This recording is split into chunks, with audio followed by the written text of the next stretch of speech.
You'll have to deal with it for the next few minutes, but otherwise the episode is crystal clear. So it's a two-part question. First is for Denver, how do we transition and how do we measure how the transition should go percentage-wise into that? And in Arizona, where we just opened 2 months ago, 200 grand in, 10 cases. So it's not a good. 200 grand in TV? Yes. 10 cases. 10 cases. And what would you need for 200 grand for your business model? Well, basically our average right now in Denver, and again, the Arizona cases we don't know yet, but our fee average is 14,000 in Denver. And so if we assume the same fee, then we're going to need over 10 cases a month to break even on the ROI to the 100K a month spend. I understand. And so you're asking how to measure the transition. Well, and launch. I got it. So let's start with Denver. There's only two things you can do. One,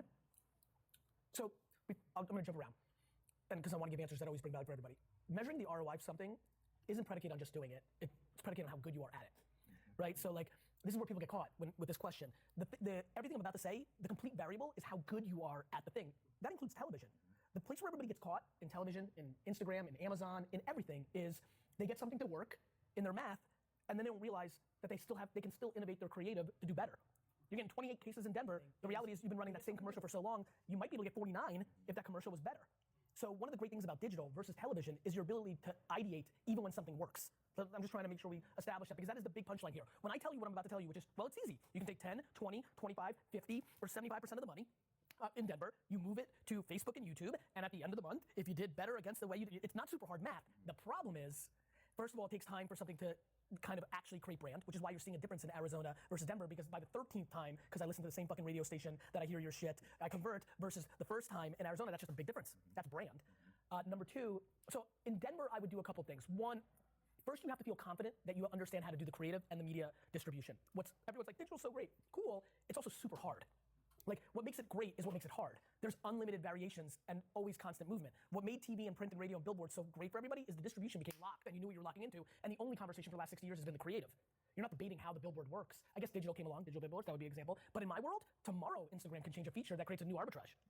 The actual distribution changes. What is amazing about digital though is we can do 74 variations of content, not just one. Right. How long have you been running the same commercial in Denver? We run them about 6 months and then change them. Oh, that's good. And so, do you have like a Hall of Fame though? Like if something like, that you'll reboot something? We do to a degree, but the weird thing is our guy is a medical doctor and an attorney, and so he's a unicorn, so it cuts through the messaging compared to all the I understand. Makers. Here's what I would do if I were you in Denver. I would spend 80% of the money that you spend right now on TV, and I would force yourself creatively, or look at your Hall of Fame, or push yourselves to get 100% of the results for 80% of the dollars, which then takes pressure off on you completely, skinning your knee and chipping your tooth and bleeding and finding your way through digital, but you've got 20% of the money creatively and media-wise to be able to do that. Mm-hmm. And that's what I would do as the most conservative. As the most aggressive, I'd go 50-50. But that's what you need to do. You need, to me, the reason I love giving advice is to take the 80 and make it act like 100, you're working with house money on the 20% digital. And so I'm always reminding people like, hey, it's not like you're taking this money away, because if you take it away and then you're hurting, you're gonna be impatient with my shit. And my shit is testing in perpetuity. If you guys saw the text exchange between me and my team, I'm changing my mind 43 times a day. Like there's so much, because that's what unlimited distribution and unlimited creative variables, because of the cost associated, do. I can buy $88 worth of YouTube that can be effective. You can't do that on television. I can do a thing on an iPhone. I think all those people on television look too slick and full of shit. I think if you took your unicorn and he just filmed something on a fucking iPhone with bad lighting and you ran that shit, that might convert better because it feels like more authentic. So those are some of the themes. As far as Arizona, there's too many variables for me to give you a thoughtful answer. The thoughtful answer I would give you is take advantage of the fact that it's new and actually do a ton of different shit in Arizona to see what may click, because you might get into a micro insight on a pre-roll YouTube ad. If you're not doing pre-roll YouTube based on people's search queries, you have to do that. Okay. So like you can, I'm sure there's 3-4 core competitors you have in Denver that are trying to do the same shit. Right. You could actually buy pre-roll YouTube based on people searching injury or claims, or like there's so much you can do for all of you, especially B2B. Pre-roll YouTube that's based on what people are searching on Google is one of the best ads. You could have a dentist searching dentist terminology, but happens to be a Gary Vee fan. He goes and watches a Gary Vee video and you're popping up as the pre-roll. That's powerful. So I'm very, very hot on pre-roll YouTube based on Google search query. That's agnostic. And something I would do quite a bit of work. And then I think one of the other things I would spend a lot of time on is a hell of a lot more digital auditing of every attorney injury personality on the internet. I think you should invest, whether it's you or the person below you, but no further than that, over 100 hours of qualitative consumption of every personal brand trying to convert on Facebook, Instagram, YouTube, to just see if there's anything you see. One of the biggest mistakes, one of the things I've never talked about that literally this might be the first time I'm talking about, this is what's good about 2 weeks vacation. You get to think like, fuck, I don't know if I'm articulating enough to people how much fucking research I'm doing. I'm doing it with audience. I'm not seeing what, Richard Branson's doing or other, I don't do that. I just consume everything my audience is doing with me. Everything. All of it. I'm just reading all the fucking comments.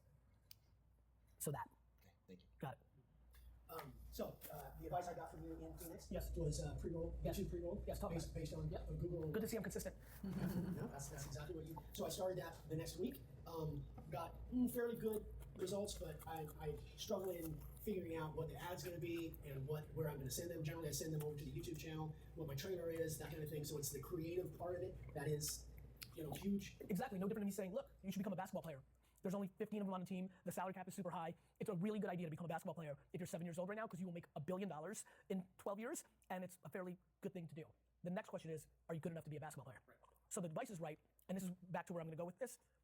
Please make sure that you don't become, and I know you well enough because of our interactions, I want you to do unlimited variations. Yeah. And as much as you can be motivated to do that, that is the game. Yeah. You do understand that one moment you get a spark of using a different adjective, or it's fucking hailstorm is outside, and you just, it's just one moment. You're literally one moment from one version of creative and one search query, because it's two creative processes. What are they searching? Yeah. The answer to your thing might be underwear. And I don't want to send you down a crazy rabbit hole, but it is scary to me that I'm giving you dentist, that's literal, but maybe the terminology was, MBAs. You don't really know, and it can cost you nothing. My big thing is that production value does not have to be extraordinarily expensive.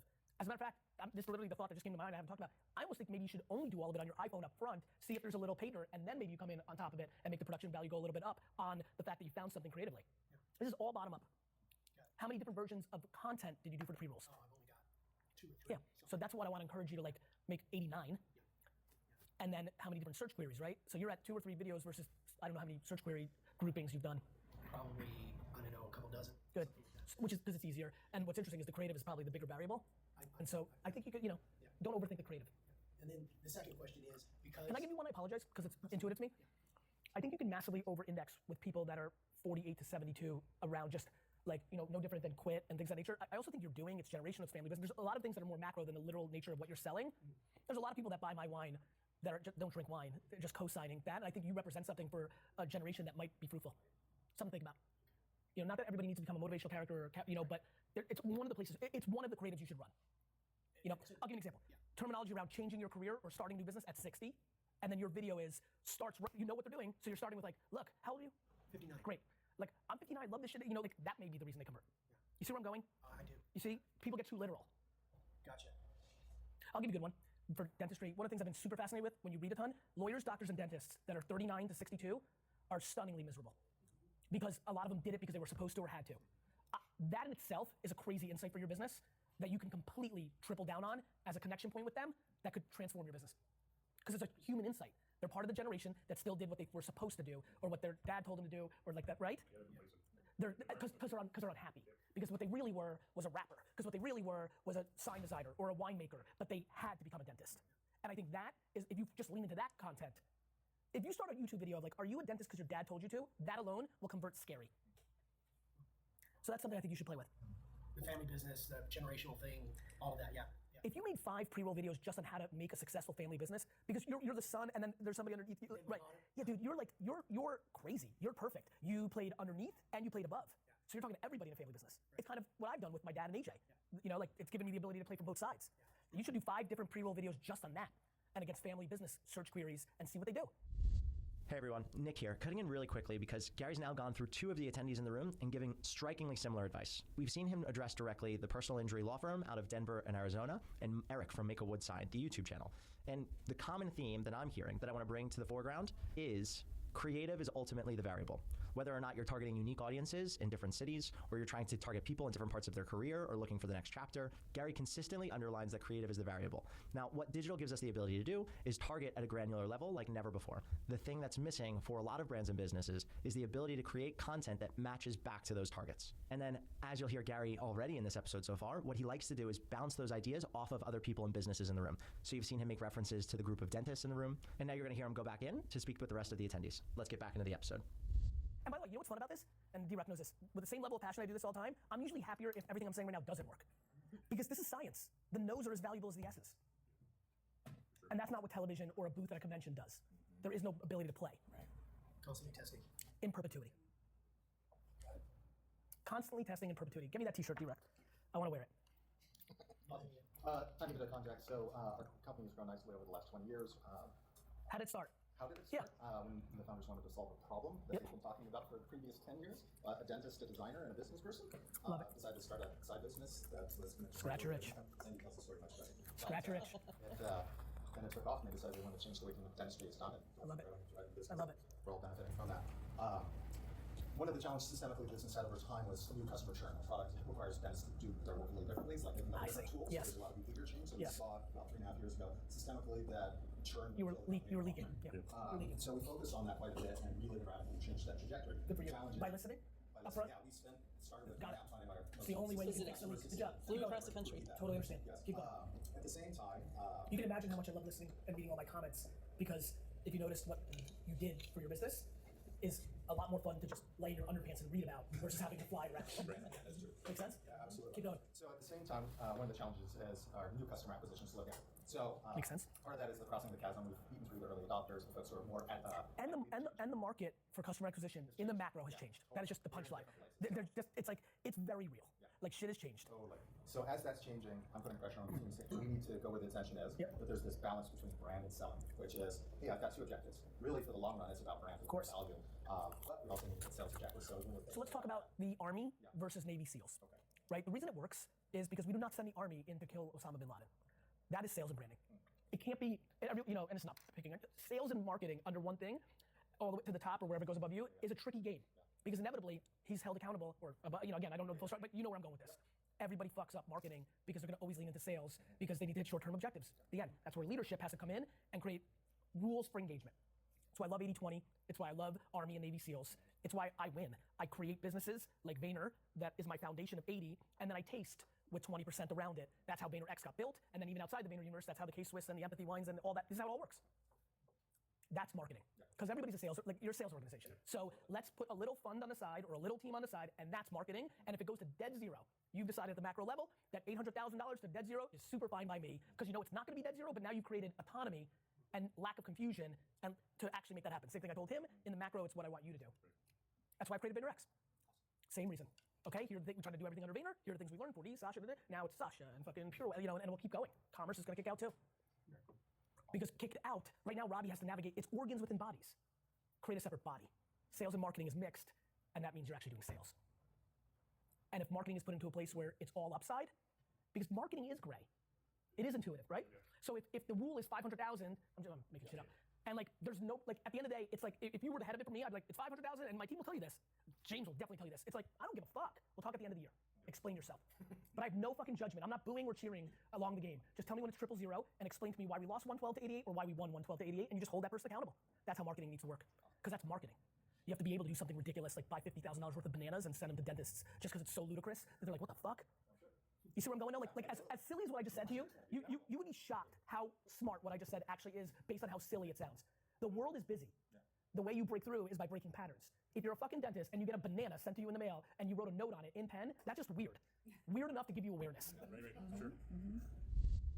$50,000 worth of bananas. I think that's worthy of breaking this up a little bit. Now, if you're sitting in your car or you're at the office and you're kind of shaking your head at how ludicrous and ridiculous that sounds, you're probably among the majority. But I think what's super important, and one of the highlights for me running 4Ds is we get to break the patterns of people and the way they think about their businesses every day. And what Gary does a tremendous job of is really that creative variable and putting ideas in front of you that just help shift mindset when you think about marketing your brand or business. Let's get back into the episode. So we're signing bananas. But what's really fun is when you know your industry. So when you know your industry and let's say fluoride's getting demonized or the emergence of like, I don't fucking know, but like, and there's something like funny and it's like an inside joke and then that is your banana, now you really got something, right? Question for you. I'll give you a wine comp. Rosé's so hot that what I would do is do an anti-rosé movement. Like I would send everybody a bottle, if I was trying to get the wine retailers, I would send them like, a sparkling wine named Fuck Rosé. That would get everybody's attention because you would be playing to what's happening. So you know what that was? That's just like me telling him pre-roll YouTube, and that's right. What I just told you is right, but what you fill it with, the banana or that's the game. As you can imagine, if you play this out, this is why I fell in love with the internet. Wait a minute. Unlike when I was doing print, radio, and television, I only had one chance to figure it out. Now I have 31 chances to figure out if it's banana or fluoride or fuck rosé. Fuck. Got it? Yeah. And then what you do is you build a team that makes that affordable.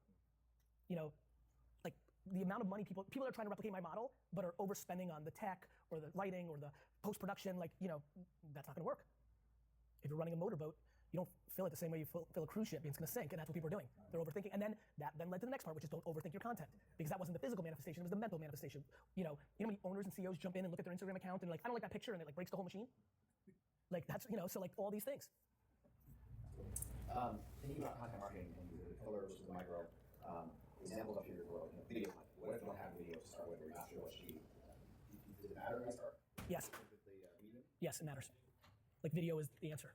That's the punch. Like what video does is allows everything to trickle underneath. Because you can turn it into written, you can turn it into audio, or you can turn it into micro video. If you don't start with that, you're limited, which is okay.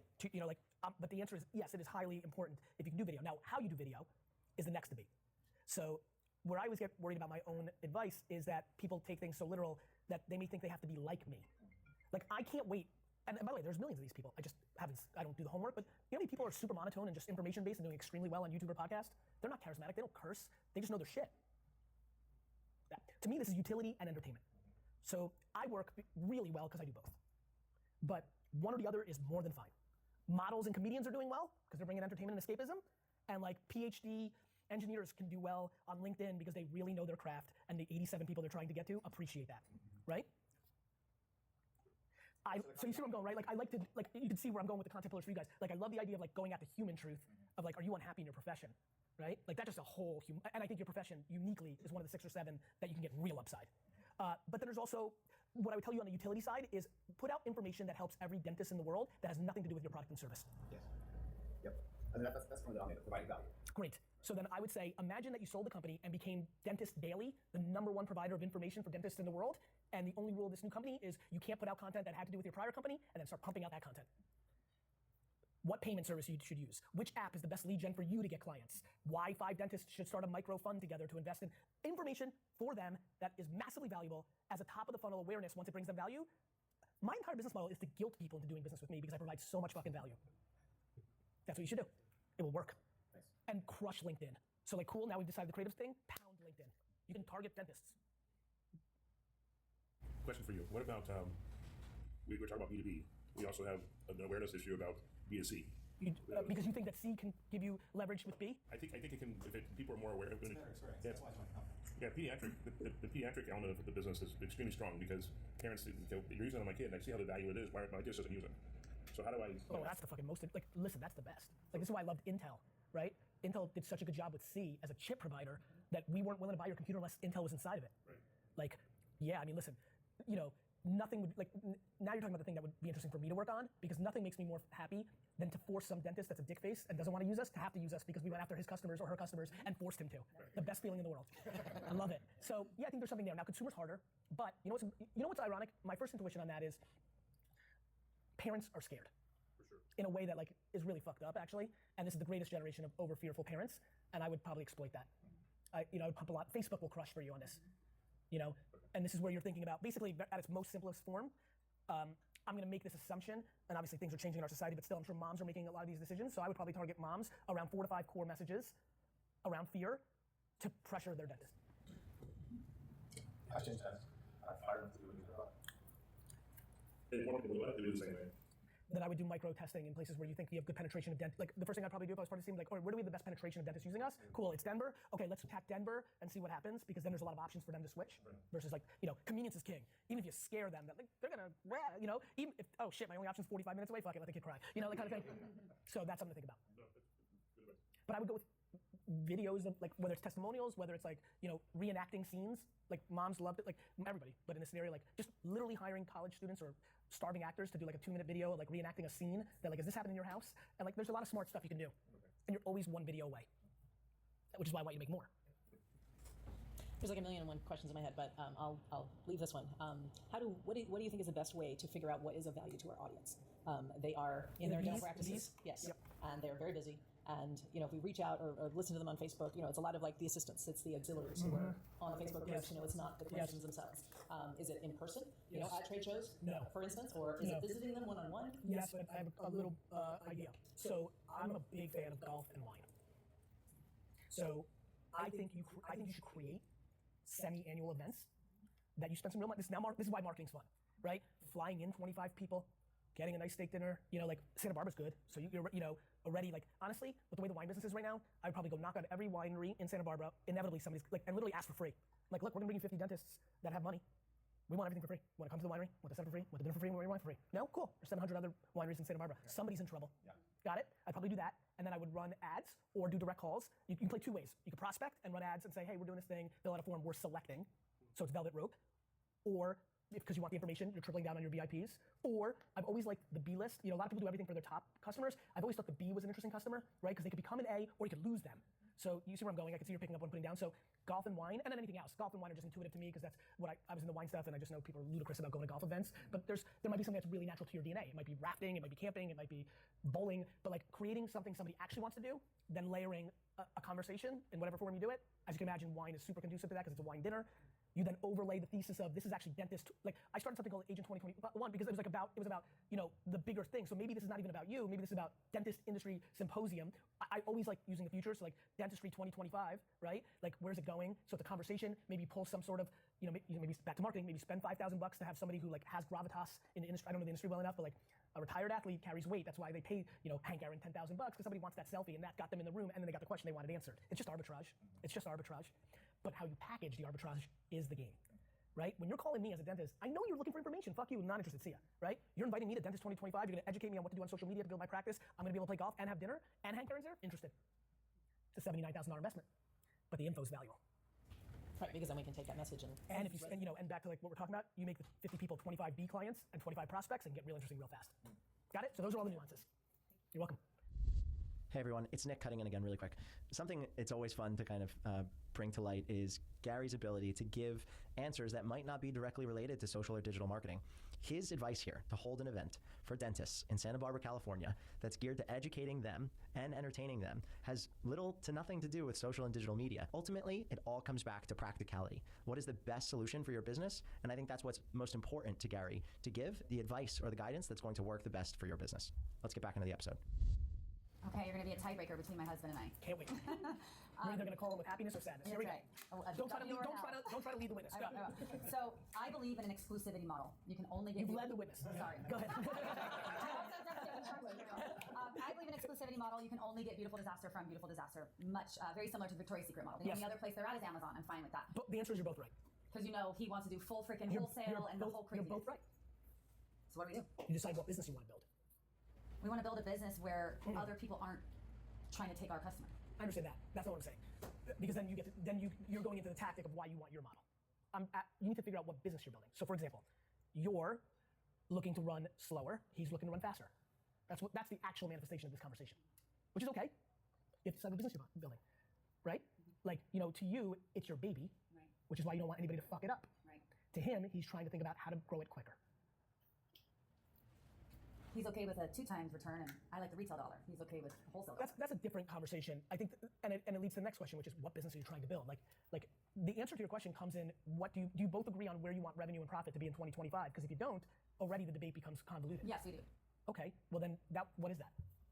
Because if you both agree where you want to be in 2025, all I have to understand is where the business is at now and how realistic the numbers are, predicated on the data, and then the reality is he's probably going to be right because it's too short of a window for you to do it your way. So, which is why it's fun for me because the reason I never want anything in 2025 right. or 2022 or 2029, right. which allows me to be a marathon runner. Okay. If I had any arbitrary number goal ever, I'd be a sprinter. Yeah, I think we have a 2028 goal of 150 million. But that's a bullshit answer, right? In a good way.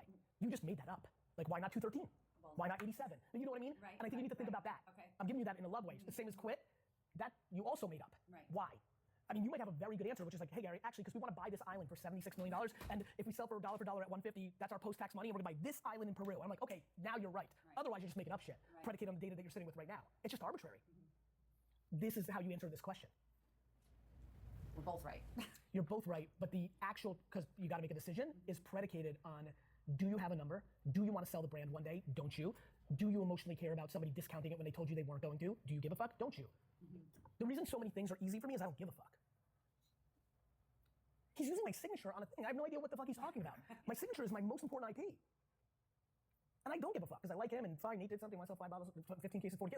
But do you know how many people would freak the fuck out with that? Yeah. So it just matters. The answer is very individual. There's most of the things I do, most people don't agree with. Most of the things I do, most people don't agree with because I'm unique in my lack of interest in short-term money, and I'm now starting to debate even money in itself. I just like my process. And if you want to choose your process, well, then it's going to happen slower. Right. And that's okay. But will it? That's where I get stuck. I mean, Yes, the it will. brick and mortar model is. No, because let me rephrase. If you execute everything properly, more distribution will lead to more revenue. It will if both are done properly. If you fuck it up, to your point, like, look, if you do a deal with Lowe's and they fuck it up, Kohl's, and they do something so shitty that it hurts like, to your point, it might not. But yes, there's a reason that licensed brands get to higher dollars quicker. Right. Because you're the friction of getting the product. I have no idea about your brand, but when I go on Amazon and search something and your brand pops up, now I do. Right. And I live on Amazon, not your fucking.com. Right. Yeah, I'm okay with Amazon. Listen, James will tell you, when I believe James can talk to you guys about like why I didn't want to do, James walks into my business, like we were getting so much deal flow, and he was really logically in a great way. He's like, hey, I'm gonna create all these JVs on the outside, we're just gonna make money. People come in, we'll send it to Carol to do that kind of stuff, and we'll get a commission. I'm like, no. And like, it's because I just wanted to create everything for myself. I was willing to go slower. We could have made a lot more revenue, but that's how Playboy got destroyed. It bastardizes its brands. And so like, it just depends on what you want. Yeah. That make sense? Yeah. And it starts with both how you want it, and then how much, right? I always talk about how you make your money is more important than how much. It's like putting your pillow. Same for you. Like, this is your baby. Yeah. Easy for him to say. Yeah. You know what I mean? Mm-hmm. And so you might be fearful what fucking Walmart does with it. Yeah. For sure. Well, it's that. But there is no cake and eat it here too. You will get to the revenue faster. Right. You will. Very likely. Yeah. All right, everyone. I've seen this happen so many times. A 40s attendee comes in and they want Gary to be the tiebreaker between them and their business partner or business partners. Here we have an example of where there's two founders, co-founders, two operators of the same business, and they might have different goals, or they have the same goal, but they both want to take different routes to get to that end goal. Now, what's fun about this one is that instead of Gary asking them to evaluate the goal, he asked them to evaluate their why. And that is where the disconnect is between those two operators. As soon as you can identify your why and make sure that there's alignment, the goal becomes more clear for both of you. That was a fun one. Let's get back into the episode. Cool. Anybody got something random before I head out? I got one real quick random thing with the 3 different businesses. Yes. Should I try to double or triple down on my strengths within each business as far as scheduling time, doing my thing? You personally? Yes. 100%. Like nothing I believe in more than the fact that most people lose is they waste time on trying to fix shit that's never fixable. And what I mean by that is, I'm not going to be an NFL quarterback. And I'm not going to be not high energy. Do you guys understand that if I was 13% less high energy, that I would be 2 times bigger? There's a lot of people that can't deal with my energy. Do you understand if I didn't curse, that I would have 12 million followers, not 6? Like, people don't get it. Like, but I'm just a buyer of like being who you are. And to your point, I do think in 30-year terms, you get further. Just not in 5. And then you added 3 more. But you know what I mean? You see where I'm going? I think you're right in a 30-year window. I think he might be right in a 5-year window. Got it? Got it. I could be so much bigger if I toned it down a hair, cleaned up a little language today, not in 12 years. Short plan, yeah. Got it? Understand? That's how I think about strengths and weaknesses. What patterns have you seen that help people get over their fear of trying new things? By actually kissing the girl. By actually throwing the person in the pool. Yeah. By actually skydiving. Good. Correct. It's the universal truth. Yeah. Everything you were scared of became less scary after you did it. And then you're like, why the fuck was I scared of that? Do you think it's possible for a company to build a personal connection to their customers without having a person? Yes. Take care. Right. See you guys next week. I'll Can't come wait. in on everything. Can't wait. Take care. Bye-bye. Who's going where? D-Rock's coming? I think it's reputation, right? It's old school shit, but old school shit takes old school tactics, right? But new stuff can be gateway drugs to old school tactics. That's the example I gave you. You can recruit 25 new dentists through LinkedIn for your old school dinner. See what I use digital to be a gateway drug to old school shit. And then I get smart about it. Like, this is old school shit. I like this. How did I make it much better? D-Rock films it, which could lead to 3 pieces of content that creates top of the funnel for me. Becomes even more valuable. Q&A is my best format because it gets me into new thoughts that I'm not getting to myself. Got it? The whole framework is built to make everything work. Which is why I'm able to charge so little for the value, because I'm amortizing it out of getting the content, which creates top of funnel. Make sense? I love when people secretly talk to each other from 40 years. Like, it's real, especially like people are getting real results. It's a real good deal if you actually do the thing we say, it feels great. I'm an SMB, right? I come from this world, so it's fun. Hey everyone, if you've made it this far, I'm sure you've gotten some serious nuggets of golden wisdom from this episode of Inside 40s. We appreciate you listening so much, and as always, we appreciate the feedback on these episodes. If you'd like to send me a note, you can always reach me at nick@thesashagroup.com, as well as on Instagram @nickdio. And lastly, I just want to give you some upcoming 40s dates. We've got 40s happening in New York City on August 15th, September 24th, October 29th, and November 13th, as well as Chattanooga, Tennessee on October 10th. If you want to know more about 40s, you can head over to VaynerMedia.com/4, the letter D, and the letter S.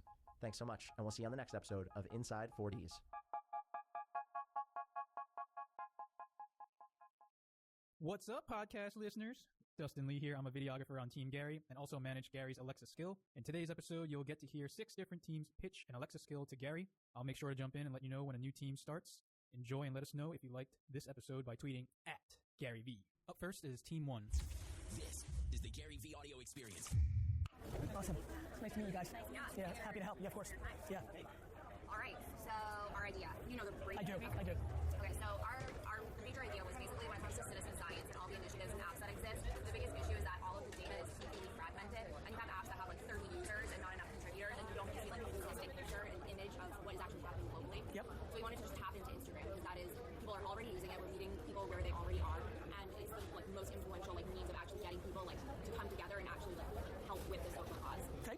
So in terms of Instagram, what we wanted to do was, so your choice of platform is predicated on where the end consumer is? Yeah. Because I think one of the things, just as a hot take, that's interesting about Instagram, is it's been less advocate, even the egg or the other things that have happened on it have been so, like, caught our attention, because unlike Twitter's first, 5 years, or continues to be, or things we've seen on Facebook scale, like Bucket Challenge and things of that nature, it's tough to point to, it's been interesting how the consumer's been, I wonder if we're subconsciously protecting Instagram as a place for not activism, in a world of escapism of everything. And I don't know if I'm right. Like, one thing you'll appreciate in this time we have together, I have no interest in, I'm just trying to spitball as if I was one of the team members. It might, when I think about, like, the well, as we talk more about what you're about to do with the sync, if the well's vulnerable, the whole thing breaks. And one thing I would definitely, just for 40 seconds after I'm gone, like, ask yourselves, because it's obviously yours, that is a super interesting insight. This is the one thing I do spend most of my time on. I believe there's potentially a subconscious bias right now to protect Instagram for escapism, because every other channel is activism at scale, and that gets, heavy at times too. And if we're trying to build, whatever you were about to say next on that back, you may be hitting a bigger friction psychograph-wise than we may anticipate. Something I'm thinking about. Keep going.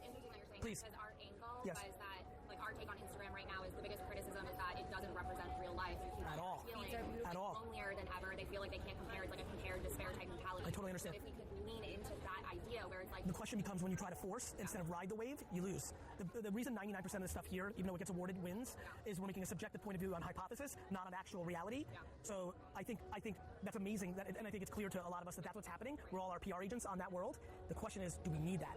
In a world where on Twitter we're fighting, in a world where, it's something to think about. well, so I also think there's like an interesting thing there because our whole, we're looking to like collect stuff about plastic and pollution, right? Yeah, keep going. Let's not get too hung up on this. Keep going. So we're going to be on Instagram. Go ahead.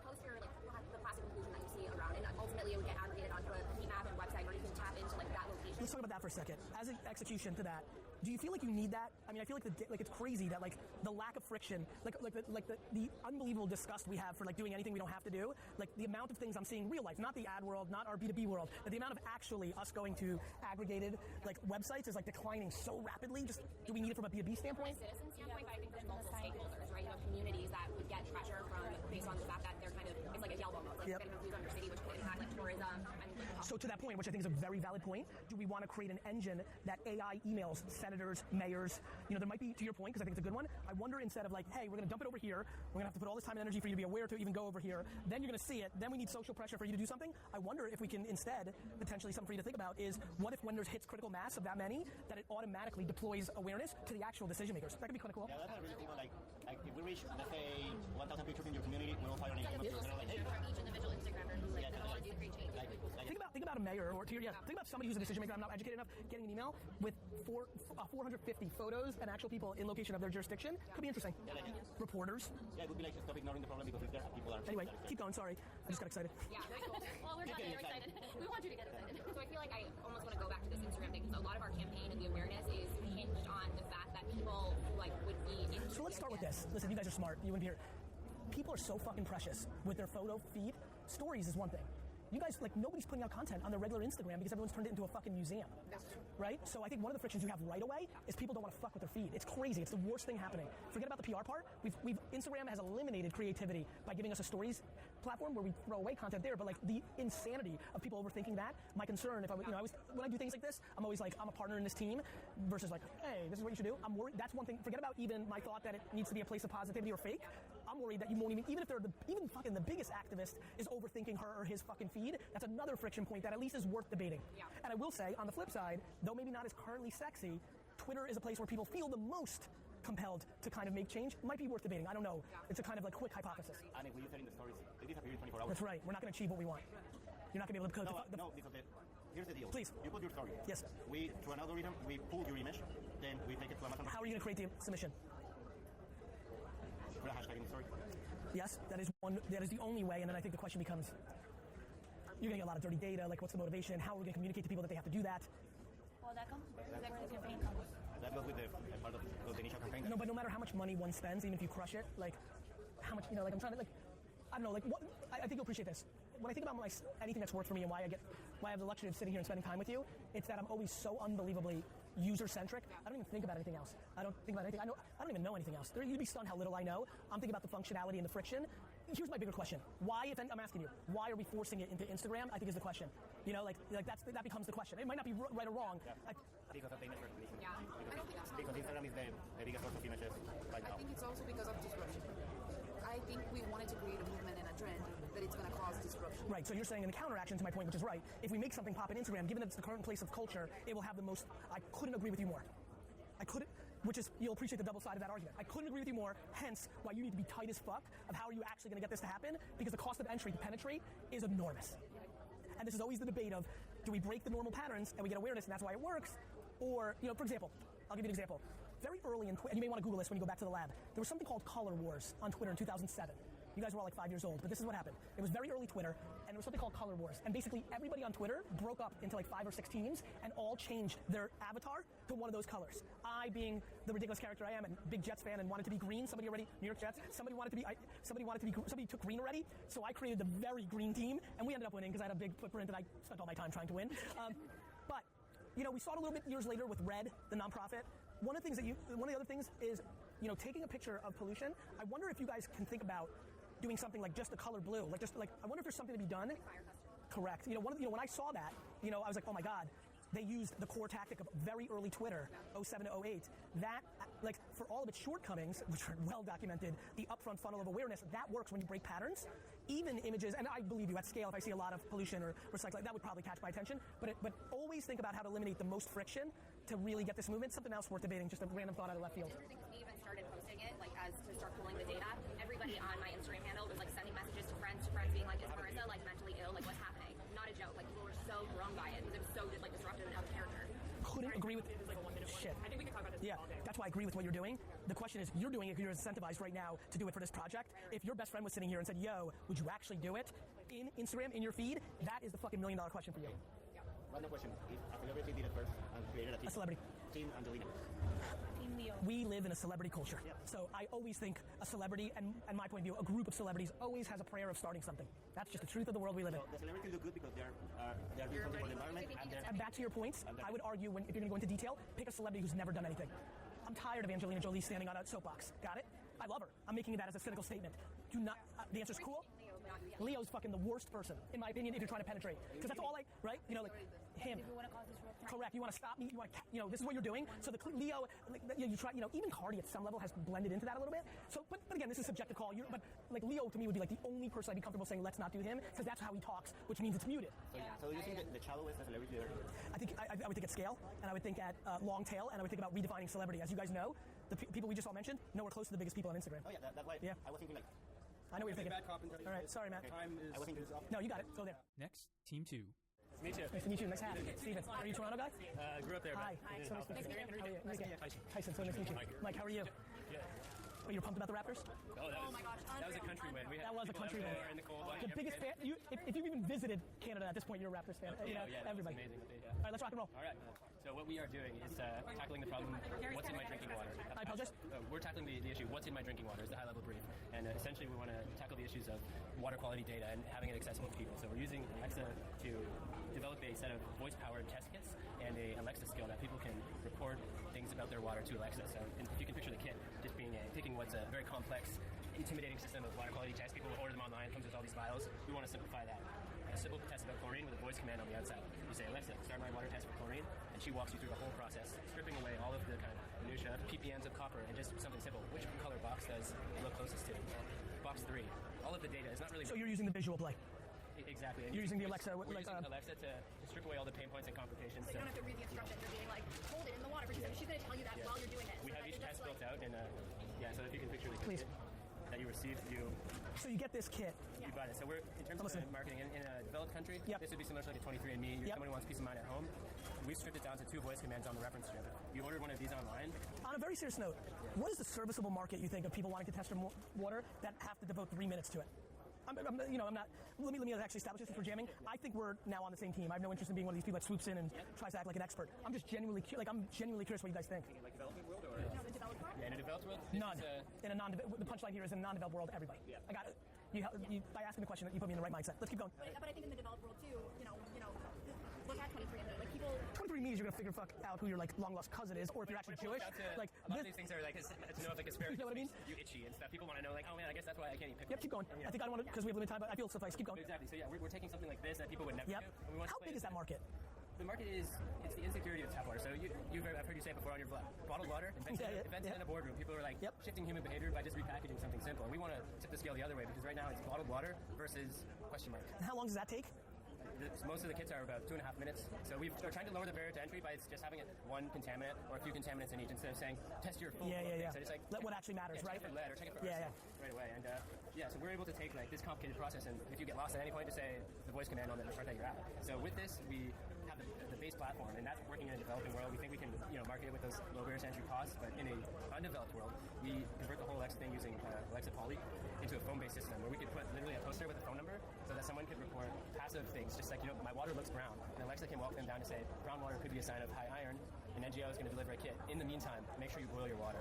So our system is called My Water, and it's essentially starting from that like very high quality data down to whether you're at home, even in your apartment, you just say, Alexa, the water tastes acidic. These little kind of passive data entries are some of the first signs of something like a Flint, whereas people have no one to tell it to.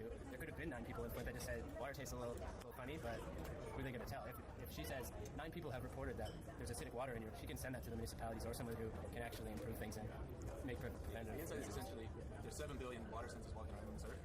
People can taste, smell, see stuff. We just need to find a way for them to report it, and that can all take. Totally understand. We're using the humans as the sensors. The awareness to how to get them to know, and then eliminating the friction for them to actually do it. It's like the privacy issue, right? Like, we don't care. Like everybody wants us to care, we don't. That's the punchline of the privacy issue. I think that's back to my earliest energy.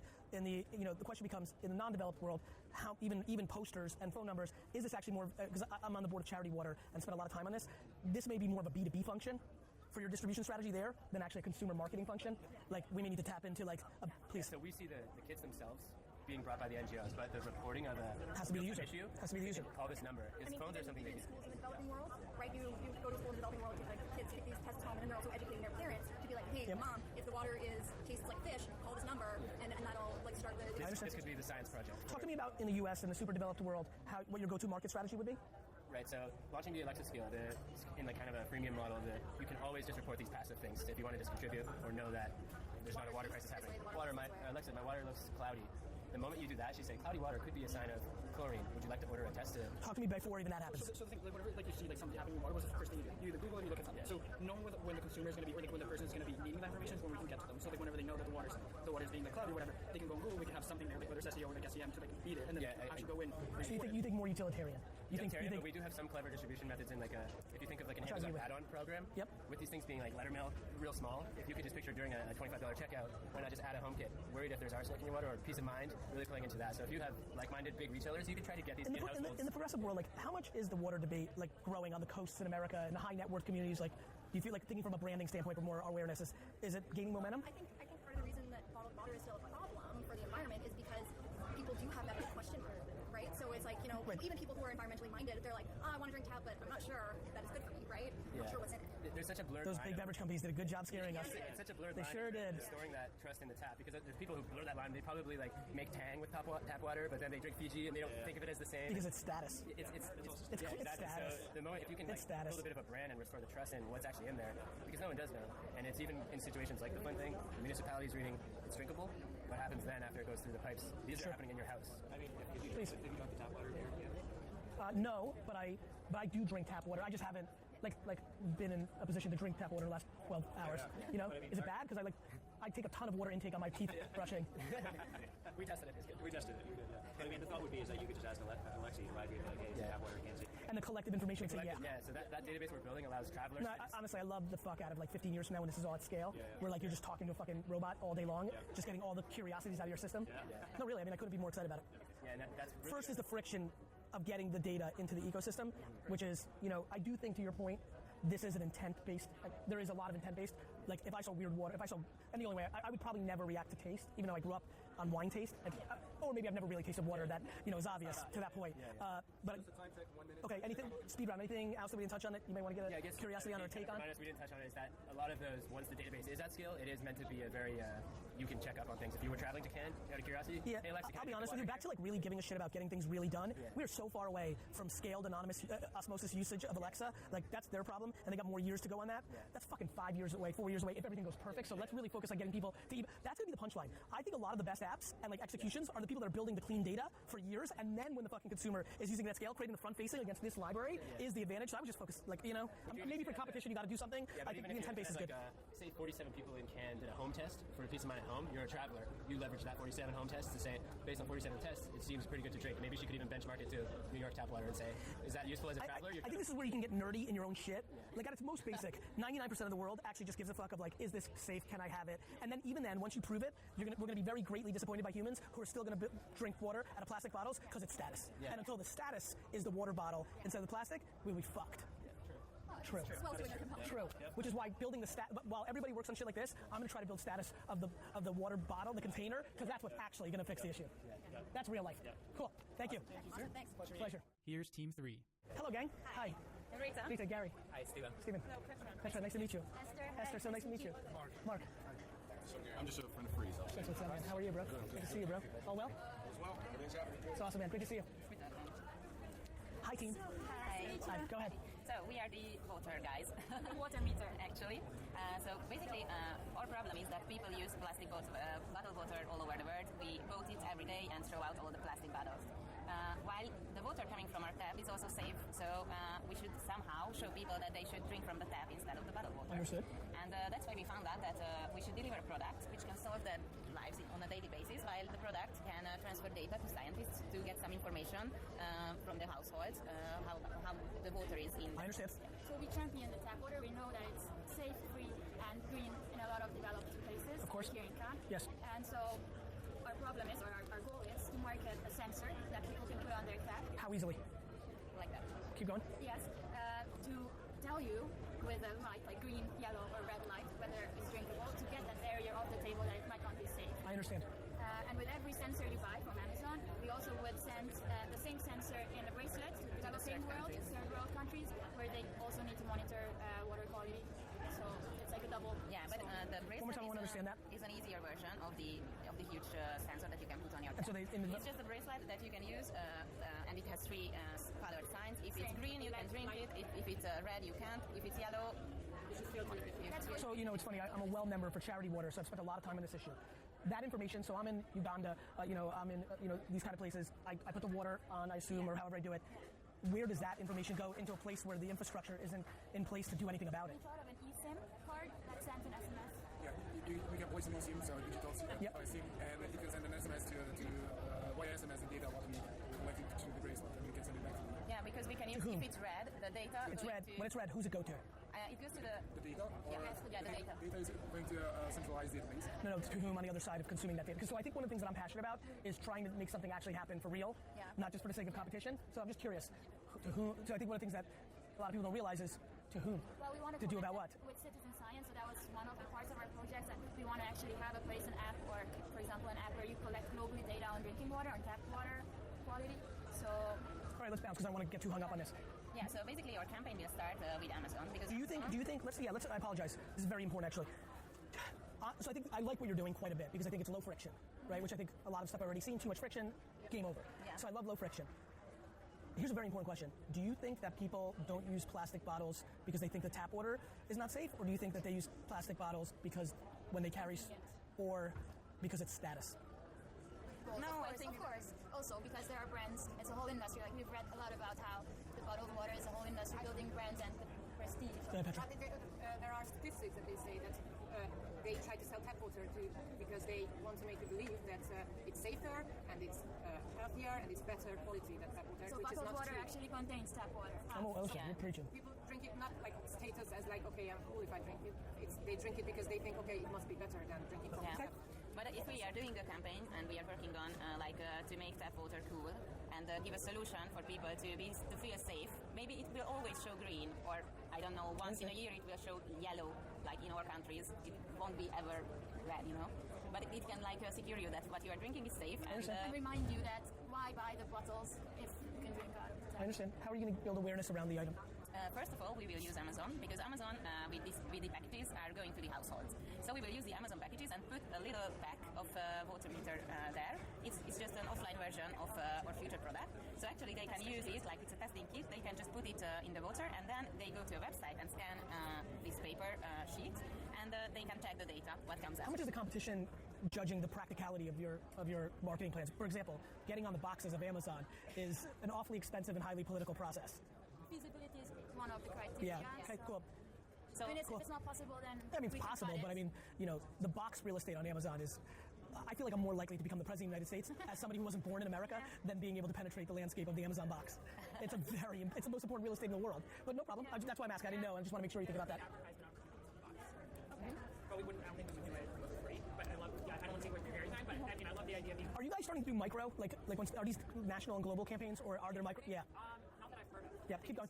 Cool. I don't want to waste. Yeah. That's what I'm worried about. Anyway, keep going. Also, we believe that if we collect all of these measurements from the taps, from the bracelets, from anything, also we'd like to map and synchronize all of the governmental data because they are also checking the tap waters, and we will collect all of these sources into one place and cross-reference of what's happening. Their data is before the pipes that come to us, and that's why we can match against that. Yeah. No, that's right. But we can show it. That's right. We can present that. Guys, if you go to France, if you go to Britain, or if you go to Poland, you can use tap water because we believe that most of the people are using bottled waters while they're traveling because, you know, if you come to Hungary, you will see... well, not me, because I've been there a bunch of times buying Tokai, but most people, you're right. Okay. And the other part is that this is B2C, but we have a B2B part where we would like to contact global HoReCa chains, like big companies who are using bottled water and selling bottled water and offering bottled water. You know, they are preparing bottles into the wheelbars. Hotels, restaurants, and cafes to buy the sensor. To buy the sensor and communicate that they are like really how much have you thought about the sensor itself from a status or branding point of view? You know, because it's so small, I don't even know if there's an opportunity practically to do it, but one of the things I'm just sitting here thinking, I'm like, you know, it's amazing how the world actually works. Like, this is worth $1 trillion. This is why we're all here, right? Like, I'm just trying to think about, like, you know, the normal thought is to make the sensor small and easy as possible, and then I'm going and saying, wait a minute, maybe the sensor should be more like Tiffany's. It should be one solid color, you know, maybe it needs to... Okay, it's not. So I think the design of that product would be really interesting. Like the idea that we entered, it was the bracelet. So actually in the first part, wait a minute, just a second.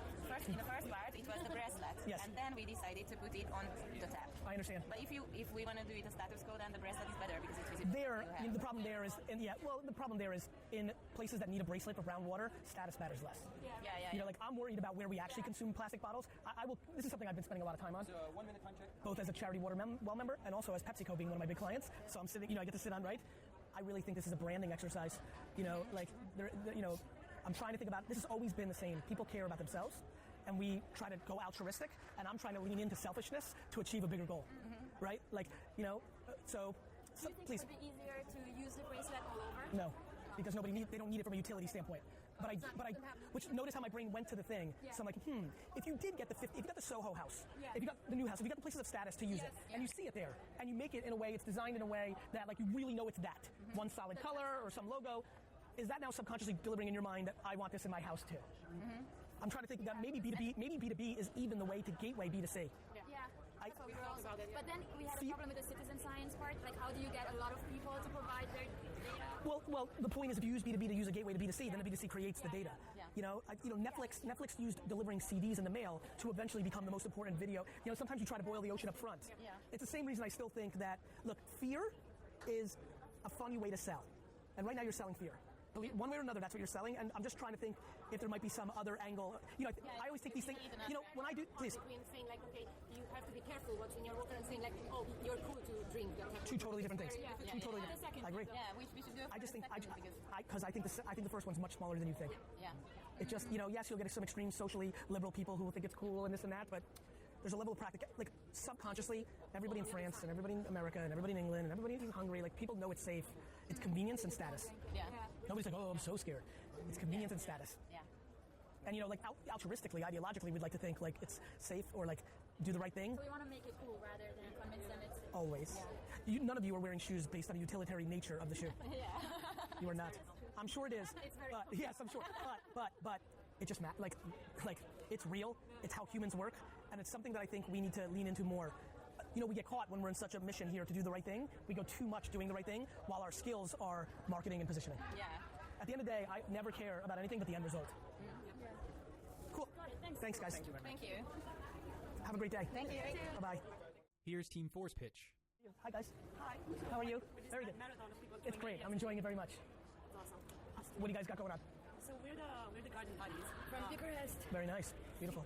We are dealing with this problem of the decline of insect population. Of what? Insect population. You know, it's a big problem. It's a domino effect. No, I'm aware. It's going to affect us all. But then this happens because researchers don't actually have access to aggregated data of what's happening around the world. Yes. So what we want to do with citizen science, we want to open up this research. So what if every household can be a scannable microclimate that can give researchers access to this very necessary data, while also, of course, bringing something to the table. The way we want to do this is have this... Fun part. That's the fun part. So first we want to have these sensors. So it's a kit that you can purchase online. You can build it yourself. They have it already built. Which is going to be your sensors. Yeah, and it's going to be put inside your buddy, which can look like a gnome yourself. Whatever you have in your garden. Yep, like it. And you put it in the garden, it sends everything. It sends stuff to the cloud, through Wi-Fi, 4G, or NFC connected to your phone. Once the data is in the cloud, the researchers have access to it. Yeah, we have a beautiful presentation. By the way, honestly, like, you know, I understand that. Yeah, okay. Yeah, I mean, it's maybe because I'm in this world, but like... And the thing is that what happens to you, the stick man, which is your fun part, is the fact that you have a buddy in your garden, which is basically your garden AI, sort of. And you can start playing with it because we want to create an end-user app which is going to work like a, imagine like a tycoon, like a... I understand. Okay, so... Do you believe you need to do that? You know what's funny? Out of all the pitches so far, and this is how I invest, I think you have less friction than others. I know you're adding bells and whistles with like your buddy can move and your friend and it's your Tamagotchi. I understand where you're going. The reality is, I think your value prop of like, you know what's great about this? If you have a backyard, there's a common sense, which I always trade on, understanding that the insect variable is part of the equation. Yes, of course. And so unlike where all these things die, which is, hey, be a better citizen for the world, which everybody basically says, fuck you, I've got my own problems. What I like about this is, I think if you can make the promise of it enhancing their lawn quality, their vegetable, like, which I believe. So like, and what you did well is like, and we're going to put it in some sort of thing that you already do. We put gnomes and all that bullshit, good. You know, I almost know, and this is just, I'm just trying to figure it out, I'm just brainstorming with you. I almost feel all the other stuff you're about to say potentially confuses it. And the simplicity of like, I don't give a fuck about my lawn in my one home, but like I would probably do that if I was aware that it existed. It's such a simple value proposition that your lawn, vegetables, and general environment, like I don't even want to know about me chipping in to saving the world. I have watched, because I spend a lot of time on nonprofit boards, I'm a marketer, I'm pretty socially liberal. I have watched people try to tell people how to live their lives, try to go to some big, huge, boil the ocean of the world, and it never hits. What hits is, you give a shit about your life. This is very simple and makes, I would tell you, and I could be wrong, I'm trying to add value in my 10 minutes, I would say make it as selfish as possible to their backyard, and you have a much better chance of then getting people to buy in, which gives you much more data at scale. You just care about the data. True. You know, one of the reasons I'm controversial in ad world is I care about the business. Of course the creative is the variable, but like, there's a bunch of people about to win awards, and the business isn't doing well. To me, that's a problem. Same here, it's like, you just want the data. Like, your big punchline is getting into people's backyards for the aggregate, What you please. have is nicer plants that are well tended. You can start your sprint. Your kid may have less fear, like, everything about, you say to somebody, hey, you can save the world, because on this issue that you don't even know about, we have an insect, they've already stopped hearing. If you can say, you can make your kid less sick. What's great about this is you can personalize it. Would you make a tiny garden buddy with yourself? Because you can 3D print it. Yeah, I mean, like, you know, listen, I'm always interested in seeing myself. That's my biggest problem. You can create the first Vayner buddy. I'm in. If that helps you guys, I'm in. But I think what would be more likely, like if this was at scale and this hit the culture, I probably wouldn't do that, because ironically, even though I love to film, it's more for the end user. For me personally, it'd probably be more a Jets player. It'd be more interest graft than kind of narcissism. That's where my intuition leads. Don't worry, because everything is the casing, the outer casing is 3D printed, so you can make the design be anything. I totally understand. You want to make it with yourself, or you totally have understand. the Supreme brand on your. I totally understand. I would just say, from a comm standpoint, debate making it more personalized. Every time we go altruistic, we lose everyone. Okay. Something to think about. Also, we're adding the gamification mechanism for the end user. For the scalability, so it has more benefits for consumers and other types of consumers. That's a question you need to ask yourself. I want to make sure that you don't spend too much development time and wasted energy on trying to make something fun that somebody naturally doesn't necessarily want to play with. That's the one thing, that's why I'm kind of giving up probably, in a lot of ways, the pitch was so clean and so right that I'm like, good. And then, sometimes we over-feature things to non-success. Again, my intuition is that there are far more people that would buy this if the message in our marketing was, we can make your tomatoes healthier and juicier. We can make your kids not sneeze as much. All if you put this in the back versus, and then once you put it in the back, you can have your little guy go through a virtual world. Like, I'm like, fuck, that's going to take up my time. I don't want to do that. So just, overselling the entertainment value as a value prop, I've watched a lot of businesses lose when their product was best because they've over-featurized or over-communicated. Oh, because you feel like you have extra tasks to do, and you don't want to do that. You just want to. We do a very bad job in marketing around human psychology. Sometimes keeping it, just do it, really worked. Yeah. So, I think the thought of now virtually interacting with my little buddy starts adding heavy layers that are no way going to be more valuable than me doing escapism with video games or my own app or TV, and now you've brought that into my mind versus the utility nature of making my quality of my life better. That's just kind of intuitively what I'm seeing here. Mm-hmm. I know it kind of goes right to the core of Buddy and all that, but it's something to think about. Just to tell you why we got to this, we also need to incorporate the donation mechanism. Okay. So that's why bringing a gamification mechanism in is like a freemium way of games. Or you could just work on a little less margin and take a percentage of the sales and have your donation mechanism. Okay. You could. Yeah, I mean, I don't know what the rules are. Buy an extra accessory for it or something like that, or you get a fancier model so you pay. Or unlike 99% of the 4 good businesses now that inflate their price to give back and are a bunch of jerk-offs, you actually just work on a little less margin. You know the red iPhone? Yes. It's kind of like something similar to that. Like you get the green garden body, and then you have the donation. There is. Again, I think you probably hear from all my advice of like eliminate friction for the customer. Okay. Right? Working on slightly less margin and taking a percentage and just donating it. That's us doing something, and we win on volume. Not I have to buy a second piece or this and that or something just I think a lot about. Okay. By the way, it's really funny to say that under the scope of what Amazon has done. Amazon's great gift has been eliminating friction. Yeah, true. That's how they won. Free shipping, Prime, like speed of delivery, what they're going to do next with last mile, one-click play, like it's all been. I'm about to launch a company that I haven't been more excited than yesterday. I'm about to launch a company called. I'm being selfish now, but I just want to see your reactions. I'm launching. So literally, I would never do this, but I'm that excited. I'm launching something called Wine Text, which is literally the company that I want to put my own dad's business, even though it's my dad's business. Literally, we're going to text you an incredible wine deal every day, and all you have to do is reply with a number. That's it. 3. And you'll get 3 bottles. Like, just, that's how we now work, right? Texting. Wine text. Tell us how that works, because... So that's what I would say. You, out of all the teams, as a compliment, the value prop is much tighter for me right away. Yeah. I have a feeling sometimes in that simplicity and just being creative and being who you are, you might be making it more complicated than it is. Now we eliminate friction. Eliminating friction. But friction is a macro thing. Even thought, even thinking that I have a buddy, like some people take that as a real responsibility. Yeah, no. Which makes them, I already have a dog. I don't fucking want, We don't need to be the Tamagotchi monster, that's true. Yeah. Think about it. Awesome. Thanks, guys. Thank you.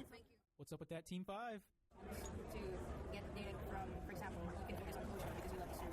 So you can take photos of the beach you love to go to every day, take 10 photos, and then we get data from that photo, and then we compare that data with existing data from that same place, and how it has changed over time for like the past week. And do you have any basis of a library, or this is the beginning of the building of the basis of the library? We can tap into actually existing data collection under Amazon, like AccuWeather. Yep. And IC Change. And do you have the visualization of that data? Yeah, we plan to visualize the data by pulling up those photos from your everyday and also photos. I mean prior, the data that they're sitting on. There are some data collection platforms that provide photos, so we can also put that in there. Okay. So that's basically showing the people to understand the climate better visually. I understand. They don't understand heat maps, they don't understand this. No, and contextual to them, right? They may not understand the global scope of it, but your beach, your garden, your trail that you walk or run, I understand that. Yeah, so we want to show them the change over time. And also, how are you going to encourage that kind of amount of work by the user? Yeah, so that's where the gamification comes in, where we ask people to post lots of photos. For example, 10 photos, you get to this milestone, you get a badge, and then you get rewards from Amazon Moments or Amazon credits that you can use to donate to Earth Day. Okay. And then maybe you get to 50 photos, and then you get another badge, and then you're entitled to bigger prizes. I understand. So selfish micro rewards to have you do selfless behavior. Yes. I like it. I believe in that. And then the bigger picture actually is, in the future, with all that data we gathered, we want to compare the data from your area, from your local community, and then show you that with how, for example, how hot it is here in Canada. Yes. That's also how hot it is in the north, where ice caps are melting at a rapid speed, and that's how hot it is along the Ring of Fire, where volcanoes are erupting. So those are the things we believe that directly affect us. So you think you can get me to care about climate by saying, as hot as it is here, it is in the Ring of Fire, and then that makes me do what? That makes people aware that there's an urgency to keep on sharing photos so that there's more data every day coming in and more help for the researchers to do something to help about it. But do you think that, I think that makes sense, but I'm struggling with the connection of if I feel like it's so warm here, am I then like so appalled because I feel like it should be cold there, that if it's that warm there, there's something in that makes me say, wow, if that's the case, yes, I can see why it's melting quicker? Are you trying to make your contextual weather in your local market give you the connection point to believing in the justification of why? Let's leave with.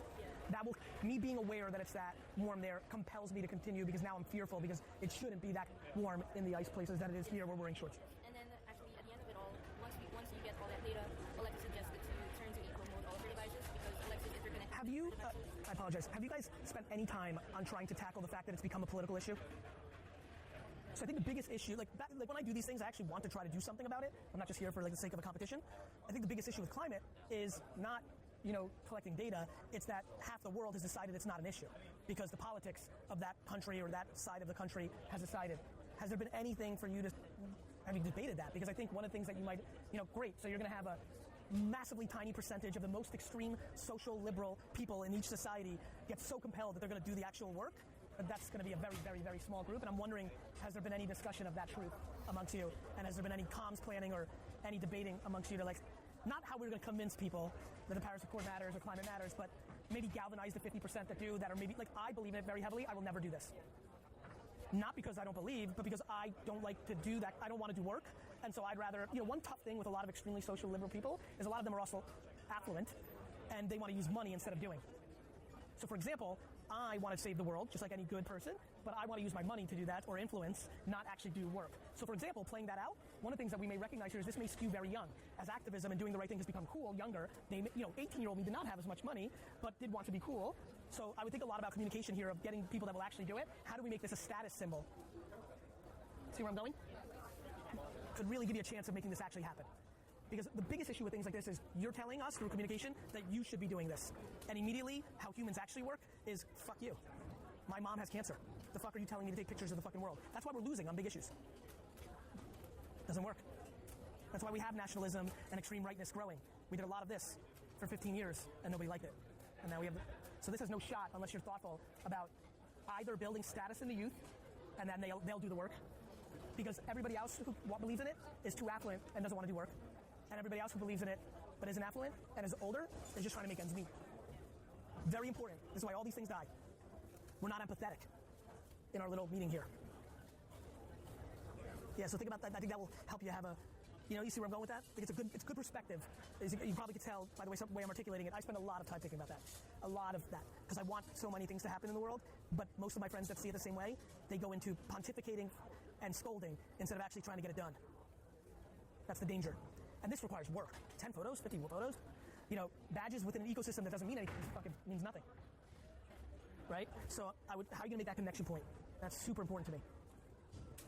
So with status, you mean how do we do Let me give you a left field thing. How do we make a hoodie and then put it on a bunch of rappers and soccer players and other things that matter, and then people find out actually the only way you can get that hoodie is if you use this app and get to the badge level. You got to make the hoodie cool. Having 50-point badge, to your point earlier, we're going to incentivize with Amazon actions. I do think that works. I like where you went with that. My intuition, though, is monetary value won't be enough on such an altruistic thing. But having a limited edition hoodie that everybody thinks is, see where I'm going? I think people have to think more. I always dream about, people want to use Beyonce and all these people, and I'm like, I would probably have Beyonce wear something crazy when she makes the announcement, make it about that thing, like what you're wearing, which is rad, and then hope everybody wants it, and then we tell the world, oh, you want that? Here's how. See where I'm going? Yeah. Because this, out of all of them, has a lot of friction. You're asking people to do a lot. You're relying on incentives and badges. We need those things to mean something first, otherwise nobody does anything. Fortnite meant something first, then you can do gamification, not the other way around. Yeah, so... Yeah, I totally understand. Good. We don't have the exact answer. And you don't need to, right? To me, with only 10 minutes, I take, it's funny, I don't come here to check a box, or because I like Michelle, I want to really bring value, so what I'm trying to do here, I think I did, right? Which is I'm listening, then I'm like, okay, it's this, now you can go back, and that's what you need to work on. That's all fine and dandy, but it's like, it's the biggest problem on social issues. We're trying to convince people to change their mind who are worried about making ends meet. You think somebody who's making, entry-level salaries cares about the Paris Accord? They do not. It's third-generation wealthy people. You understand? Or the youth. But the youth will change its mind fast. So we have to make it cool. Status. Got it? That's why I believe companies have the biggest chance to change the world. Because you're wearing that polo for a reason. You're trying to communicate. That's what fashion has, right? This is my argument on plastic bottles. I keep telling people, as long as Fiji and Smart Water is status, you're not changing jack shit. Status. Got it? Cool. Awesome. Thank you. Nice to meet you. And last but not least, Team 6. I'm Neil. Yeah, Nice to meet you. I'm an Arsenal fan, so this is already already tough spot. Yeah. Yeah. Nice to meet you, Ryan. Ryan, such a pleasure. How are you guys? Yeah, good. Good. Real Nice to see pleasure. another person wearing some CB Some flip-flops flip-flops. today. Hello. How are you? I'm good, I'm Camille. How are Camille, you? Gary. All right. Let's begin. Please. Yeah, good stuff. So, after this is hosting cool issue. I guess normally out of sight, out of mind, but once people hear about it, they do care about it, but they don't know what to do. Like every other issue. Like every other issue, yeah. Obviously there are ways like sensors and ways to capture that data, but we found this study which shows that by using digital imagery, you can assess the air quality through that. Interesting. So we want people to upload a photo as their data entry point. I understand. More accessible than sensors that you have to pay. 100%. Yeah. I understand. Cool. So we're thinking about what will kind of get people in there, get them to care about it in the first place. And we're thinking about our audience group primarily families, but focusing on their kind of love for their local area. And by taking a picture of their local landscape, they're doing something to show their love for that area. And obviously by getting the data for the air quality, they'll protect it going forward. And we've got a bit of a tiered approach into how we want them to show that love, different commitment levels. So everything from one single image upload is valuable to us all the way up to adopting a sensor for schools. So we're going to start with out of home by schools that acts as a guide to take an image. It's a really rough sketch at this point. So essentially digital out-home advertising that prompts people to take a photo of the billboard, uses that as a guide, then to take a picture of the sky above it, and then text it or WhatsApp it to the number, and then they then get a response, and then they get told to download the app to like produce more photos. Right, make it less friction up front with the phone number. Exactly. So I understand. Trying to get the picture and the level on the digital picture as possible. So yeah.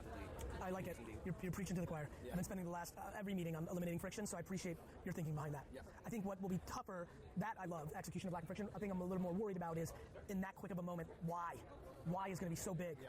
You know? Yeah. Not just take a photo. It's like why should? Yeah. Just think about driving, and we're in a world now where we're reliant on drivers for out of home because it's scary. The common sense and the data that's coming around the passenger looking at their phone, not at out of home. Yeah. So now you've got a driver who's probably more the addressable market. Yeah. So they're not going to do it in real time. So I would think a lot about your creative because you're not going to actually get utility because we'd be ideological if we think the passenger's going to do it in real time. It's just not happening. We know everyone's looking at a phone.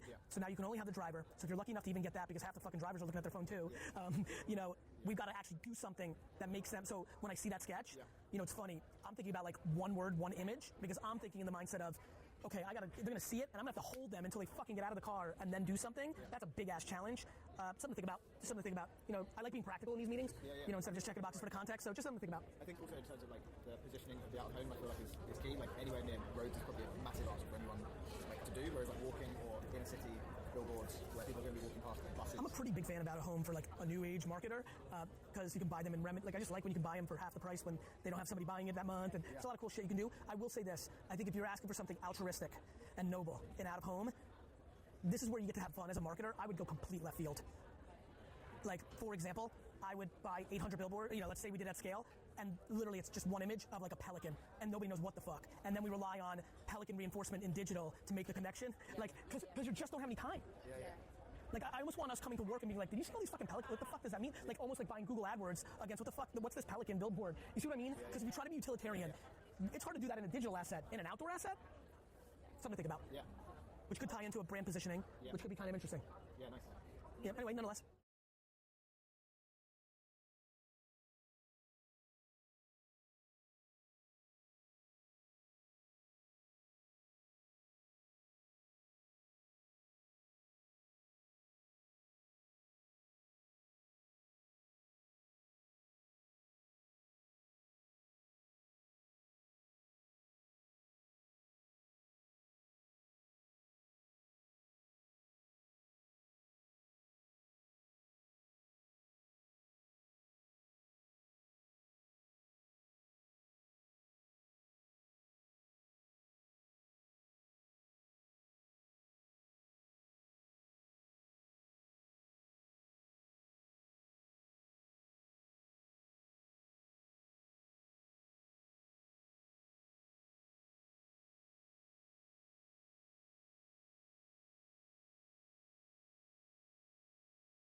The unlock was a Pelican. I guarantee you didn't think I was going to say that.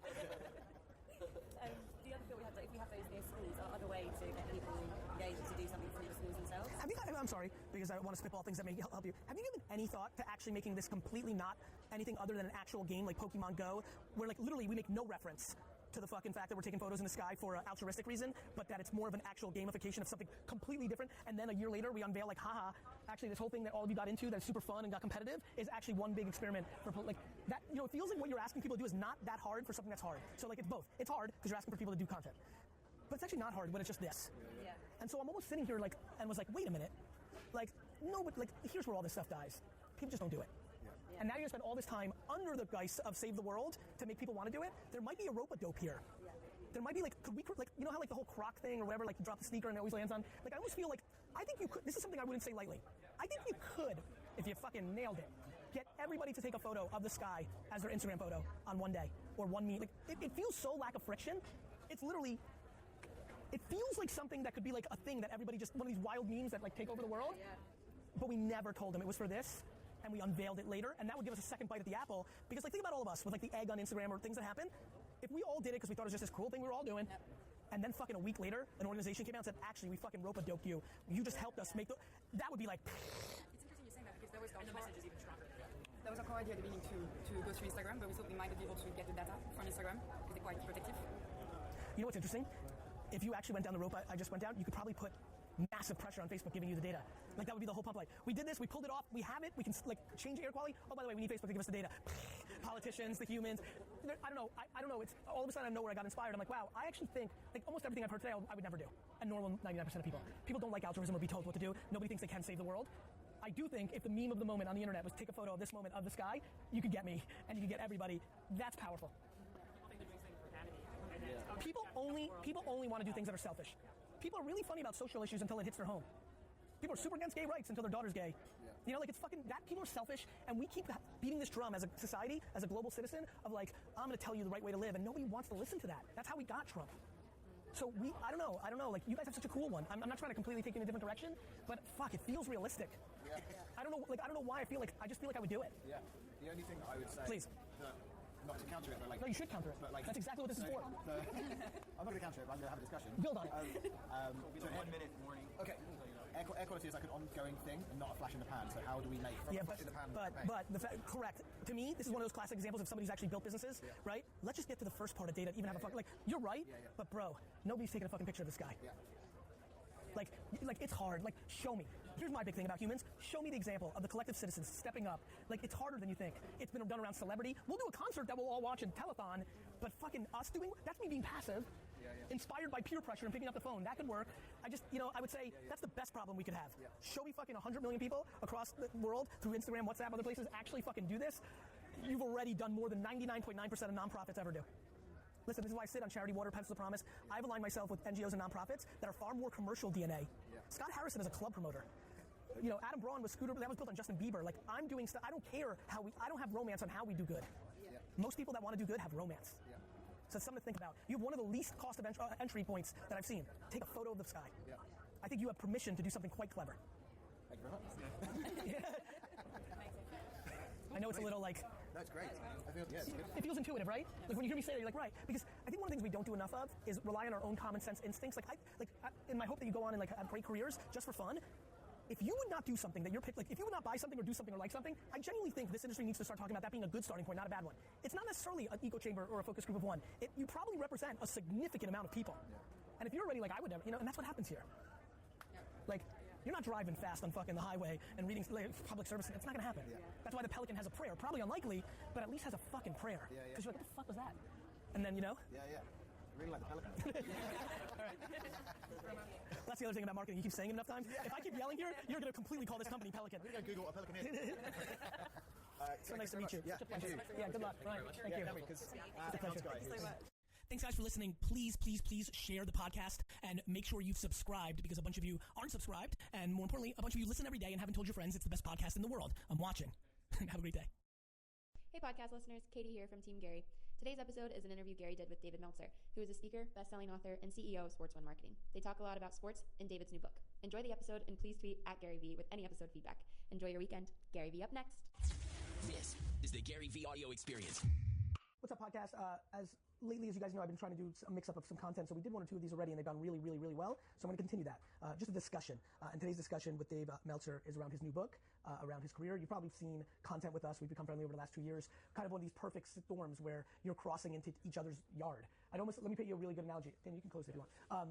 Let me give you a fun analogy. Imagine two kids move into a neighborhood in the 80s when kids went outside, and one kid's got a pool and is swimming, and the other kid's great goal of moving into the neighborhood was to learn swimming, and the other kid happens to be really good at basketball, and the kid with the pool's great goal is to get better at basketball. That is the picture for us. You know, Dave had a tremendous career in the sports agency world, and as AJ and I were foraying into that world, you know, he kind of raised his hand and said, hey, I think I can help you guys. I learned a lot of things to do and a lot of things not to do. And at the same time, I think he was getting very intuitive of the rise of entrepreneurs and culture, building content around that, and then what that really means, you know, modern day personal branding around the space. And so we have a lot of, you know, we have a ton of similarities. We have differences like everybody else, but he's become a gentleman that is, you know, some of my favorite things that are going on in my life is when I get to use VaynerSports as escapism for my chaos. It's obviously a business. You know, VaynerSports reminds me a lot of VaynerMedia in that VaynerMedia the first 2 years, I still had to do the wine thing. The Gary Crush It came out, so the Gary V thing started, and I was stretched in. I was very passive, but I got us the clients. And similar with VaynerSports right now, you know, obviously AJ and team run that very aggressively, but I'm involved in recruiting and big brand stuff. And, you know, some of my favorite things is when I get to do the VaynerSports stuff, and Dave is so in the business of sports and an icon in that world, so I do get to see him at the Combine and Super Bowl and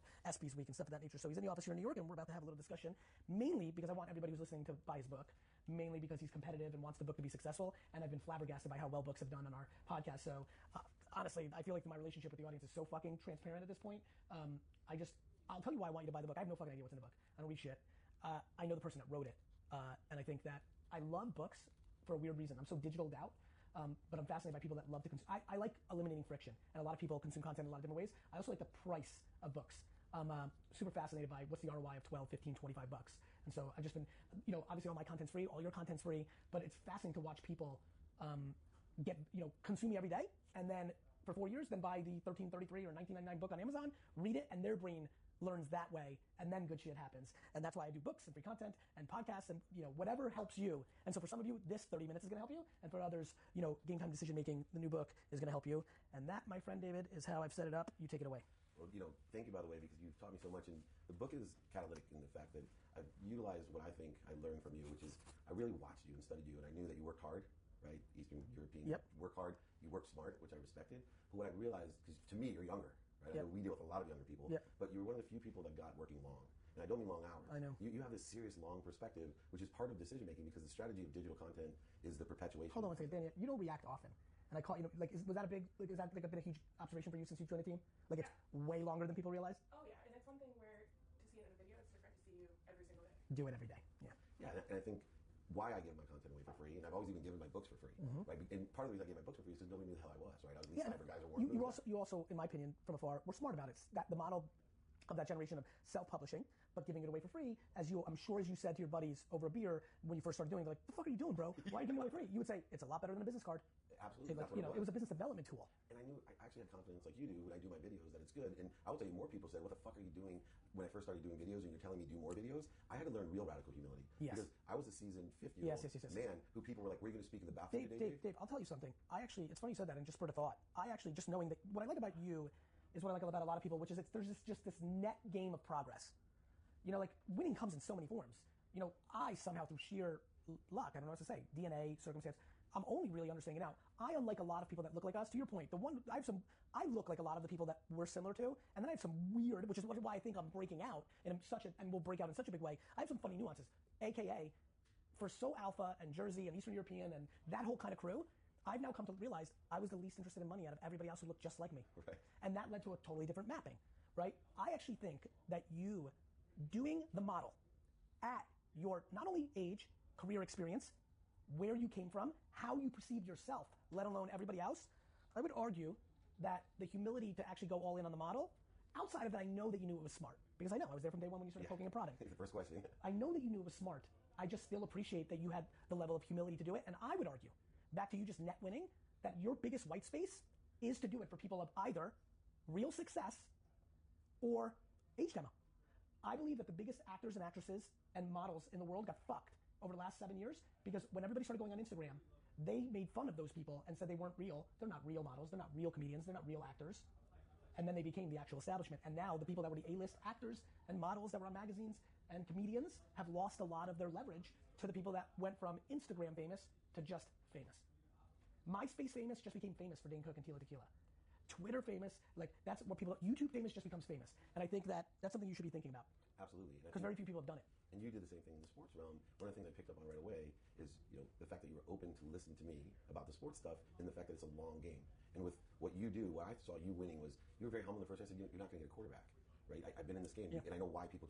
Lee Steinberg got Pat Mahomes for one reason, because Lee Steinberg represented his dad. I know. Gary Vaynerchuk had no chance of ever representing his dad. That's right. Right. But I'll tell you what's going to happen. Every kid that grows up for the next 10 years, now, those will become dads. And those kids also, there'll be no choice when they've gone through college and said, you know what, the best thing I've learned in college is watching Gary Vee videos, or even Dave Meltzer videos, who tells them, I'd go with Vayner Sports. Now they're going. I remember a meeting we had, I appreciate the compliment, where we were at CES in Vegas. And we were in the big convention hall, which was rare for me, but I had to do a piece of content for Samsung or something. Yep. And we had like a 20, 30, 40 minute call. Forget about meeting. Forget about the one we had at Super Bowl when we first kind of met.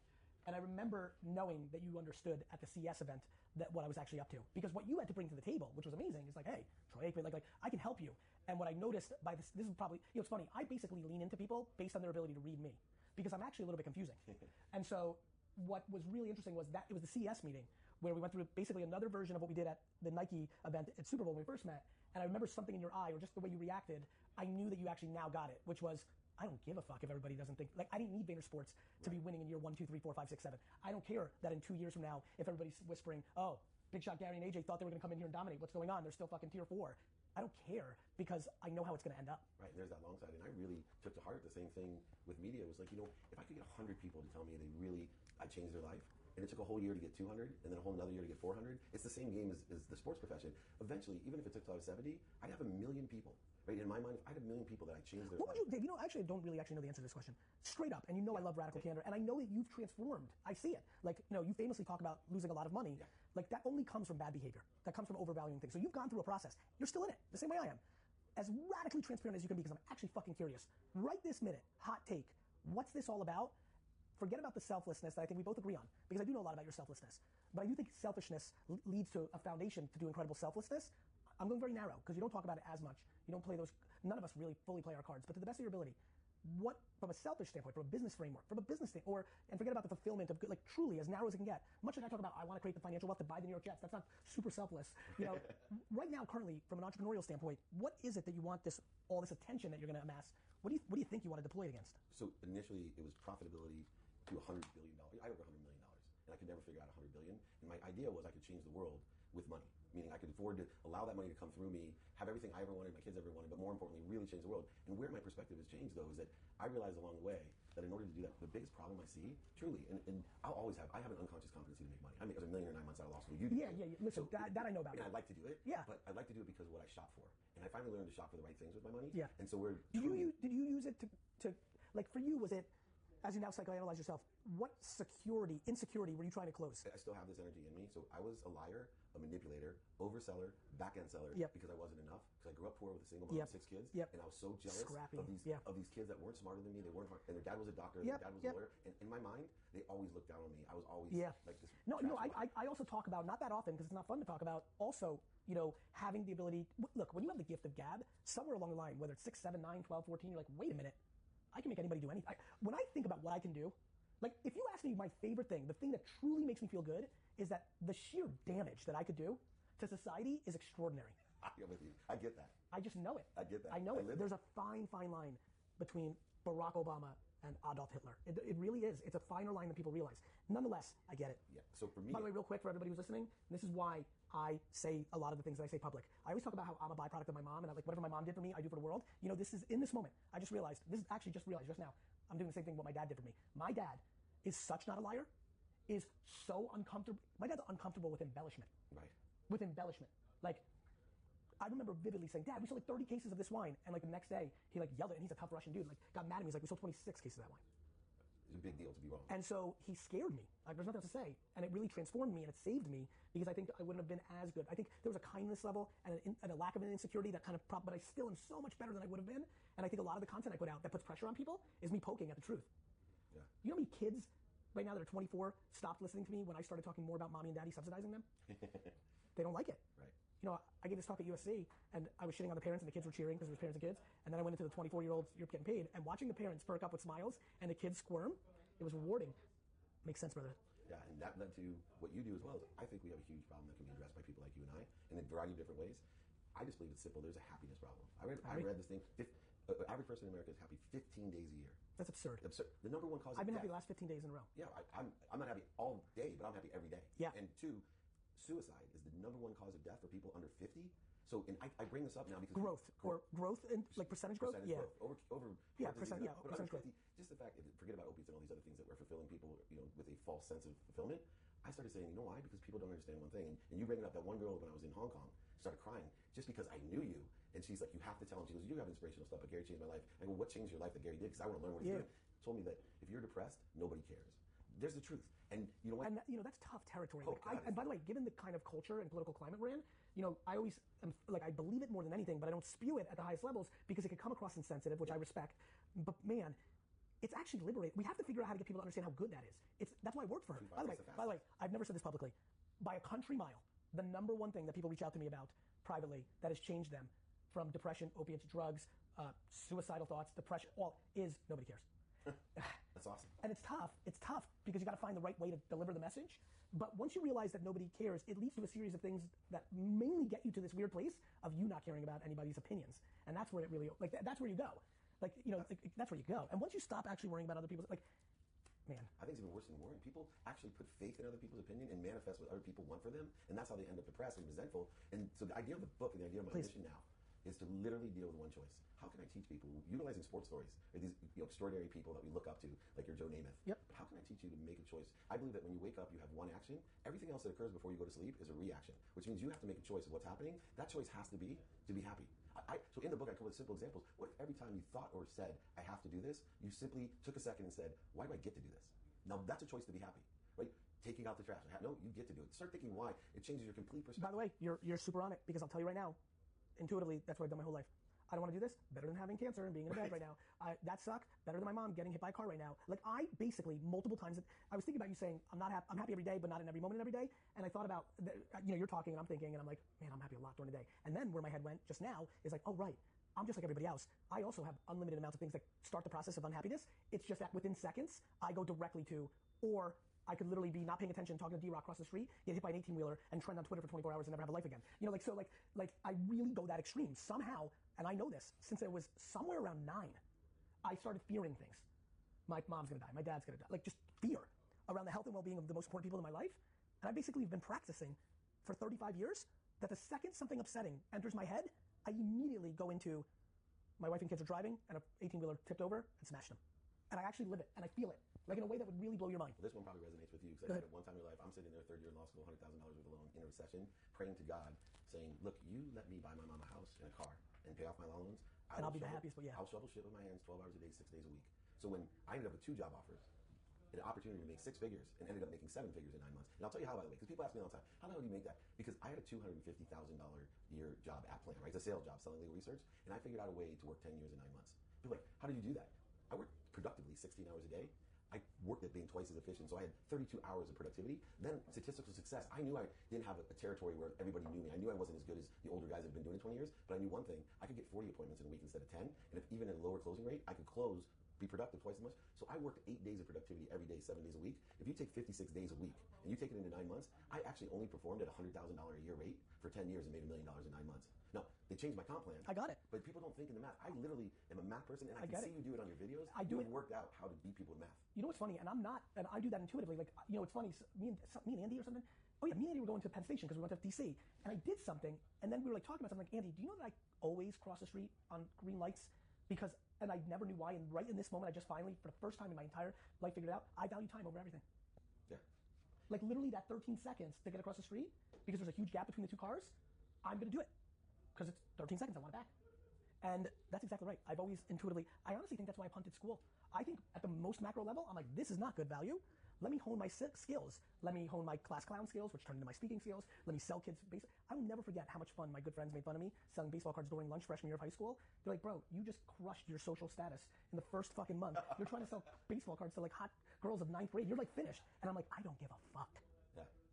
Because people, it's so funny because, people perceive a weakness from what other people think. And I'll give you a story about SAP, who's in this building. Yeah, they are. My favorite story is they could not find people to test software 7 years ago because you had to sit there and do the same thing all day long, and human beings hate that. Yeah. And so what the CEO literally has an autistic son and came home trying to figure out this problem, and he's watching his son, trying to love on him, and he starts realizing, God, this kid loves to do the same thing over and over.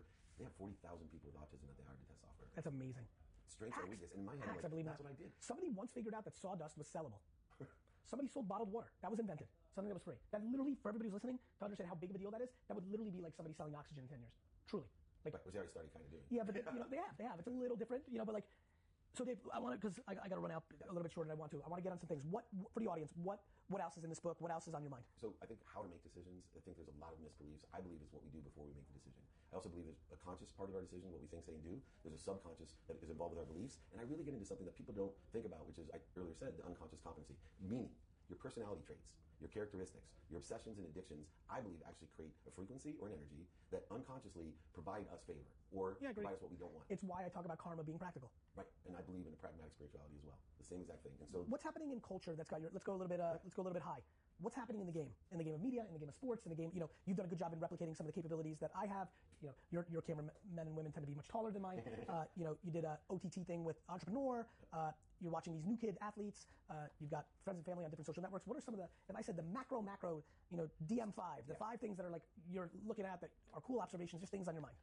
It's amplification and perpetuation of traditional media. Okay. I think it's really important to understand that a lot of my strategy is about what is going to be looked at 10, 20 years from now that will still exist. So I actually build content today that either used or not used, knowing that there'll be a funnel of understanding and stimulating of interest into transitioning and sharing a vision that will actually impact people because if I can impact them, the advantage I have over it's what I did in 09, 10 by making all those videos that we now reboot. Exactly. Which create a lot of credibility because 90% of my audience is like, oh, well, he's the Instagram motivational guy now, and they're like, holy fuck.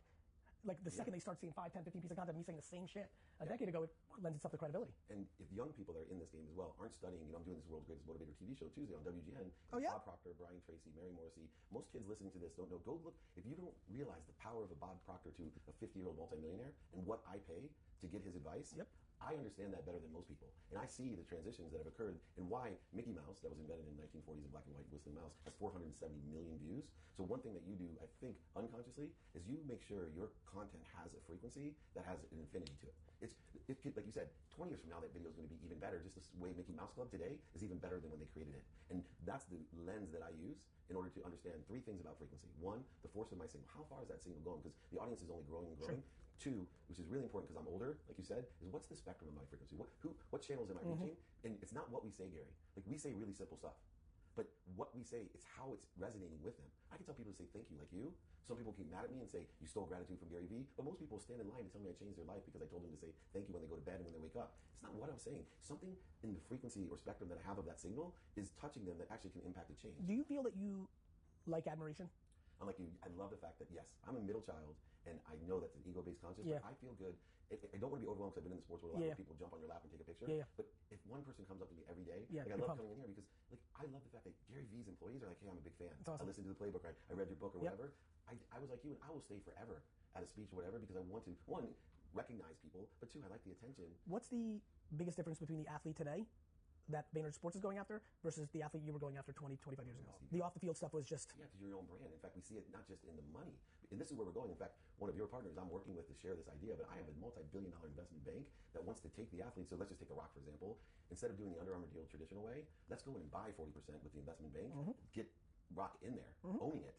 Now... the Kylie Jenner awareness changed the landscape. People can say anything they want. The day after everyone realized, what the fuck?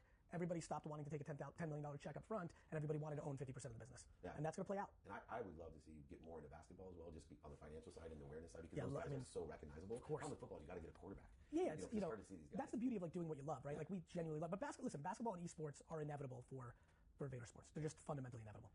Rapid fire, last 3-4 minutes. What do you want to talk about?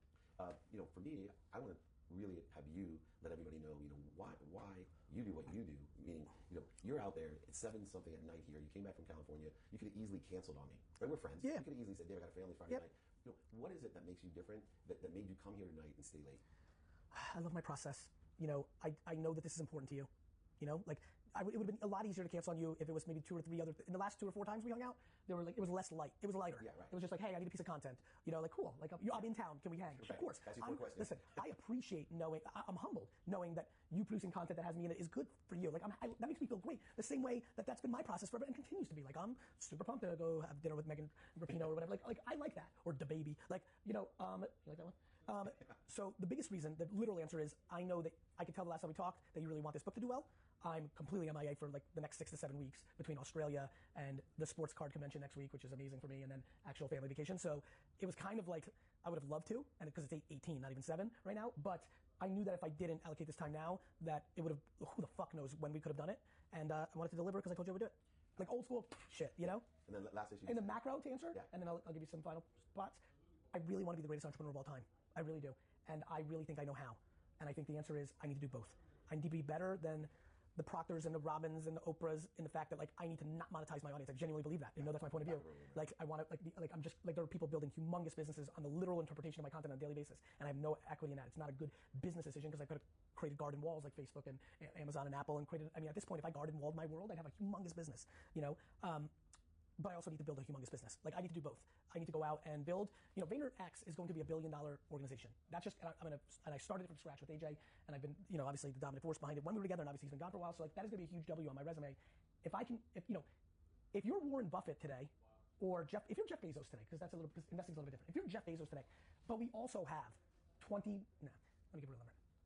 million people running around that are independently self-sufficient financially because Bezos allocated that much time and effort. Well, there's nothing even close. And I want to do that. I don't think I'll create the level of wealth, but I think putting up $1 billion business on the board is enough to go along with truly changing the game for 1 to 2 million people. And then having another 10 to 20 million be affected for more of a happiness or fun. Like, you know, like I think, and so that's it. That's why I do it. I really think it's fun to try to be the best entrepreneur, the greatest entrepreneur of all time, the most impactful entrepreneur. It's kind of like, why not? I always think about these things like, why not? Like sometimes I say something like, yeah, and I'm like, am I saying anything so good? Like, why not? Yeah. So it's a little bit of why not. And nothing would happen if people didn't. Last thing I said, please. Spirituality, right? Yes. Nobody comes in here. I have a whole side of transcendental, right? I sit on the Transformational Leadership Council. You know, I meditate every day. I study the Course in Miracles. I believe there is a spirit or a force, and it's not a religious one to me, and I support people that do believe in that.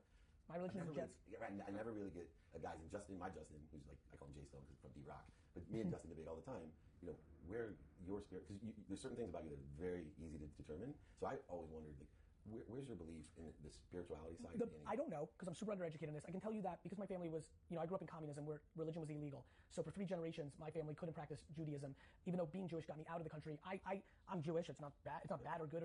But I'm not kidding. I associate, like when I see somebody wearing a Star of David walking by me on a necklace versus somebody walking by with a New York Jets hat, like I feel totally different. I'm not kidding. Yeah. So it's not core religion in the way we knew it. There's an inherent kindness, love everybody kind of thing that always makes me struggle with any regimes or politicians that suppress. So I'm always going to struggle with that because I'm very net love people. The number one thing is I've gotten more known that people throw at me is stoicism. I get DM'd about that constantly. In the same way that I treat meditation, which is I think it's awesome, but I don't do it, is the same thing that I've done with stoicism. Though Stoics, monks, like all sorts of interesting people have hit me up outside of a very quick Google search and kind of going through it. I still don't know what it actually fully is. Nice. So I've kept myself very pure.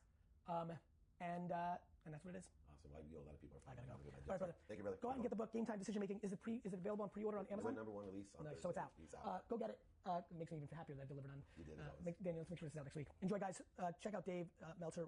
Dave, what's your Instagram or Twitter? At David Meltzer. Good to see you, brother. Great to see you. Take care, everyone. Bye-bye.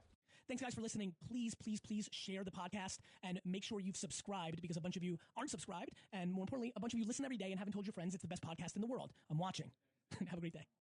Hey guys, this is Nakia and I'm stoked to introduce Gary's podcast to you today. I'm a professional fighter. I own a gym, Double Dose Muay Thai, in Australia, and I also help other fitness businesses around the world grow their gyms. In this episode here today, Gary talks to the Rutgers football team and, like always, drops some truth bombs on us about the reality of today's society.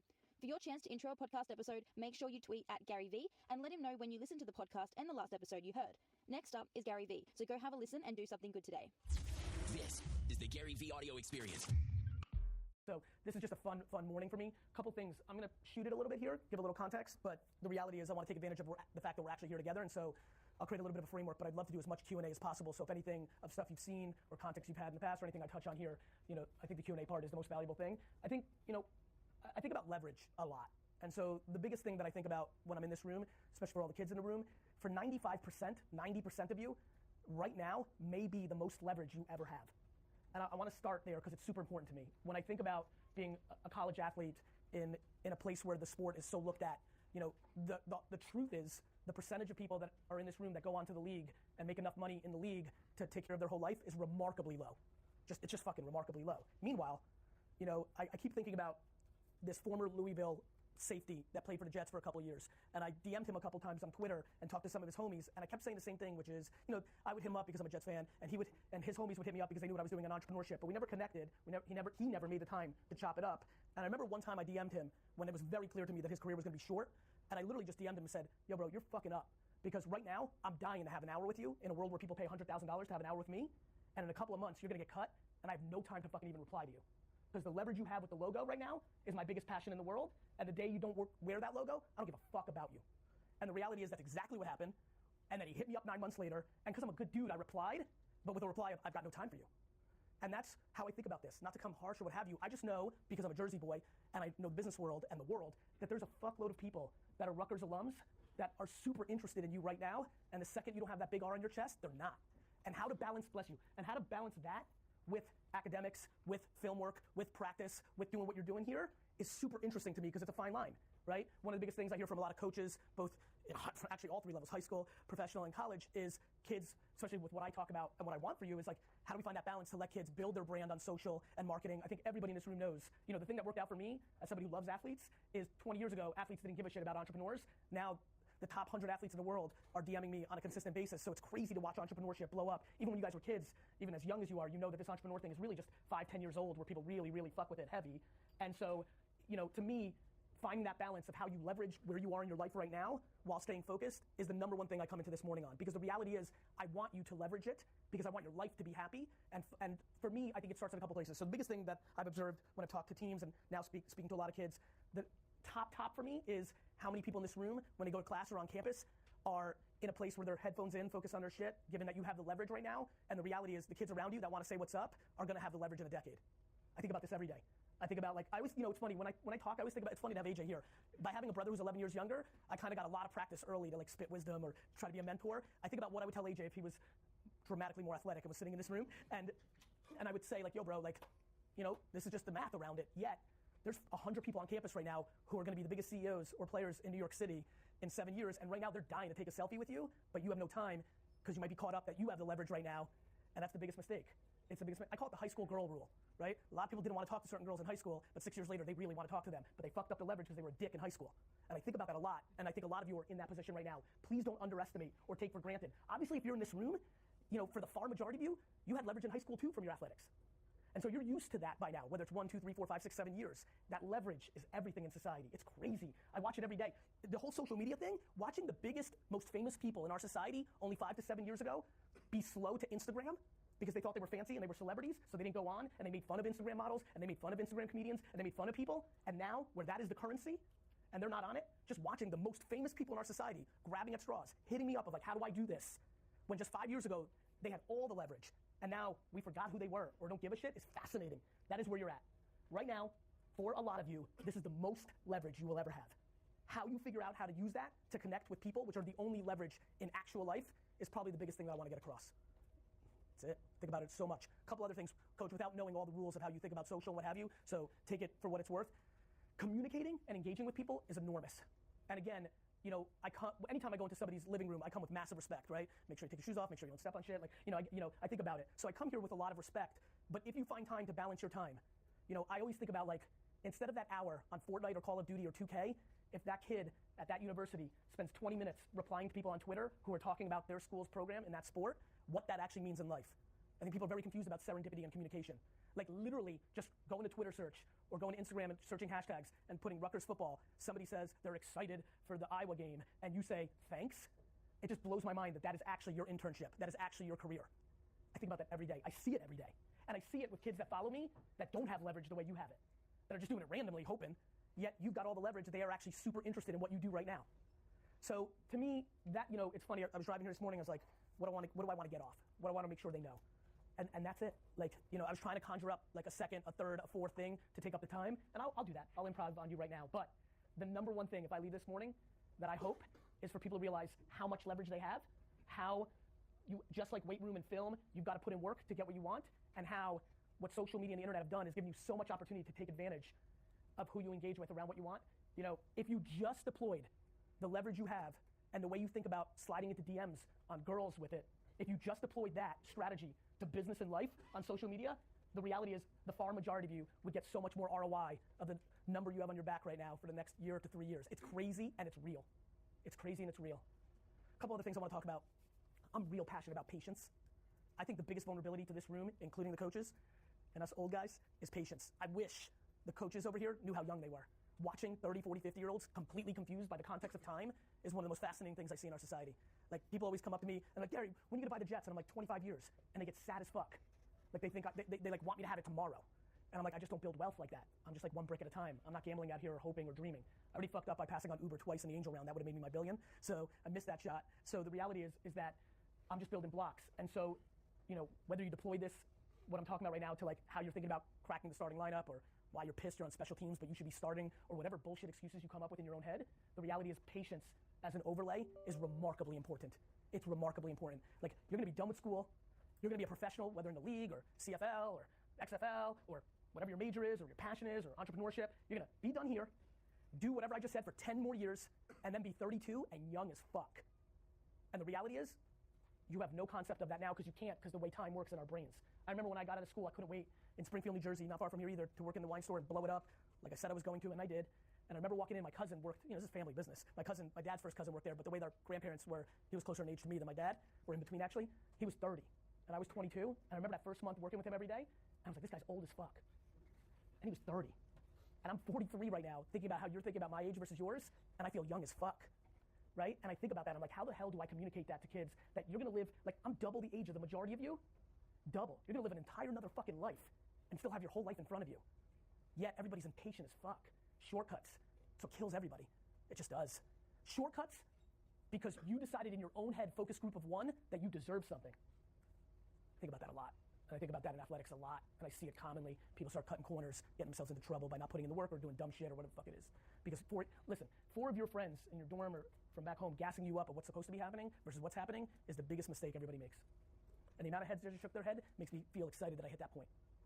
4 or 5 people in your family or friends or from back home or who you're in the quad with gassing you up of the way it should be versus the way it is the biggest vulnerability athletes have, entrepreneurs have, business people have. I just see it. Our parents see it every day. Results speak. And the reality is, coaches have that subjective call. You might be right. They just might like a skill set from somebody else a little bit more in the way it works on the overall. Who knows? Or maybe most likely, which I see a ton, they just don't like the way you're handling it. So, to me, I would rip both my arms and legs off to be as fortunate as you are, to be at this age, during the internet's maturity at this age. I'd probably own the Jets by now, if I was lucky enough to have the internet around at this age. The remarkable nature of that machine, and everybody's shitting on it now for hate and all the fucked up things that people think.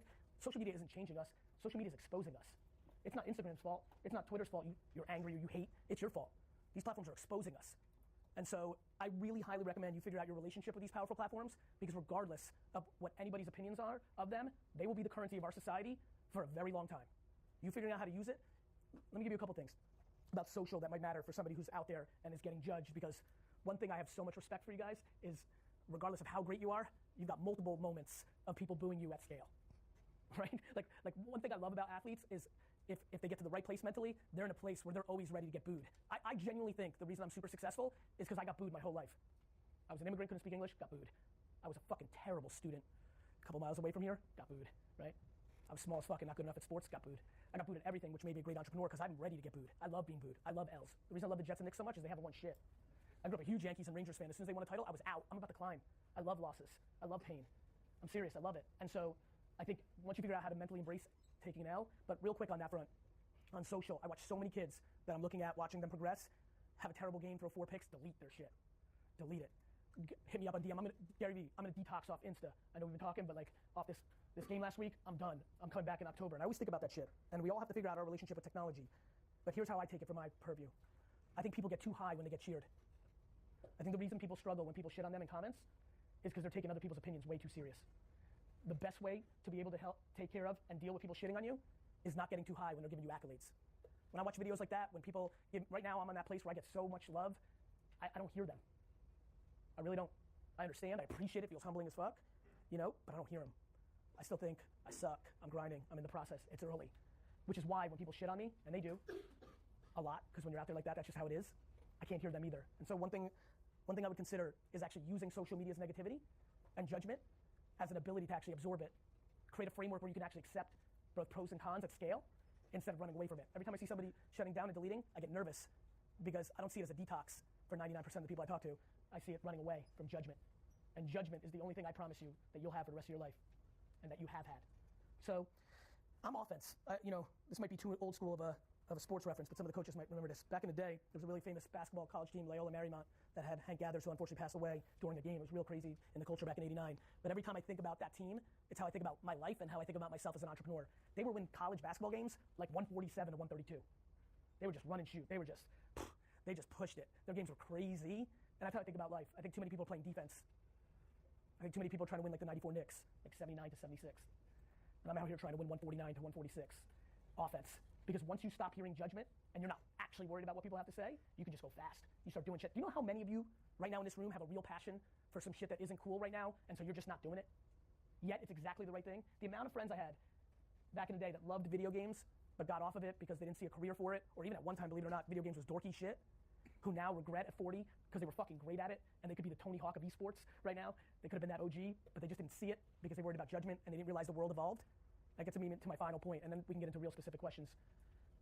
Whenever you're, the biggest eye-opener for AJ going into the football business, like as hardcore fans as we've been, as how close we've been to teams and owners, the owner of the Miami Dolphins is my business partner, like as close as I've been to it, now that I'm really, really in it, I just can't believe how many of you don't fully love the game.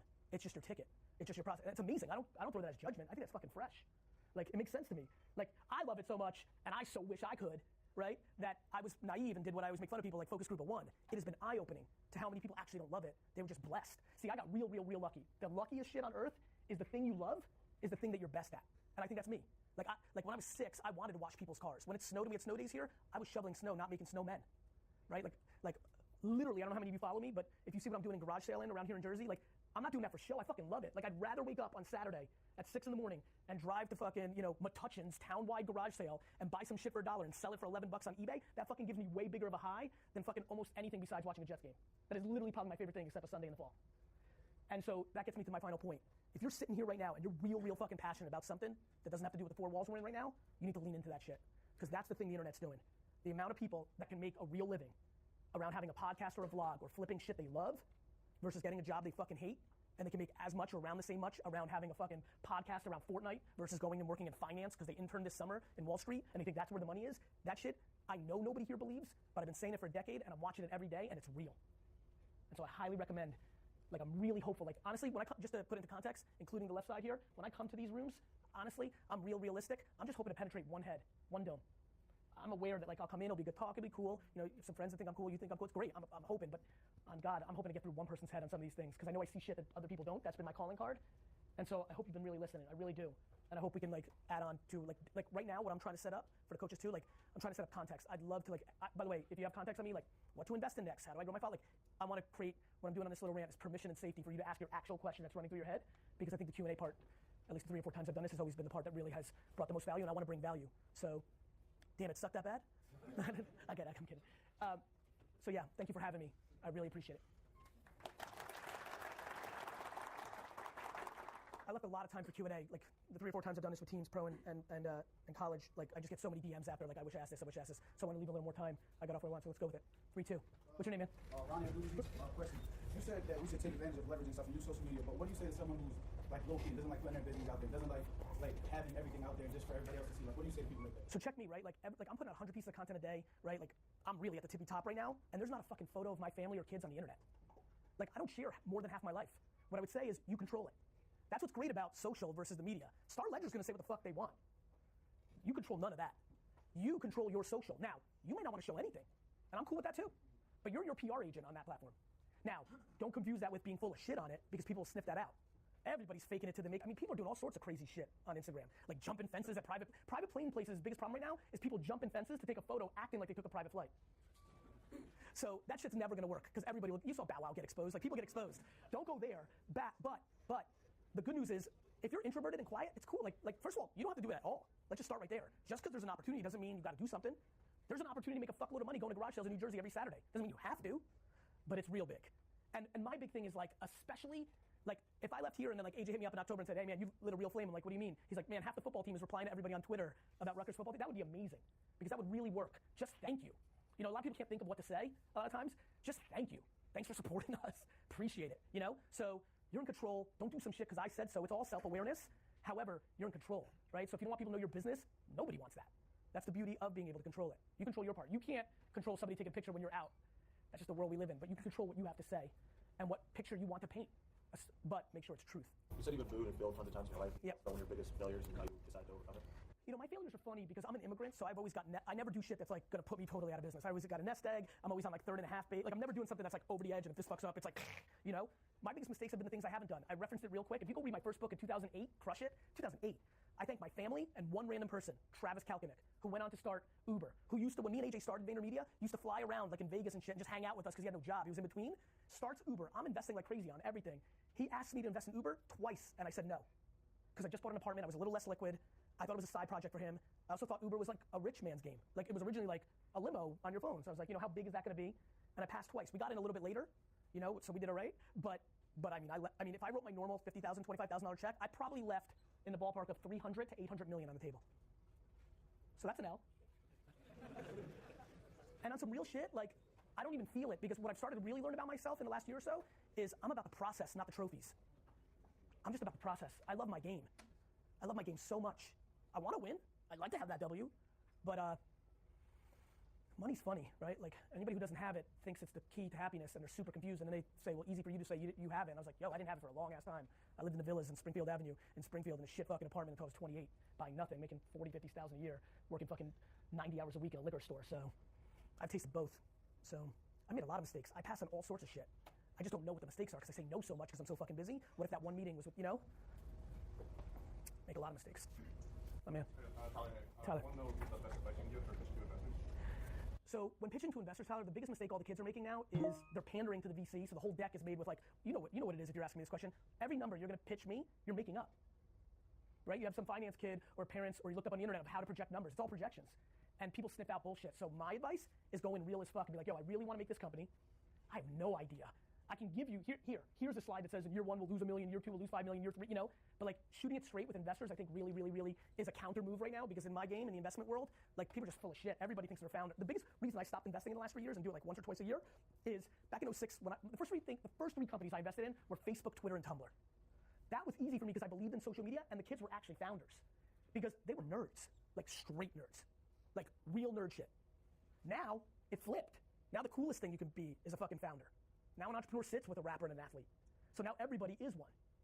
Because entrepreneurship is hidden. You know what's amazing about sports and rap? It's not hidden. You can tell me you're the best, but the fucking merit of the game is gonna spit it out. You can tell me you fucking got the best fucking flow and you can spit it, but the market's gonna decide on SoundCloud and Spotify. Entrepreneurship, people are hiding. Like, yo, I'm a founder. They put that shit in their Instagram, CEO, and they're not doing jack shit. You can be an entrepreneur. Being a successful entrepreneur takes time to weed out. So, real direct honesty. Real direct honesty. Like, I don't know in a pitch, or I'm not sure, is the number one thing. Because I take meetings just to stay fresh, just to do favors, and I laugh when I ask questions that I know the answer to, and they try to front, and I'm like, game over. My man. What's your name? CJ. I had a question for like beginners who try like investment and try to start and thinking money. Yeah.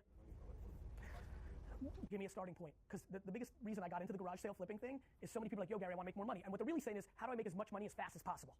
That's what people are really saying. Like, yo, I got 1,000, but I need 4,000. I got 10,000, I want 100,000. And they want it quicker. Because like, for example, if you've got any money and you want to be an investor, go buy Facebook and Amazon and Netflix stock. Because the next 5, 7, 9 years, they'll be better. There you go. But nobody wants to buy something at $200 a share, and in 5 years, it's $300 a share. But it's guaranteed. It's better than putting it on red or black. On the flip side, the quickest way I know how to make money from like a small base, under 10,000 bucks, like $100, is flip life. Flip life, bro. Do you understand that if you went to the fucking Walmart or Target close by and just scan shit on your eBay app and Amazon app, you could find arbitrage, something that's on the clearance aisle at Target at 25 bucks that sells on eBay for 60 bucks? But you know what everybody says, well, what about the fuel? What about the eBay costs? What about the work for me how to ship it? And I always reply, yeah, work. Better than working at fucking White Castle for $6 an hour.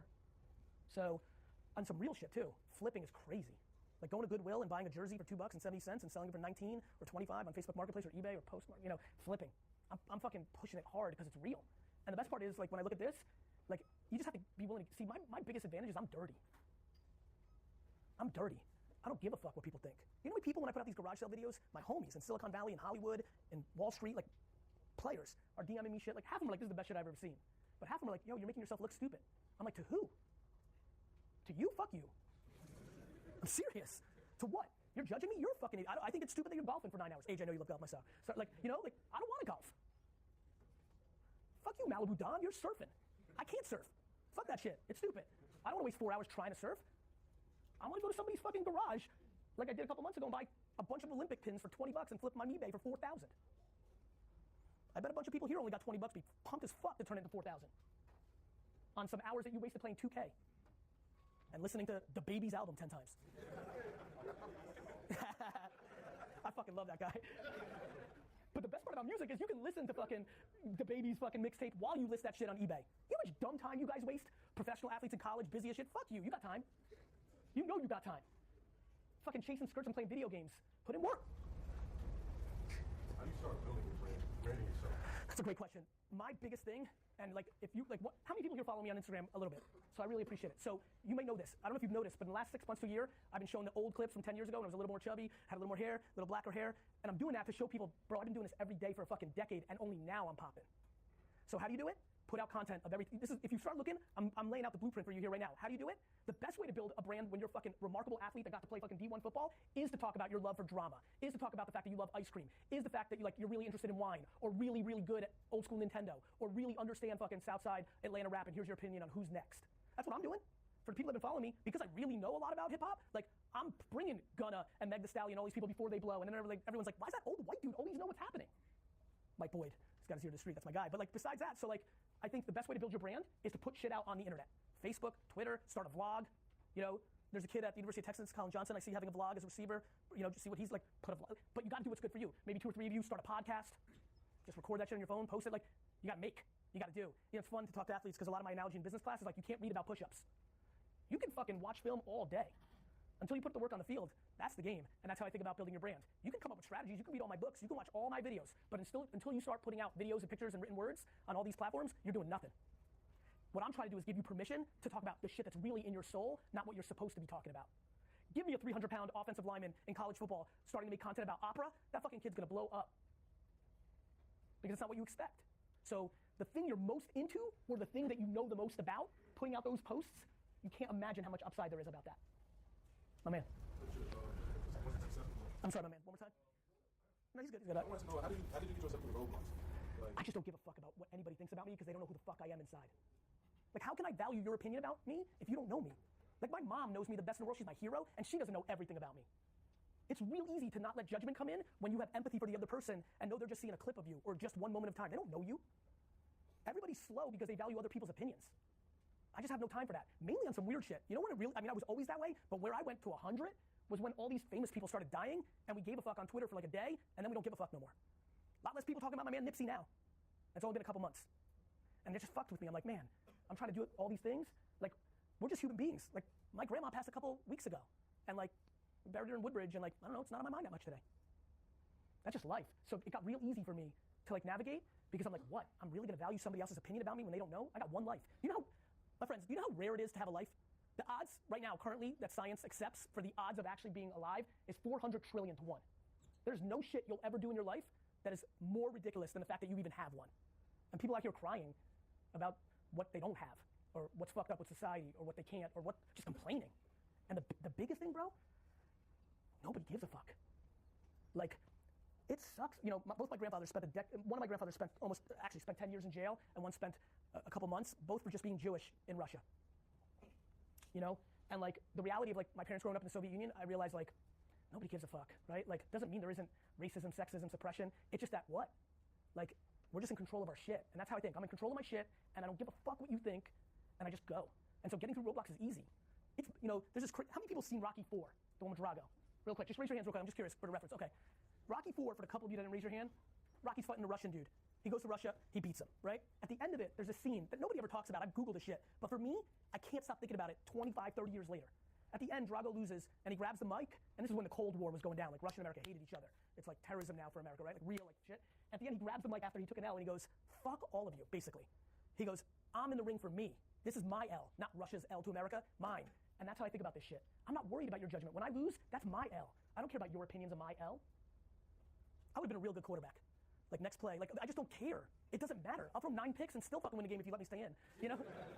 Like that's how I think. That's how I think as a human. That's how I think as an entrepreneur. You know? It's just like, I always think about like the things in the mental makeup that I had that would maybe really good at sitting here. It's like, next fucking play, what? People booing, what? Coach is gonna yell at me on Tuesday on film? I don't have time for that right now. I gotta fucking next play. That's life. Nobody cares that your fucking mother was fucked up. Nobody cares where you came from. Nobody cares. Like, of course people care, but they can't do shit about it. You don't like it? Move. Go to Sweden. I don't know that reference, but I'm glad I hit it. Go ahead. Got it. In terms of the investment side, yes. If you were to start today, what would be like a comfort level in terms of bankroll, and then what industries would you look at? You know what's really, thanks for sitting, guys. What's super devastating about when I hit Facebook, Twitter, and Tumblr is I had very little. I had money because this is a good story. This might help you guys. So I wasn't making that much money in my 20s at the liquor store. I was pouring it all back into building wine library. So, but even though I was making like 60,000, 55,000, 63,000, I was saving. I was living like I was making 30. And that's why I had a little nest egg when I saw my moment I struck. That's where everybody fucks up. Everybody lives 25 to 100% more than they have. That credit card fucking game. All, by the way, back to the last question, because they want to buy the new Supremes to flex on Instagram for people that they actually don't even fucking like. It's the most fucked up framework. Keeping up with the Joneses is fucking broken. People buying chains they can't afford to look, I mean, it's crazy. It's crazy. So I was fucking saving. So my comfort level was every dollar I had on some shit I believed in. I wasn't an investor when I invested in those 3 things. I was just taking an opportunity. Later, when I became an investor and had more money, I got dumb. I started losing because my level of comfort was greater, right? I was being looser. You know, like when you go to the casino, you win a little something, you got a little house money, you get stupid. You change what got you there. And so that's what happened there. I would say your level of comfort has to be it going to 0, because 99% of companies fail. Whatever you are super thrilled to go and have disappear off the face of the earth, that's your number. Especially when you don't have a fuckload. Even when you have a fuckload. That's how I bet now. I'm rich now. But I still bet when I write that check, I'm like 0. That's why I never had a crazy failure. Because a lot of people write a check and be like, okay, but this is gonna get me to my million or my Maserati, and then they hope. This is the worst fucking strategy of all time. You like that one? I like that one too. Oh man. I'm like Gerald, and when you were growing your business, you talked about how you really like work all the time. Yeah. When you hit roadblocks, and kind of like, did you have any self-doubts? If you did, like, how did you respond to that? You know, I don't want to bullshit you. I really didn't. I was on a fucking mission. Like, I didn't care. My friend, you know, like all my friends when I got into my 30s started getting some press. Shit started happening. Everyone's like, yo, you're, you know, I grew up when there was like no internet. So like, high school friends from North Hunterdon High School in Hunterdon County started reaching out to me, saying like, yo, you're so lucky. You're this. I'm like, motherfucker, I'm not lucky. I'm like, you remember fucking 1999 when you went to the Jersey Shore and banged chicks? I fucking worked. So like, I'm just in my fucking cocoon, bro. Like for real, you know, like just in it. And so like, I'm trying to get back to the point that I was talking with my man. Like roadblocks are self-imposed based on judgment from other people. Think about, you know what, this is a perfect analogy. Think about how many times you guys get banged up on plays during games that so many people would take themselves out and not play at all. Oh, I fucking hit it. That, you know, when you get banged, like football's crazy. You guys are getting banged up on every fucking play. And think about the tolerance. You guys all know everything. You know the kid in this room who gets chipped up a little bit and is out. And you know the person that's on this team right now that'll break their fucking back and play. But for normal people like me, I'm like, every play would get me out. That's how I was as an entrepreneur. The shit that I think people think are roadblocks. Do you know what it feels like to be 26 years old, have people that you went to high school with come to your liquor store, look you dead in the face as they pulled up in their BMW and say, oh, you work for your dad? And then you ring them up on their case of champagne that they're gonna use for their party, and you bring it out to their car and put it in their trunk, and they look you in the face with pity? I lived that life. And the way I took that scene was, I'll see you in 10 years, motherfucker. That's how. Ron Cassidy, I just have a quick question. I know you have a pretty amazing background, and I mean, just to get where you are now, what were your core values over the course of that time? I mean, you don't really talk about anything. No, that was one, clearly. I've established that. I've established that. Yeah. Gratitude. On that 400 trillion to one thing, I'm grateful. Straight up. Like, I don't know what to say. Like, you might have not been born, right? Like, your dad could have been late to the apartment that day. Like, on some real shit. Like, I don't think people contextualize perspective. Like, what? Like, you're alive. You could have been a tree. You could have, right? This is cool. Like, life is good. Like, it's cool to have one. That's number one. One of the biggest things for me is being the bigger person. I hate conflict. Ironically, like I'm a tough guy when I have the mic and nobody else can talk, but in real life, I like happiness and like vibes and like, so like I've eaten shit my whole life. Like kids stole hundreds of thousands of dollars from me in the liquor store. Like literally, like I found a way for him not to go to jail for a long time. Like, you know, like just being the bigger person has been a core principle of mine. Not valuing money over family and like happiness has been huge. Fuck money. Like really. You can not care about money more when you don't care about what people think about your money. You know? Like, you know, so dude, patience. Like, I've talked a lot of shit, and I'm sure a lot of people are like gonna walk away with not giving a fuck or flip life or what have you. Like, if you leave with anything, if I had my choice, it would be, holy shit, I'm gonna live 4 more full lives, and no matter how crazy what I think about right now is, and like what I want to accomplish on or off the field, like, I got 4 fucking lives to do it. Like, you guys know Grey Goose? The guy who invented that as an entrepreneur invented it at 78. Sidney Frank, 78 years old. You know? Life is like sports. Like, one of the great moments of my life with AJ is the Monday Night Miracle at the Meadowlands with the Jets Dolphins. That shit was 30-7 in the 4th quarter. And they won. They came all the way back. My cousin left, went home to Queens, went to sleep. I called him when they tied it at 30 and said, can you believe this shit? He's already sleeping. He left that game and was already sleeping in Queens. I was like, what are you talking about? Hung up. And then the Dolphins fucking scored. They made it 37-30. And we fucking blamed Bobby for waking up. But like, that's life. Like, you could do everything wrong. Have every dream you've ever had get fucked up. Blame it on other people. The girl fucked it up. That injury fucked it up. Coach fucked it up. Blame everybody. Have everything go wrong. Be 57 years old and still have fucking 40 years to make it right. It's crazy, honestly. Like, if there was some crazy new drug that I could like inject in you that gave you perspective of time, you guys too, that's the drug I would give you. Straight up. It makes you optimistic. People are sitting here dwelling already. Dwelling already. Fuck, I shouldn't come to Rutgers. Fucking knew it. Of course there's people thinking that. Like, that's just real life. Dwelling already, haven't even fucking started. Man, that's what I want to change. My man. I don't love real estate. AJ loves real estate. Like, real estate, my opinion, doesn't mean shit. Real estate has proven itself over the last 200 years to be a wise long-term investment. I just don't get my nut off on it. Like, I don't like it that much. But I would easily tell you that that's wrong. It just doesn't make me happy. But it's like, if you like it, it's a great thing to lean into. But it's about patience. You might come out of school and the market may collapse because it's circles, you know? So, you know how everybody, I guess, could be like this, people like you, like speakers in the world. It's like, what makes you different? How do you know that you're going to be different from everybody else? Anybody can still. I think because I didn't start talking until I was 34 and actually accomplished something, so I wasn't talking in theory. I only talk about shit I've done, which made me very confident, and I only speak about things I'm doing. I think the reason I feel confident is 2 reasons. One, I watched so much Eddie Murphy and Richard Pryor and Chris Rock growing up that somehow I embraced an entertainment style of when I talk that works. And number 2, I stay in my lane. I only talk about shit I know. I watch so many speakers talk in theory, talk from an academic standpoint. Like, they read shit, I do shit, and then I talk about it. Like, I'll tell you everything about TikTok right now because I do it. So, entertainment and not fronting. My man. So what's the point of your life before now we do it? When you had the most leverage? Right this second. The question is, when do I feel like I had the most leverage prior to now? Yesterday. You know? Like, this is my leverage point, right? Like I was one of the first 100 people to have 1 million followers on Twitter, but it was 2007 and the world hadn't been on social media yet. So when I repeated it over the last year or 2 on Instagram, right? Right now, you know, that Instagram blue check, that following count, that's currency, that's leverage. So, right now. And my plan, my man, is to make the way I just answered you that question, that same answer until the day I fucking die. Right now, yesterday. Right now, yesterday. But I'm a marathon runner. That kid, by the way, that came to my dad's liquor store at 26 and flexed on me, losing. Life is a marathon. Everybody out here is trying to sprint. D-Rock, that's a good Instagram post. Let's get that. My man. I wouldn't say I'm a motivated person, but I don't think I have quite a single passion like you talk about. So what would your advice be on finding something like that? What's your name? Billy. I think it's a game of tasting. Like, the biggest thing I want for everybody in this room is to taste shit. Like, do random shit. Like, go skateboard, go cook, go try Flip Life. Go fucking put out a fucking song. Like, I don't fucking know. Like, taste shit. Like, in your 20s, you gotta taste. You know, and that's the biggest mistake that people, you know, like, make. They're trying to, like, figure out, everybody's got so much pressure to, like, have it figured out when they come out of school.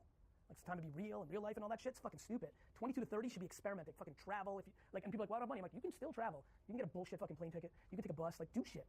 So I think you're not gonna find what you fucking love. Like, it's like food. I'm always fascinated by oysters. The amount of people that think they hate oysters, even though they've never had one, I see so many people living life that way. You don't know your passion because you haven't done shit, Billy. How much shit have you actually done yet? Not much, my man. So, like, you gotta go try shit. Not just Billy, all you fuckers. Like, you're just happy you weren't Billy right now. But it's the same fucking answer to all of you. What's up, everybody? It's Gary V. I am super fired up. If you are not aware, the new 004s from K-Swiss are here. Positivity and optimism. You know, for me, when I'm thinking about products, sneakers, wine, anything I do, it's always like, are you actually passionate about it? You know, the one thing I would tell all of you is before you launch anything, do you actually believe in it? Is it your truth? Nothing is more exciting to me than to throw a right hook in a world where I jab 24/7 when I actually believe in the right hook. I believe in this sneaker. I believe in this concept. And most of all, if I can get one of you that sees this to look down at your feet when you're walking or living life and you needing that little burst of a different perspective on the fact that we are living this life, that is the ROI of this execution. If you're buying sneakers in some shape or form, please make it 004, positivity and optimism. Everybody, it's Gary Vaynerchuk, continuing the podcast series here at Cannes, and one of the things I always say, like the main reason I go here is I get to have like a far more productive meeting agenda, and I get to see people I want to see, or people I've been wanting to see, or people I need to see, and so that will continue the theme here. This is somebody that I have admired for quite a long time, and I think is pushing so many important conversations, not only in the media landscape, but just in the world as a whole. There's a lot of things I want to talk about. We have one category that I believe, because I consume a lot of her content, that we agree on. As many of you listening, you know I've been talking about my idea of starting an incubator in a retirement home, or my deep needs as a kid to hang out with everybody's grandparents, or some of the things we've been doing about hiring people who've retared from the ad world to do copy for us at Vayner. And so I'm just extremely honored to have Cindy Gallop on the podcast. I'm going to let her introduce herself in a second, but this is something I've been really, really looking forward to. I'm super happy we're having it. There's a lot of things I want to talk about. And most of all, what I'm probably most excited about is there's such a crossover with the content that I put out that really selfishly, I just want so many people who listen to my podcast who don't know you or haven't heard some of the incredible things you speak about to allow them to be introduced to you. So this is a good day. This is the Gary V Audio Experience. Thank you. Well, I'm thrilled to be here. Thank you, Cindy. So why don't you set up a little context? Why don't you tell the Vayner Nation a little bit about yourself, who you are, what you're about. I'll ask a couple more origin questions, and then we'll get into a couple of different subjects that are out there. Sure. So I'm Cindy Gallop. My background is over 30 years working in brand building, marketing, and advertising. 16 of those, by the way, spent at the same agency, Bartle Bogle Hegarty, BDH, whom we adore. Yes. These days, I work for myself, and by the way, I'm evangelical about the joys of working for yourself. I think everybody should, ultimately. So I work as a consultant and a public speaker, but I'm also an entrepreneur, and my focus is very much, first and foremost, on my sex tech startup, Make Love Not Porn. We are the world's first and only social sex user-generated, human-curated video sharing platform. We are what Facebook would be if Facebook allowed you to socially, sexually self-express, which it sadly doesn't. Yes. We're socializing sex, making it easier to talk about, to promote good sexual values and good sexual behavior. We call ourselves the social sex revolution. The revolution part is not the sex, it's the social. Good for you. How long? Now that's been like 5, 6, 7 years now, or do I have that right? Because I remember when that first kind of hit the scene. Yep. So I launched MakeLoveNotPorn.com in its original iteration. Right. Porn world versus real world. Right. Countryside at 10 in 2009, Yes. 10 years ago. Yep. Wow. Got this extraordinary global reaction. Huge. Realized I'd uncovered a huge social issue. And how long were you hot on that prior to that talk? That was literally when I launched that little website. I mean, I'd had the idea. Yeah, how long was it marinating? 1 or 2 years before that, when I realized through dating younger men Yes. that I was encountering what happens when today's total access to porn online meets our society's equally total reluctance to talk openly and honestly about sex. Complete. When those two things converge, porn becomes sex education by default in not a good way. And so I found myself encountering a number of sexual behavioral memes in bed. I went, whoa, I know where that's coming from. I thought, gosh, if I'm experiencing this, other people must be as well. Of course. I didn't know that because 11, 12 years ago, no one talked about this, nobody wrote about it. And so I went, what do something about it? How much better off are we on? I mean, I feel like we have not moved the needle that much. You know, like, as you know, you're so deep into this is actually my question. I think the two things that people completely and utterly do not talk about is money and sex. A third thing, Gary, death. That's a good one. I talk about death all the time. And by the way, I say that because it's a good one. years ago I was at an event and a woman came up to me and she said, you and I work in the same area. And I went, oh yeah, she was a hospice worker. Interesting. She said the two things no one wants to talk about are sex and death. And by the way, I therefore gave a talk 4 years ago now to the annual conference of the International Association of Cemeteries, Crematoriums and Funeral Directors Yes. on the future of death. And the point I made was, just as I'm socializing sex to make love not porn, we need to socialize death to make death easier to talk about. Before we get into a lot of things that I want to talk to you about in those genres and others, just for context, because I enjoy it, how did your ad world career start? Like were you always destined for that world? Did you start your career in that? Like, give me a little bit. Take me back to. Sure. I'm interested. Yeah. So Where'd you grow up? So I grew up in Brunei, in Borneo. Yep. My father's English, my mother is Malaysian Chinese. Yes. I was born in the UK when I was 6 and moved to Brunei, and so that's where my sisters and I grew up. I studied English literature at Oxford University, and I fell madly in love with theatre there. So Oxford has a thriving student drama scene. Yes. You know, I love everything about it. And so when I left university, I decided all I wanted to do was work in theatre the rest of my life. And I Did you want to be in it, or you want to be behind the scenes? At Oxford, I did everything. I wrote, acted, directed, stage managed. But I knew I wasn't good enough to be an actress or director. You were that self-aware? Oh my God, yeah. Because actually around you at Oxford even are people who are brilliant at acting and directing. Right. I was not one of those. Right. But I used to draw a lot when I was younger. And so I got sucked my friends into designing theatre posters for them. And from there I got sucked into helping sell their shows. Yes. And so I became a marketing officer in Yes. theatre. Yes. And so I worked in several theatres in the UK for several years until I got completely fed up with working 24/7 and earning chicken feed. Yes. Which is what happens in theatre. Yes. And so the romance was gone. The romance was totally gone. Yes. And at the time I was the marketing officer at the Everman Theatre in Liverpool. And part of my job promoting the theatre was giving talks about it. So I gave a talk to a group of women in Liverpool. And afterwards one of them came up to me and she said, young lady, you could sell a fridge to an Eskimo. And I went, that is the universe telling me something. Time to set out the establishment, go into advertising. And so I did. And so where'd you go first? And as what? Yeah, right. So I then found it really hard to get into advertising because this is like the UK in the mid-80s. Mid-80s. Advertising was a really hot, sexy profession. Was it? You know, everyone wanted to work in advertising. And so I basically went right back to the beginning and I applied for graduate traineeships, entry level. And I got hired by Ted Bates. Back in the days when Ted Bates actually existed, it doesn't any longer. Okay. So that was London in 1985. And so I was a trainee account exec. And so I came up the account management route. And how long did you stay in that account? And so I was at Ted Bates for 2 years. Then I moved to J. Walter Thompson. I spent 6 6 months there because a very hot agency at the time, Bill Greeney's Trot, GGT, Dave Trot's agency, called me, and so I went over to them. Spent cool. 2 very happy years there. And then in 1989, I joined BBH, and that was it for the next 16 years. That's incredible. And within BBH, you entered as a what? So I entered as an account director, and then got promoted quite quickly to a board account director. Ran big global pieces of business out of BBH London. And then in 1996, I moved to Singapore to help start and run BBH Asia Pacific. That's cool. And then in 1998, I went to New York to start out BBH New York, which began as me in a room with a phone. Is that right? Starting an ad agency in the world's toughest advertising marketplace. And then the economy, not too long after that, started to turn. Yep.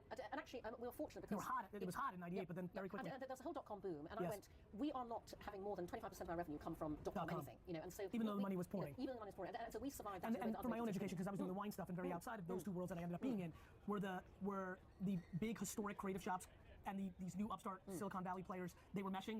All those upstarts were hiring the establishment. They were actually across the whole makes range sense of us. to me. But although I have to say that there were some serious culture clashes. Yeah, that would make sense, right? You can imagine. Yes, that's why I was asking. Yeah, and so without naming names, never speak of the dead. but it was a lively old ride with some of those .com players. Just because we have a lot of operators, and only with 3 years, even with the big BBH brand, I'm sure the office wasn't humongous when the economy. No, it was tiny. And when the economy went, how did you stay in New York through 2001, 2, 3, 4? So how did you navigate those tough waters? Right. First of all, by the way, Gary, we were very motivated too because our client was Cantor Fitzgerald, who in early 2001, I know. So I don't know if you know this. I'm sorry to interrupt because I've been doing a fairly good job. I'm proud of myself. My wine business was just starting to take off. I was with early e-commerce, and a story I've almost never shared, but I'm just going to jump in and share with you. Cantor Fitzgerald's office in the World Trade Center was probably my biggest consumer base of wine library. I had to actually go in by hand because back then the way we managed email was very different, and take out all of those email addresses because it was the only time I remember actually crying at a computer screen because I was literally taking names out of a database and not one of them were alive anymore. Yeah. So Howard Lucknow and Cantor Fitzgerald hired us in January 2001, their first ever ad agency hire, to basically build a launch campaign for their electronic trading platform eSpeed. I remember. We were due to launch that campaign on September 17th. We had booked every single billboard in the World Trade Center. And we lost a lot of our clients. We helped our client in ways we never anticipated helping. The whole agency went around hospitals, helping them track their employees. And we ended up doing a very different kind of campaign because Cantor's rivals, Wall Street has no heart, and jumped on the fact that they were gone.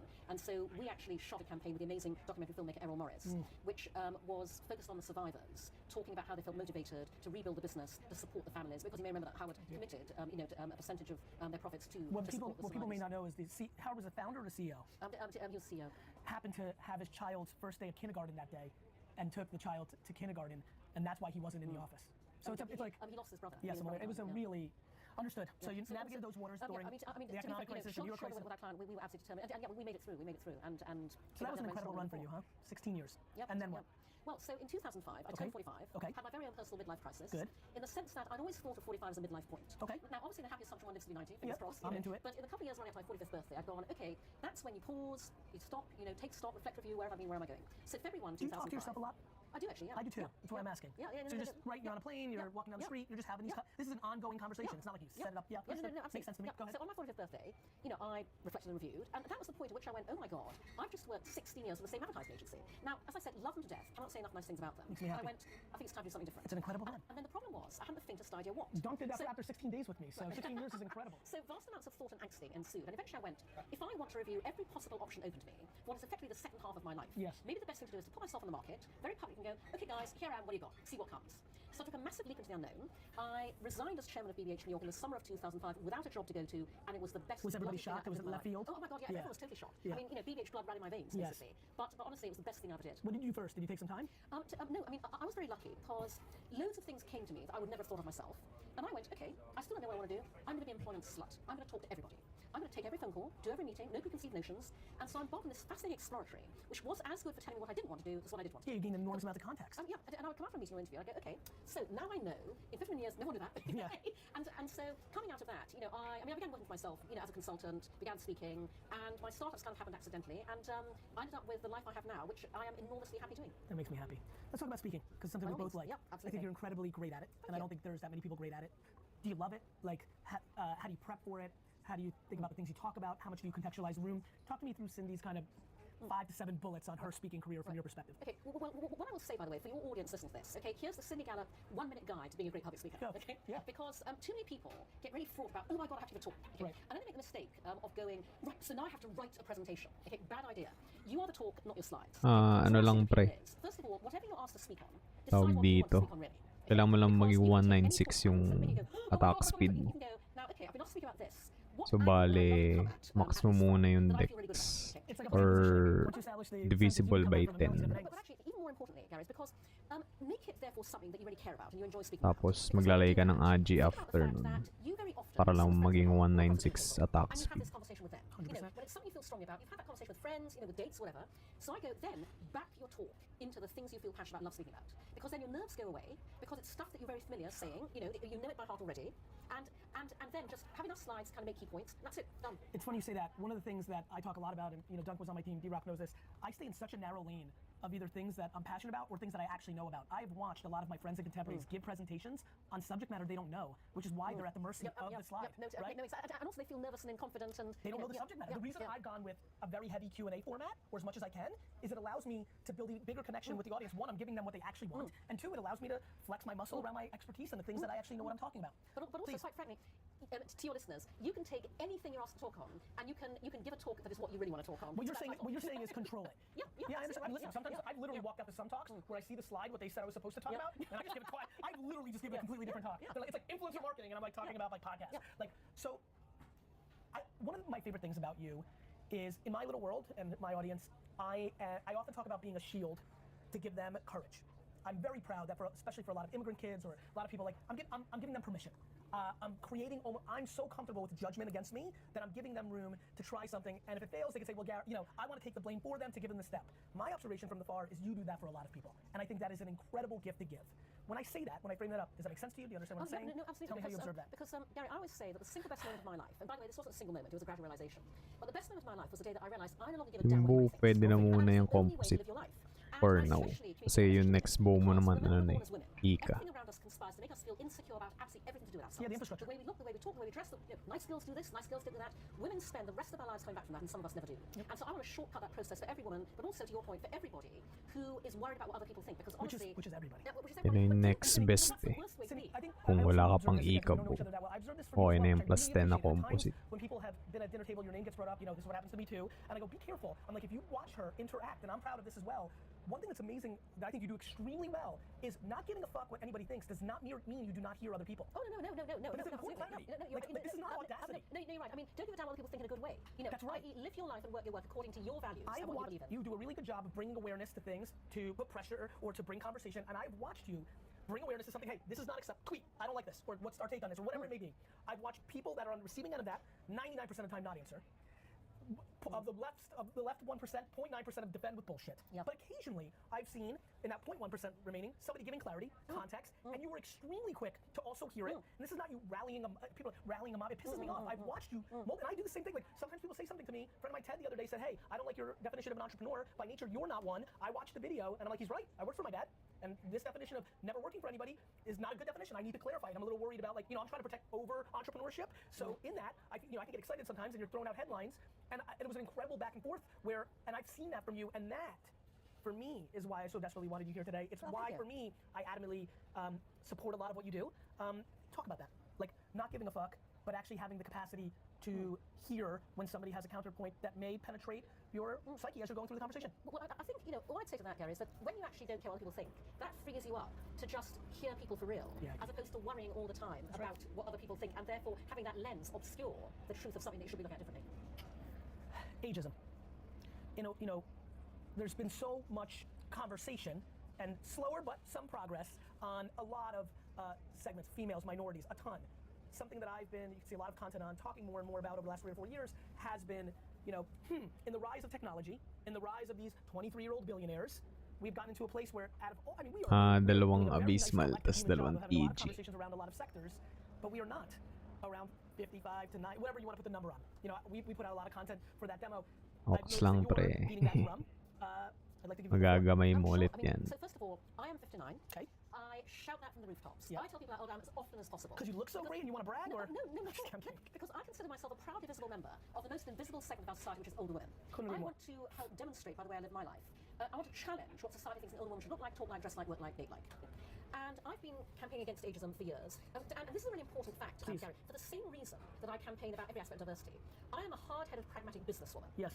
And I am horrified at the amount of money that brands and businesses are leaving on the table when we manage older talent out of the industry. Couldn't agree more. And also, by the way, let me define older talent for you.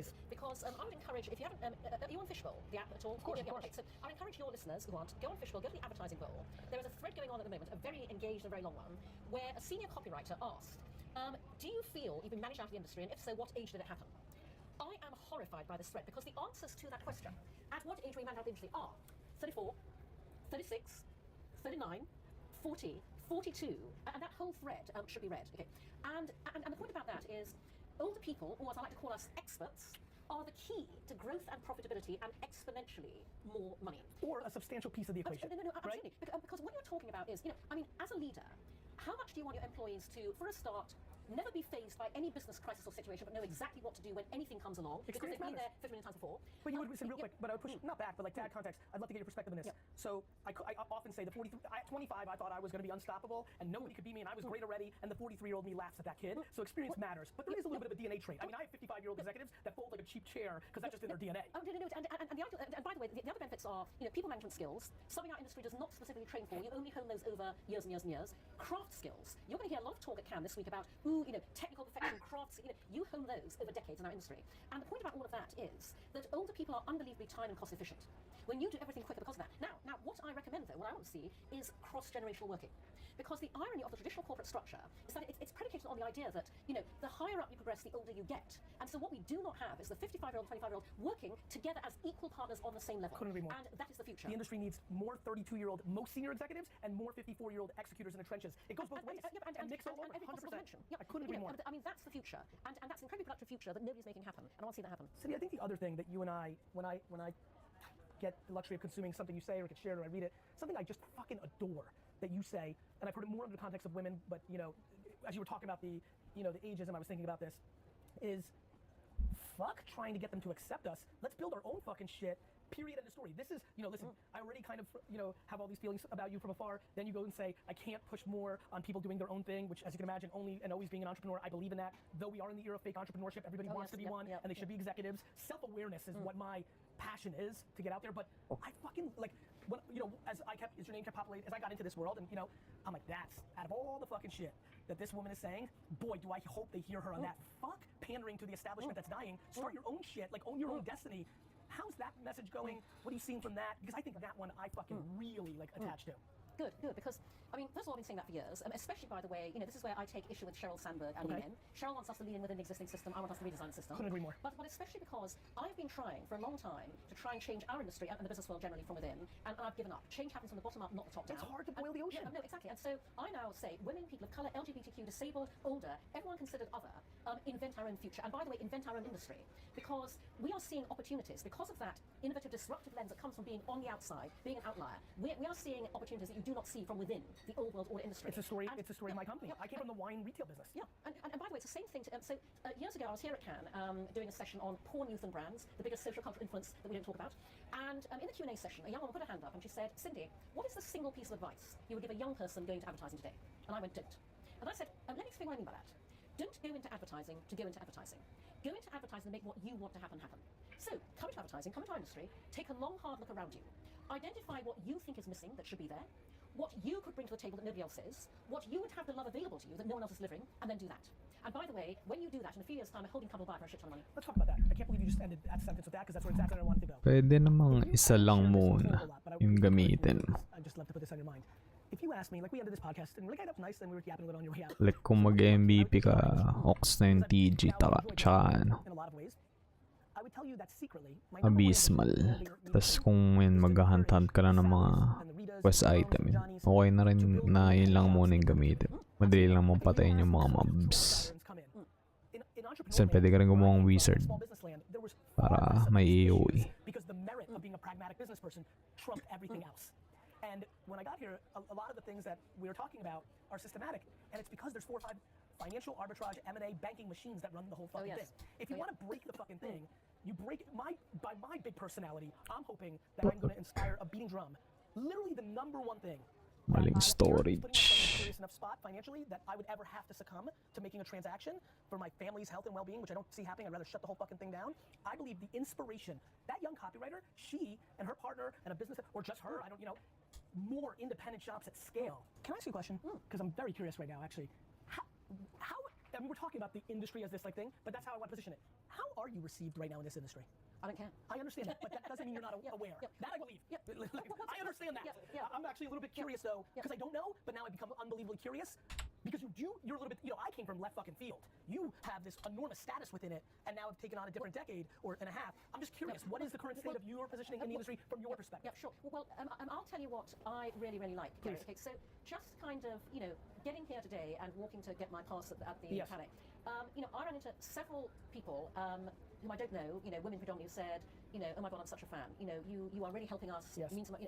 And those people write to me every day. Actually, I get a lot of fan mail, emails, LinkedIn messages, Facebook messages, tweets. But do you get actual mail? Do you get any actual mail? Not actual mail. But for example, one piece of advice I give to people, especially women, is negotiate. Yes. And the amount you ask for is always the highest amount you can say out loud without actually bursting out laughing. Love. Once a week, a woman writes to me and says, "Oh my God, Cindy, I did that." And I got it. I mean, literally, I get an email once a week, and women are putting that advice into practice, and they're finding it actually works. I'm encouraging everyone to start their own agency, and people are writing to me and saying, and in fact, what I do every year at the 3% conference is, I have a point in my keynote every year where I celebrate the ventures that have been started in the past year because of what I say. I mean, I ask people to tell me, let me know, because I'll promote the hell out of you from the stage. I ask people to give them business, follow them, because I want to encourage that. And that is what I love about the impact I'm having in the industry. What things, as you're driving and showering and flying and walking, are you now thinking about for the next 1, 2, 3 decades? What are some of the early seeds of, you know what, or I might, what's got momentum in your internal workings that may or may not manifest over the next 2 or 3 decades? That's very simple, Gary, because quite frankly, in amongst all of this, my primary focus is keeping my startup Make Love Not Porn alive and growing and scaling it. Good for you. And so all I'm focused on is generating more revenue, finding investors, which are very hard to do for a sex tech startup. That makes sense to me. I live my own philosophies. I created a startup designed to change the world through sex, to make life better for all of us in a really dramatic way, and that is my primary focus. Let's give it a few minutes then, because I want to give it more exposure. Good. Why are we not comfortable talking about sex from your perception? Okay. And where in the world, because US is real, but is there anywhere where is there any place to point to as a country or a culture where it's a little more healthy? No, Make Love and Porn is a global platform, and this issue exists all around the world. If I ask you where, whether culturally or regionally or country-wise, where they're the furthest along from one woman's point of view, I'm actually now very curious. Is there a... Do you know, I'm sorry to say that every single country in the world is equally fucked up about sex. And so that's why, here's the overarching goal of what I'm doing, okay? When I say that Make Love and Porn's single mission is to make it easy to talk about sex, because we don't currently, people don't get how massively, profoundly beneficial that would be. I designed Make Love and Porn around my own beliefs and philosophies. I've said one of those is, everything in life starts with you and your values. So I regularly ask people this question: what are your sexual values? And no one can ever answer me because we're not taught to think like that. 100%. Our parents bring us up to have good manners, work ethic, sense of responsibility, accountability. Nobody ever brings us up to behave well in bed. 100%. But they should, because there, values like empathy, sensitivity, generosity, kindness, honesty are as important as they are in every other area of our lives where we're actively taught to exercise those values. And that is why what we do at Make Love and Porn could not be more timely, because the era of Me Too has surfaced a huge dialogue about consent. Everyone's talking about consent. Everybody's writing about consent. Lots of thoughtful, nuanced think pieces about consent out there. Here's the problem. Nobody knows what consent actually looks like in bed. The only way you educate people on what is great consensual communicative sex, good sexuality, good sexual behavior, is by watching people actually having that kind of sex. Love it. And Make Love and Porn is the only place on the internet you can do that. Every one of our videos is an object lesson in consent, communication, good sexuality, good sexual behavior. We are literally education through demonstration. I love that. And does it skew female? No. 50-50? 50-50. No, I mean your users. Yeah, no, 50-50. I'm sure it's produced that way, just knowing about you. I'm just trying to think about, the lack of courageousness from men on this subject. I'm wondering if they're skewing a little slower. No, 50-50. In fact, if anything, we probably get more fan emails from men than from women. And also, by the way, we've created a completely safe and trustworthy social sex video sharing platform. An indication of how safe our members feel is that when straight couples share social sex videos, it's usually the woman who's the primary mover. She's decided she wants to do this, and so the man too. I love it. What have we not talked about in our last couple of minutes here? Anything that you want to touch on? I think we pretty much covered the state of the world. We figured it all out. See, I admire you quite a bit. We haven't had the luxury of jamming too I'm much yet. delighted to have had this first conversation. Me too. I think you're awfully important.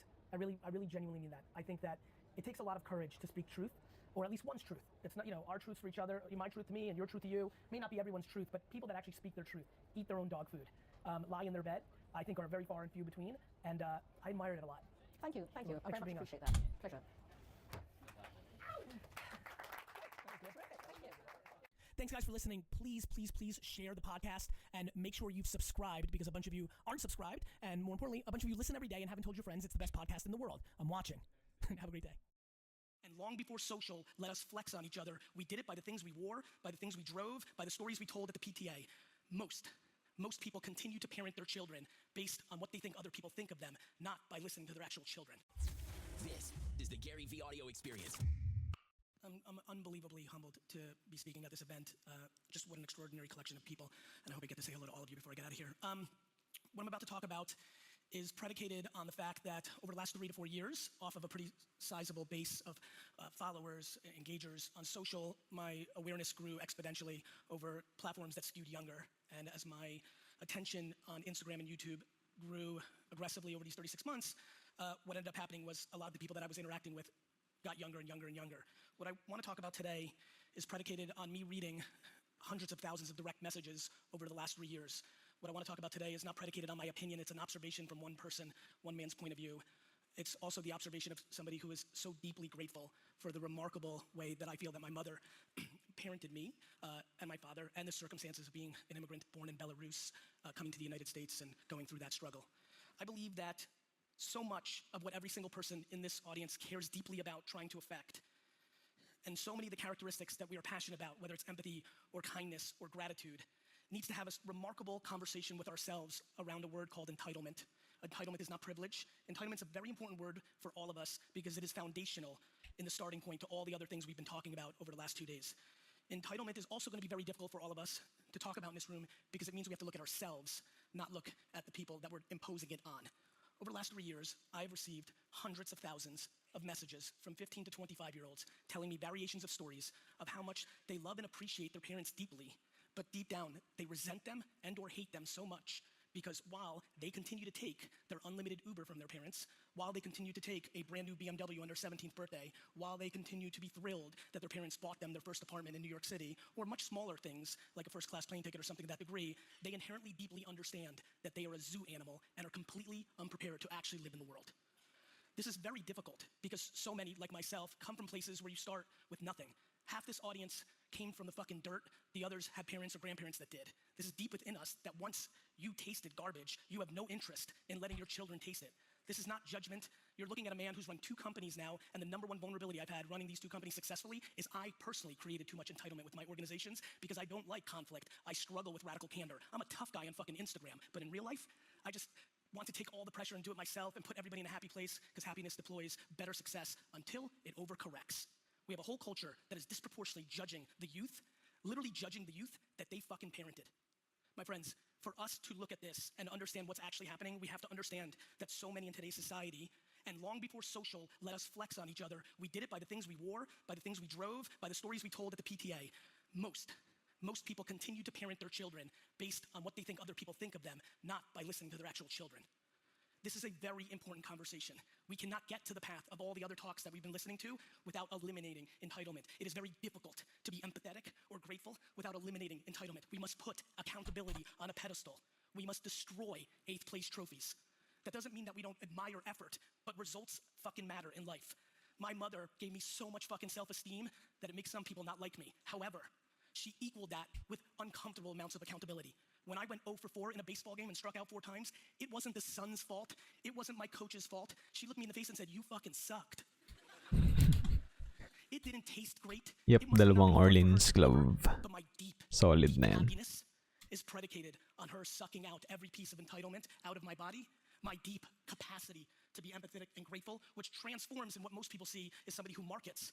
But in the way I navigate my life and the way that I market to the end consumer, my unbelievable opportunity to speak in front of this crowd today is predicated on listening. I talk, you listen to my podcast, I interrupt every single person that is on my show because I've already heard what they said and I just want to move it along and we don't fucking edit. It seems mean, it seems audacious, it's deeply based on listening. We have to start the process of listening to the youth. They're telling us the answers. You just care what your neighbor thinks about your kid.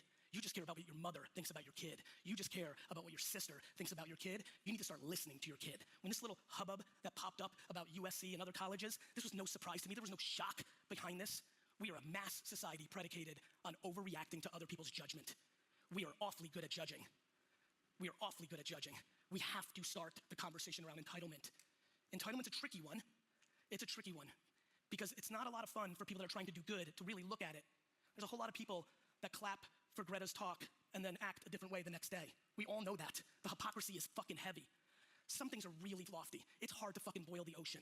But the truth is, you can absolutely start with yourself And let me promise you, the deep happiness in perpetuity that you will have if you start with your child will change the course of your life. I've seen this up close. Meron na net. I've seen this Ano yan? through the eyes of hundreds of thousands of people who I've talked to. Ano yan? Yung Palpable. lakas ng boss mo. They genuinely believe that you do not believe in them because you're subsidizing their behavior. Fake environments were the seed that led us to the uncomfortable place we're in, predicated on an enormous amount of money and happiness in the macro over the last 70 years. And much like in our venture community, where people no longer actually build businesses, but they're building financial arbitrage machines to raise capital and spend zero fucking time caring about their consumer and 100% of their time caring about venture capitalists and press, we equally have a community of parents worried about what other people think instead of how their kids feel. It is also why the marketing world is massively audacious. We are entitled to think somebody wants to watch our bullshit video just because we fucking made it. We have to have a much, much deeper conversation about entitlement, and when we do, all the other beautiful words that have been spoken in the last 2 days will start to fall into place. Thank you. Thanks, guys, for listening. Please, please, please share the podcast and make sure you've subscribed because a bunch of you aren't subscribed, and more importantly, a bunch of you listen every day and haven't told your friends it's the best podcast in the world. I'm watching. Have a great day. What's up, podcast listeners? Brian here. I'm an intern on Team Gary who unfortunately has only 2 more days left. Today's episode is a talk Gary did in Cannes to a group of young creators in the ad industry. We love your attention for the next 45 minutes. Make sure to tweet at Gary V if you have any feedback for us. Gary V up next. This is the Gary V audio experience. That's a hardcore setup, so I'll take it. I'm really excited to do this. This is like the only consistent thing that I've been doing at Cannes. For me, unlike a lot of you, I didn't really grow up, aspiring to be in the industry and didn't spend the first 35 years of my life in the industry. I'll try to speak up because I know it's loud. So just to give you context, because I'm sure most or half of you don't know, I run a company called VaynerMedia. I started it 10 years ago with my brother AJ. My career, I was an entrepreneur. I was born in the Soviet Union. I came to the US when I was a little kid. Very immigrant kind of upbringing. Let's go. Kahit nga yung mga scammer ang puta. Kahit yung may mga ni-scammers mo nang binabarat. Mga newbie. Nagumiyhan yun. Mga materials. I really understand it. Ngayon, pabibilhin ko lang. Ito siya may makawawa boss. Cancer. Gago may risk. Bulbul. Di lang nila alam. Mga or luck yung di lang nila alam. There's got to be something pretty profound about living 2 different worlds, and it manifests in like such fun inside jokes. Inang mga tanga. For example, I don't take any medicine ever. Like that's like a hardcore thing in my family. It's very like hardcore Eastern Europe. Like it's unbelievable how much that's like in my culture. Like and just like food. Like just growing up in the 80s in America, where like it's been amazing with the Whole Foods and the Wegmans and just at least progressive food culture in America. But like in the 80s, it was like 6 things. So my friends would come over and like I remember nobody in America in the 80s or 90s knew what pomegranate was. Like nobody. But it was like a hardcore Russian thing. So like people would come to my house and be like, "The fuck is like?" Just like literally like look at it for like 5 minutes. So. Should I go since I got quieter? Or? Yeah. Okay. So there's a lot of things I want to talk to you about, and I want to do even more Q&A because I think context matters. But to frame up the conversation, I think what was really cool was, I was a lemonade stand kid. I was a shovel snow, wash cars, like always my true hobby. I garage sale and like do all these weird things because my true hobby is business. Like I genuinely love it. I'm sure like.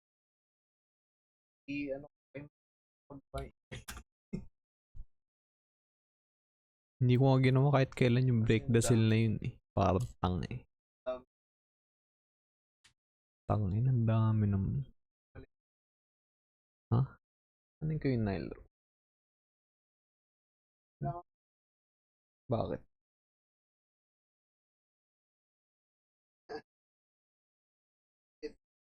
Ewan ko.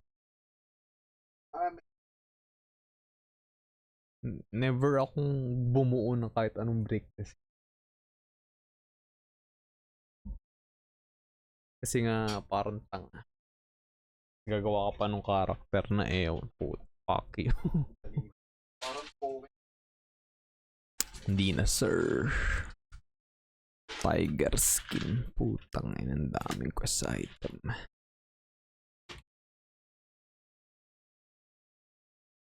Hayop na yan.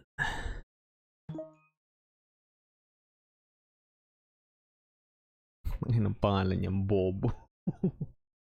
Forum yung pangalan. Bobo.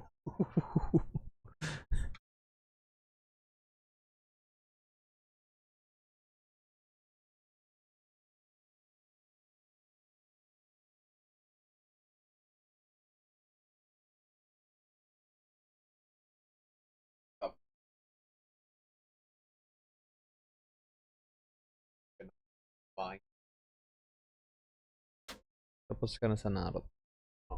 Wedding. Saka magsisimula sa 1. Doon kasi sabi.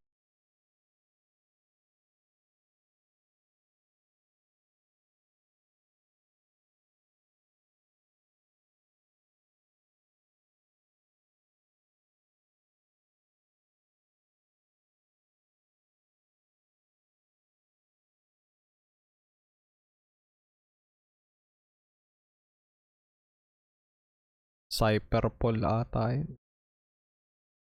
Cyberpol.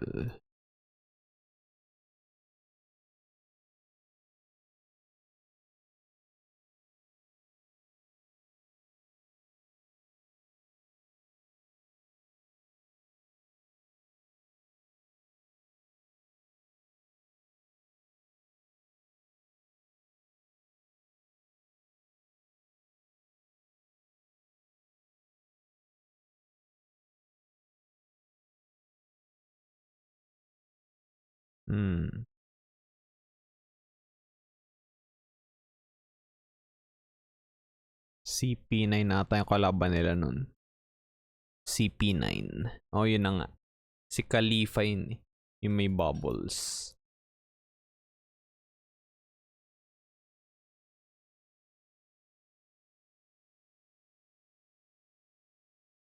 Diba?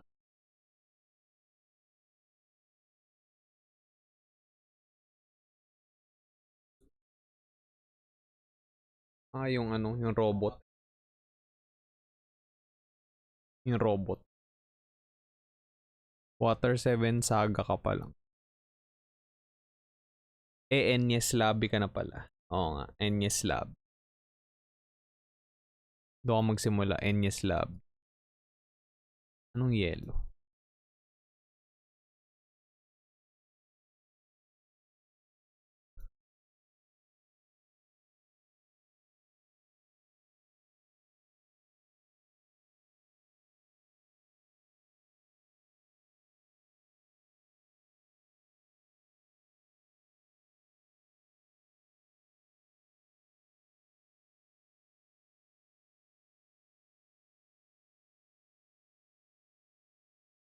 Tangin lang yan.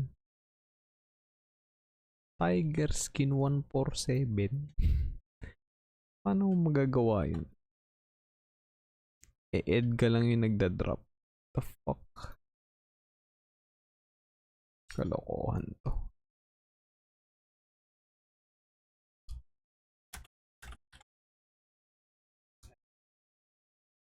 Hindi pa.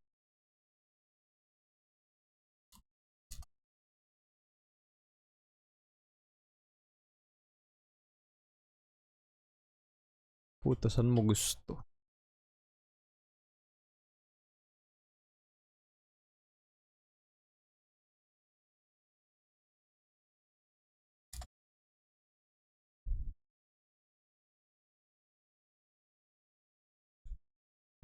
Basta sa body, ano, arc ka na. Kasi kung nandun sa yellow, yun yung gera eh. Kasi finrost ni ano, ni pangalan na to.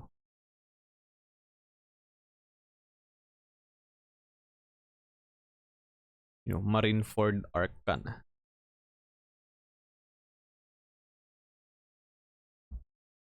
Kasi kung sinasabi mong nasa yellow sila nito kasi ginawang frozen ni ano eh, yung dagat. Pangalan nun? Yun, si Kuma yung isa nilang ano.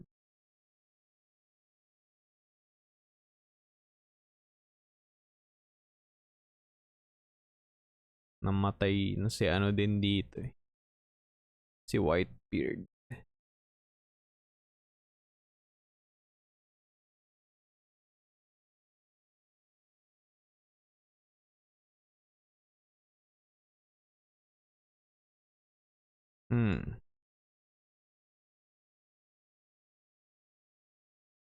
Nandito ka na sa sabawad.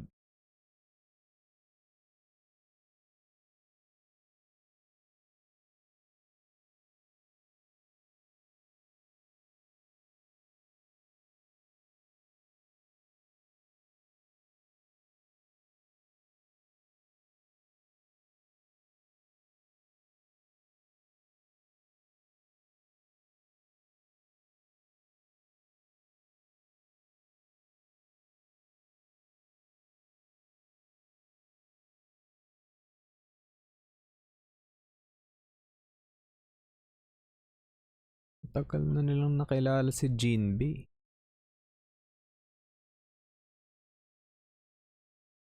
Kasi nakilala nila yung sa Impel Down pa eh. Yung nakakulong kasi siya. Nakakulong din dun si Ace eh.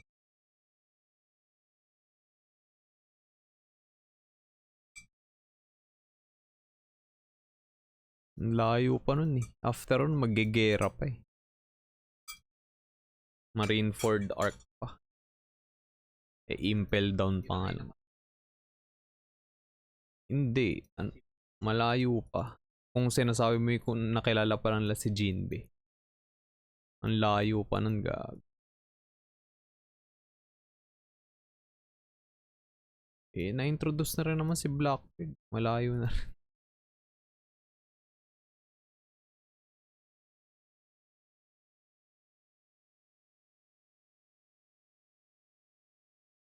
Kaya nahuli si Ace, gawa ni Blackbeard. Kinalaban niya si Ace, yun, natalo niya si Ace, nakulong si Ace.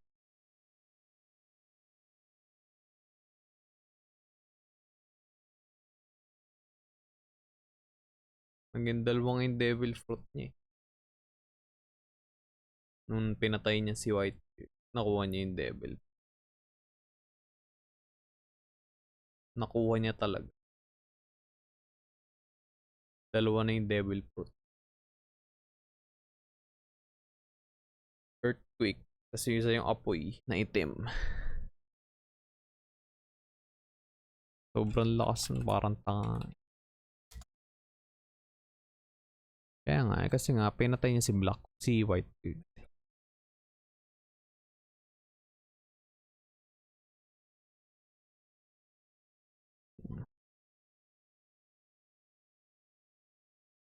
Yun, dalawa yung fruit niya. Oo. Siya lang may kaya eh, yung katawan niya. Yun o. Dark fruit. Tsaka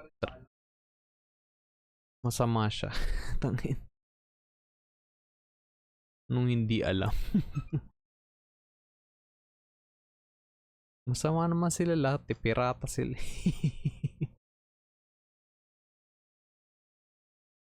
Oo.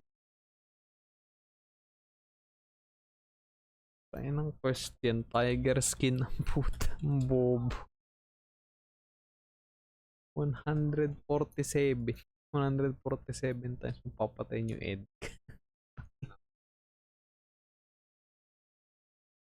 Yung quest item sa daily, tiger skin yung kailangan. Puta.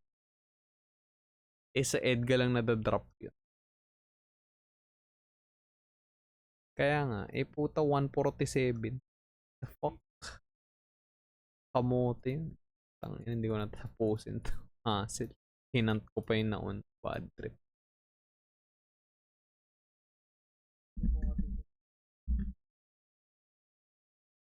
Hindi makas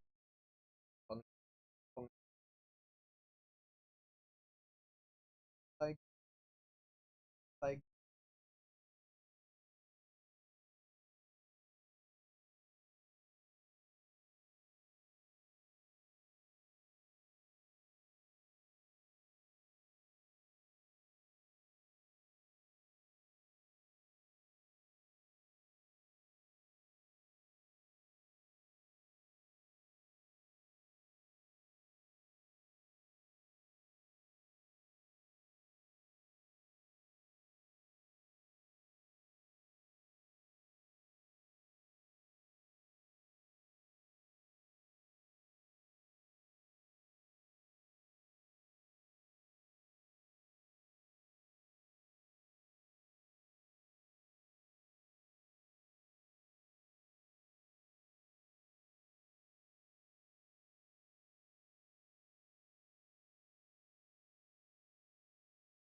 Tapos,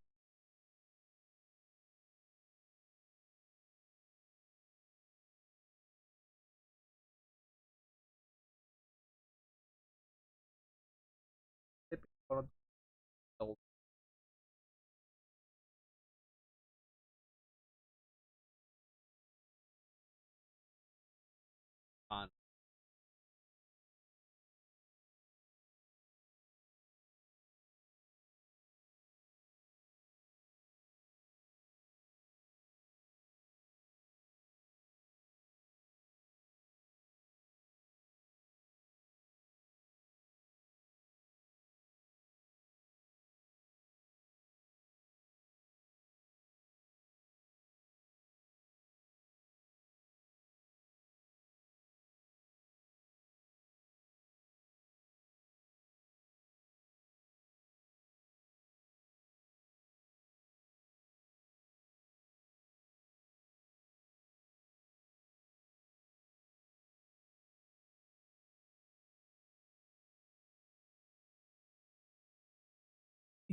ano, pinapanood mo na. Ah.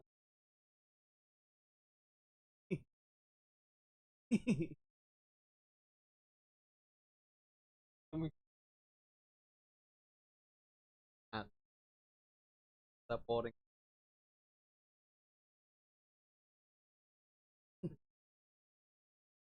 Tap. Tawa. Paano daw?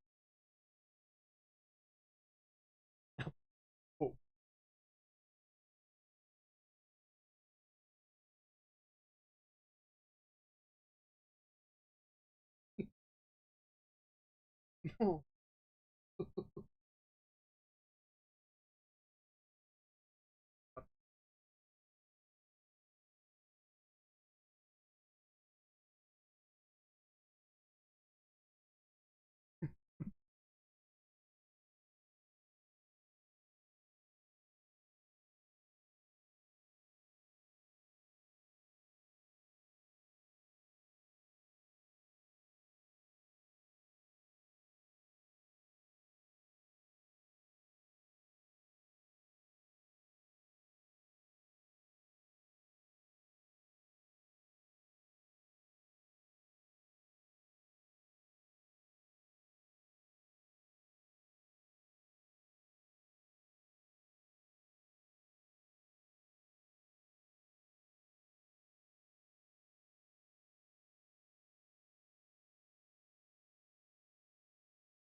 For some of you that were probably so happy that this was an industry because you grew up drawing or creating or whatever, like, oh wait, that's a job. Like, that's how business is for me. Like, when I have downtime, I'm trying to start side businesses. So loved business. Grew up in an environment where my dad worked every minute to try to make it in the new world, and he eventually owned a liquor store in New Jersey. I was dragged into that when I was 14, and really from day one, I started doing two things that are interesting to me. I started doing a lot of UI UX, which in the way I would say that was I started moving my dad's store around. I used to stand behind the register, and it wasn't that busy, right? Like, where I could watch almost every customer walk in, and where would they go, and what would they buy. And intuitive, as 14, I would understand, like, why do we send them that way where we sell stuff that's not as expensive as over here? Like, really, a lot of this stuff in the last 5 years I've recalled. Even lemonade, when I was 6 years old, instead of standing behind my own lemonade stands, I got my friends to do it because I would literally walk up and down the streets of New Jersey watching cars drive by to try to figure out what tree or what post to put a sign on.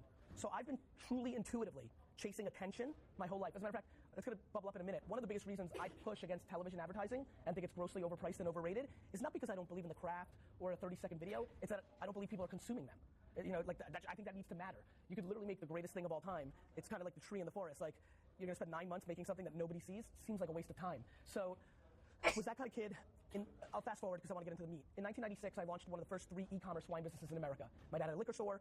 We were in a middle-class area, but there was affluent towns around us. I saw people wanted wine. I started reading about wine like crazy, got super educated about wine as a 15, 16, 17-year-old kid, super weird in hindsight. Launched in 96. had email open rates of like 90%, was the first day one advertiser on Google search, day one, 5 cents a click, no, like typing in words that had nobody type, like Cabernet had no bids or like crazy shit. Built my dad's business from a $3 to a $60 million business very quickly. That changed our immigrant life, as you can imagine. Kind of made it, was fancy, like, you know, in the wine world, like WizKid, articles, AP, all the things you would kind of want. And then YouTube came out. And 4 months after YouTube came out, I intuitively understood it was going to be big. And I started legitimately one of the first long-form shows on YouTube. Every day, 5 days a week, 20 minutes, me in front of a camera, tasting 4 wines and talking about it. Completely exploded. Like, hardcore Web 2.0 phenomenon. Was on dig.coms and Reddits and Boing Boing and just got a lot of coverage. There was a couple of vlogs, Dig Nation, Rocket Boom. I mean, you guys are so young. It's like, this was before there was a video on YouTube that had 1 million views. A video. So, like, super early. Got national attention. Conan O'Brien had me on his show.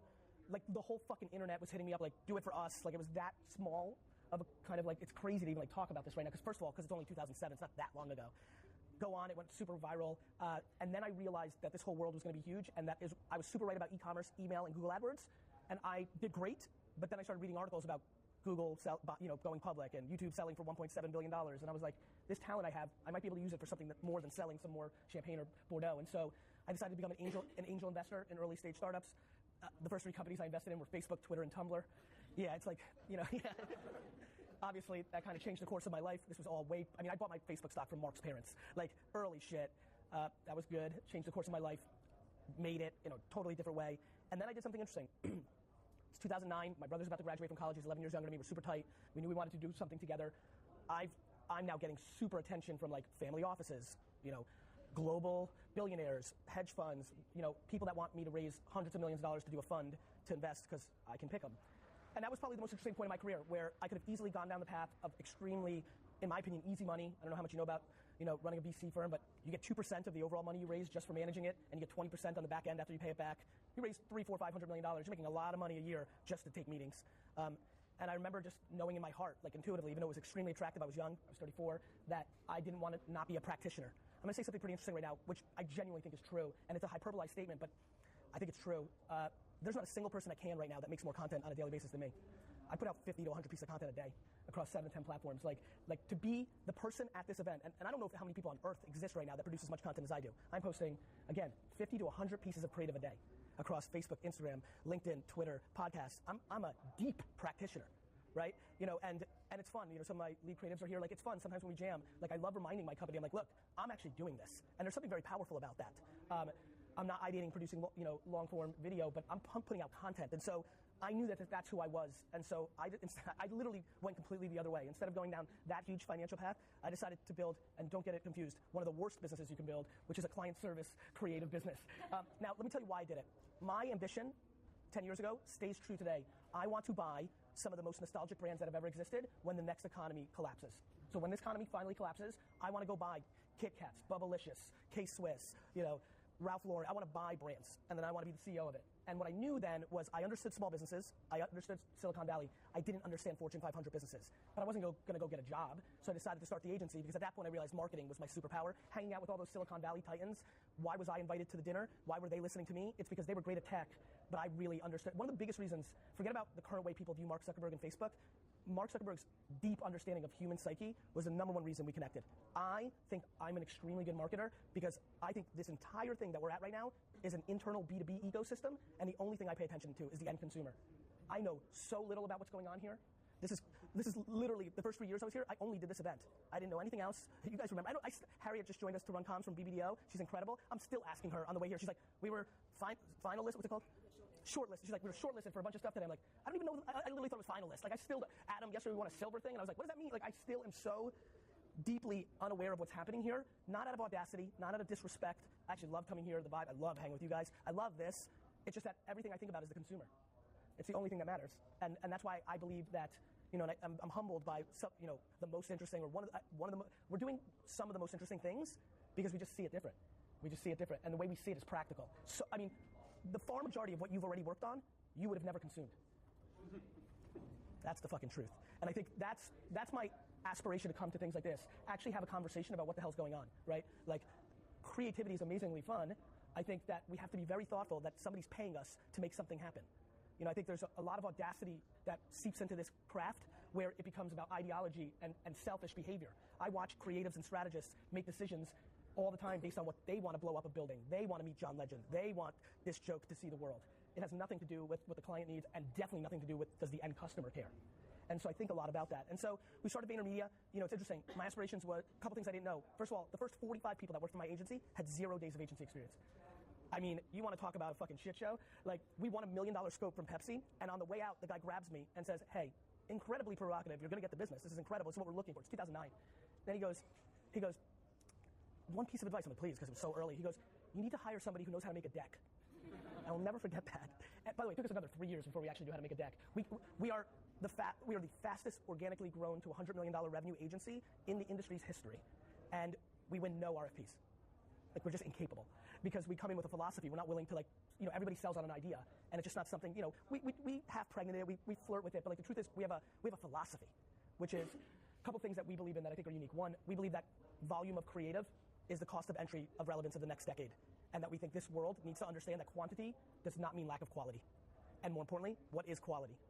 You know, for example, I think the rise of copywriting is going to be profound over the next decade because I don't think people understand that the copy change, literally the copy that associates every post on Instagram, Facebook, Twitter, and things of this nature that will continue to grow in attention is massively important to the output of success. We become so visual, it's so video and Instagrammed out that people are mailing in copy. For all of you that have your own ambition to grow your Instagram, I watch copywriters in my company who are interested in growing their Instagram mail in copy because they've been sucked into how visual the medium is. So volume to us is imperative. We also think that Facebook and YouTube, and whatever the Facebook and YouTube and Instagram of the day is, that internet long-form video is actually where brand building is being done, not in the form of TVC. You know, I think that we have to have a conversation in this industry about things actually being consumed. You know, and I think that common sense needs to actually be part of the conversation. It is 2019. The far majority of people all across the globe are watching OTT at scale. There is so little network television being consumed in major 10 markets, US, Europe, like Asia, like so little. And then for that person to actually, first of all, they're not watching the show. And if they're even watching the show, for them to serendipitously watch a commercial, it's just not happening. Like, watching a commercial is getting dangerously close to like looking up the yellow pages. Like, and yet we celebrate it like nobody's business. And I think we have to challenge that. There's no way in your careers that TV commercials are going to be on the pedestal. It's impossible. You're basically, you know, I look at it like this. It's a US-centric example. I know we've got a lot of people here, but every country in the world has its major retailers and has its emerging internet retailers. I think this world continues to celebrate Walmart and Target and big box retail while I keep beating the drum that Amazon is here and it's going to be a problem. And I think that's the analogy for creative. We have to have this conversation. Like, you can't celebrate something nobody sees. And so that's important to me. But make no mistake, I believe creativity is the variable of success, right? The creative. All the strategy work, which is imperative, all the other stuff. You know, we're a fully integrated agency. We have media and creative under one roof. I believe in your career, you will see all of the agencies consolidate media and creative under one roof. It is not working for the clients to have media and creative in separate rooms because I'm sure you've already seen this in meetings. When it doesn't work, everybody does this. The media agency's like, it's the fucking creative. The creative agency's like, the fucking media plan sucked. And that's been unbelievably smart for the holding companies to separate it and quite profitable. But the brands are starting to not be happy. And they're the ones who write your checks. And that will play out. So I'm excited about that. You know, I started the agency with 45 people that didn't work in the industry. I knew nothing about the industry. I read nothing about the industry. So I started VaynerMedia. I built a creative shop, then I put media in the name. I had both media and creative under one roof and had no idea that it was unique. So we're doing all these unusual things. What it led to is a very large agency that has not played by the industry rules, but has driven business results for its clients. So now we do have 900 people globally. We do have the US, LA, and New York offices, and London, and opening up Singapore, and very frankly, feel very confident we're about to get a big scope for the World Cup in Qatar, and that means Middle East, and looking at, you know, South America. So I think it's going to be interesting to see what happens. I think because of some of the awards we're winning this week, just I'm feeling from the creative class here a little bit of more of a, okay, you can be in the club, and I'm laughing. I'm like, I don't want to be in the club. I don't mind to be in the club, but there's only one club I want to be in, which is, wouldn't you want to be a creative that in real life, when you hang out with your friends, people know what you're talking about? Like, how many more times do people here want to spend 20 years of their life making TVC that when they talk about it, and they're like, you know, the IBM spot, and their friends and relatives are like, I have no idea what you're talking about. And if they do, it's because they tried really hard to find it, right? I think that people want to, I think if you're creative, I think you want it to be seen. I just don't know what else to say. And I think, you know, what Mike and Adam will tell you if you decide to be with them after this is, after having careers in fancy places doing fancy stuff, it's fun to make. You know, think about all the ideas that you guys have had that will never see the day of life. Like, you guys are all 12 years away, 6 years away, 4 years away from being the final decision maker to actually see something made. Right now, you're politicking, and strategizing on how to convince the two people above you to actually make the thing you believe in. You're not in the creative industry, you're in the internal politicking industry. That's why volume will set this industry free. We have interns from day one in ad school being able to see their thoughts in market from the biggest brands in the world. Literally, we have literally interns already in our company that have had more pieces of content seen by humans than some of the people here. That's real. That's going to play out, I hope, for all of you. I want you to be in a place where you get to be creative for real instead of working at a bank and fighting for a half-pregnant version of your idea to see the world. And that's why so many of you have to do things on the side, because you can't scratch your itch. First of all, I want to know what you want. Good. Not too far away. But I have a question because... What's your name? Taya. Taya? Yeah. I have a question. My clients have to research all our TVC work, and that's the only way that they can get their budget signed off. So what's your advice? Because they really don't care about digital or like even shopper. So what's your advice to kind of get them to see it in a new way from a person who's like, down the ranks? They're not seeing it from a person that's up the ranks. Yeah. So here's what I would say. Here's a really, really important piece of advice that I think will bring you value. Please don't stay quiet because you know it doesn't matter and you know it won't play well in the room. Now that doesn't mean be like me and be super combative. It means be respectful. But let me give you one humongous piece of advice. The world's gonna change. Animatics are the stupidest shit of all time. Ipsos is the stupidest shit of all time. It can't sustain itself and it will break and it's getting closer than you think. So it's important for you to share your actual points of view in these rooms because people are watching. And right now you may be frowned upon or it's silly or it's naivete or it's a kid talking, but everybody's watching and listening. And in 3 years, when that person's fired and it goes to a new place and they have to win in digital, they're gonna be like, hey, she knew. And so die on your sword. A lot of you are staying quiet because you know it'll help you grow, but you guys are agreeing to things you don't actually believe in. You're doing it because within the 4 walls you work in, that's what you know the rules are. It seems like it makes sense. The problem is we're at a point of transition. And what always happens at a point of transition is you guys are in a very peculiar spot. You're the last of the Mohicans. So you're going to uphold the past because it's going to play in the room, but you're also going to live through a career where it's going to be frowned upon. When you apply to the progressive places, they're going to want to know where you sit on this. What did you do about it? We're going to talk to the clients or the other people. Like, if you don't have a track record of at least communicating your points of view, you're definitely not going to have work. Most of you are not going to have progressive digital work, which is one of the reasons you may want to do a lot of that on your own accounts or side stuff. You're not going to have anything to point to when shit hits the fan. And shit is going to hit the fan. Shit's starting to hit the fan. Thank you. You're welcome. You used intuition intuitively 6 times. I did? Yes. Good. How important is intuition to you? And why do you think people nowadays, especially in the business environment, overthink and forget about intuition? It's a great question. What's your name? Eglatina. Eglatina. It's a great question. I think intuition is deeply foundational to doing great work, and I think it's a talent. I think it's hard to groom. I always talk about hard work because I think it's something we can all do. You can decide if you're ambitious and hungry. You could decide if you don't burn out that you could work longer. It's hard for me to be like, become more intuitive. You're like, how the fuck does that mean? Like where do you go with that? I think it's super important. I laugh at everybody talking about all I'm hearing about is AI walking. Guys, nobody knows what the fuck they're talking. This is not a tech industry. This is not a technology-based industry. This is a creative industry. Like, everyone's talking about AI. AI is so far away the way people are talking about it. Like, I literally was listening to people like, we may not have a job in 3 years. AI is going to make... I'm like, AI is nowhere. It's coming. It's cool. But like, everyone's on big data and research and all this stuff. And all we do is create all these layers to take away common sense, intuitiveness, and creativity. That's my biggest observation about this industry. For an industry that's creative, the entire last 20 years has been completely built to strip it all away. Why? Because it's run by banks. Guys, who here works for a holding company agency? You work for a bank. You work for a bank. You're working for a company that's publicly held. You're an Excel sheet. The second you lose a client, there's an email sent out to the MD. Your MD has to pay 20 points to the holding company as a tax, and then she or he is worried about their bonus on margin, and not one conversation is around creativity. So I work in like the research, UX, and work space with you mentioned user intuition. How does like listening to the user's point of view like come through in your practice or your organization? I mean, our entire creative product is upside down. We win a scope, and the next day, our ambition is to have an all meeting with everybody just to create yes to every single idea, and that a week later, we are literally pumping out content at scale. Mike, Kool-Aid. How quickly did we go from being assigned Kool-Aid, and how many tweets were we putting out literally? And give me some context. I think we're assigned probably January, February, and then probably within the next week and a half, we were putting out tweets. Like how many? Like 10, 15, a day? 20 a day. Last week we had one that hit 300. 1,000 likes. It's just... And so our model is get our client to say yes to everything up front. This gets, like, I'm sure the questions are going to roll, like how, like, we challenge conventional wisdom on brand. Like, being on brand can't be a function of one human being on the brand side being the subjective decision maker of that. That is the industry you are in right now. So we push very hard against that. We produce enormous amounts of content. Twitter has rose in importance for us in the last year and a half. But we don't, we're also very funny, we have a very big point of view on pushing in opposite directions. Yes, we love to listen to the customer, but that whole great saying of like, if I listen to my customer, I'd make a faster horse, not a car, we believe in that too. So it's a mix of our intuition, but when we see something black and white, and I don't know how many know the Kool-Aid, the brand, but the Kool-Aid man, the big thing would like break through walls. So we did like you see on Twitter now the designs where you make pictures out. It's fucking, what's it called? Yeah, cool. So when we see something like that, we go from that. Now Mike and team is ideating to something we call bridge videos. What's happening back home now when they see virality or something that's got something, now they're ideating. They're not doing research in a bubble. Our strategy team also has had to deal with this. It's no longer 6 weeks of them leading the witness to where they want it to go, right? And then giving you a brief and then being mad at you for not doing what they thought, right? And so we're looking at it, and now they're deciding what 1, 2, 3 minute video are we gonna make for pre-roll YouTube, for Facebook, for IGTV, because we know those videos are gonna get seen. And if those get seen, the reason we call them bridge videos is then that becomes our Super Bowl spot. Because we think Super Bowl is actually getting seen. We think Super Bowl is the best ad in America, and we think every other TV spot's the worst, besides banner ads. They're the worst. We had something on planters, right, Mike?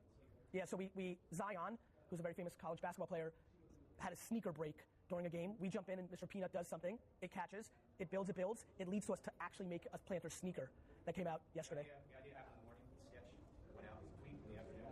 Got 17,000 likes. We went to the client. We said, let's make a sneaker. We made a sneaker. There's nothing more fun for us than selling ideas that already have proof from the consumer behind it. I see your reactions. You can imagine how much more ammo we have walking in. And it's qualitative ammo a lot of times. So we talk because it's easier to understand numbers, 300,000, 17,000. I promise you, a lot of our clients say yes. Yeah, they hear the numbers, but then we show 10 or 15 screens of qual. I live on qual. All I do for a living is post content and read all the comments. So I'm from Mumbai, and like back home, Instagram is like a big thing. Yes, I'm aware. Yes, I'm aware. So what on your Instagram, you keep telling brands and users to keep investing and keep posting on Facebook and Instagram. What do you think are the next big apps for that? I'm not sure, and I never care. Okay. I only care about this moment. By the way, if television network drops their prices by 80%, I will buy a fuckload of television. So I don't know.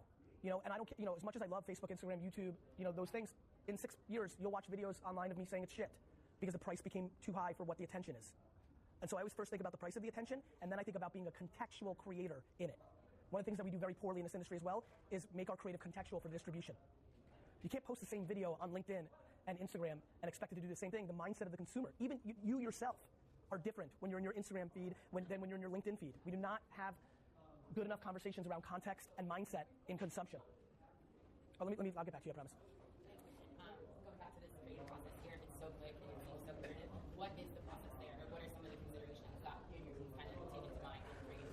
One thing that's probably unusual and a little different is we try to push, and we successfully have been able to push our clients to realize the reason all of their businesses are down is they need to be marketing in a relevant way to 15 different cohorts, not one. There is no 18 to 35. The fuck is that? Just look at all the different creeds and not forget about the way you all look, your mindset, the psychology. So one of the considerations is upfront through common sense. Show me any brand right now and I can give you 10 of their meaningful cohorts right now. I understand it's targeting moms. I understand within moms, and I'm going to use America now, but with the UK and Singapore, that there's different income levels. There's different races. There's different, I think everybody in the world realizes there's different Americas within America. There's a lot going on. And so if I'm going to go after a 28-year-old woman and she happens to love Donald Trump and she happens to make $500,000 a year, you can imagine my video or my piece of content on Instagram for Olay should be different than me going after a Hispanic woman who's 28, who lives in New York, who hates Donald Trump, and who makes $73,000 a year. You can't make that same piece of content. Think about what I just said. Think about how far that actually goes. This industry sells vanilla ice cream. And it yells it in a place where nobody hears it.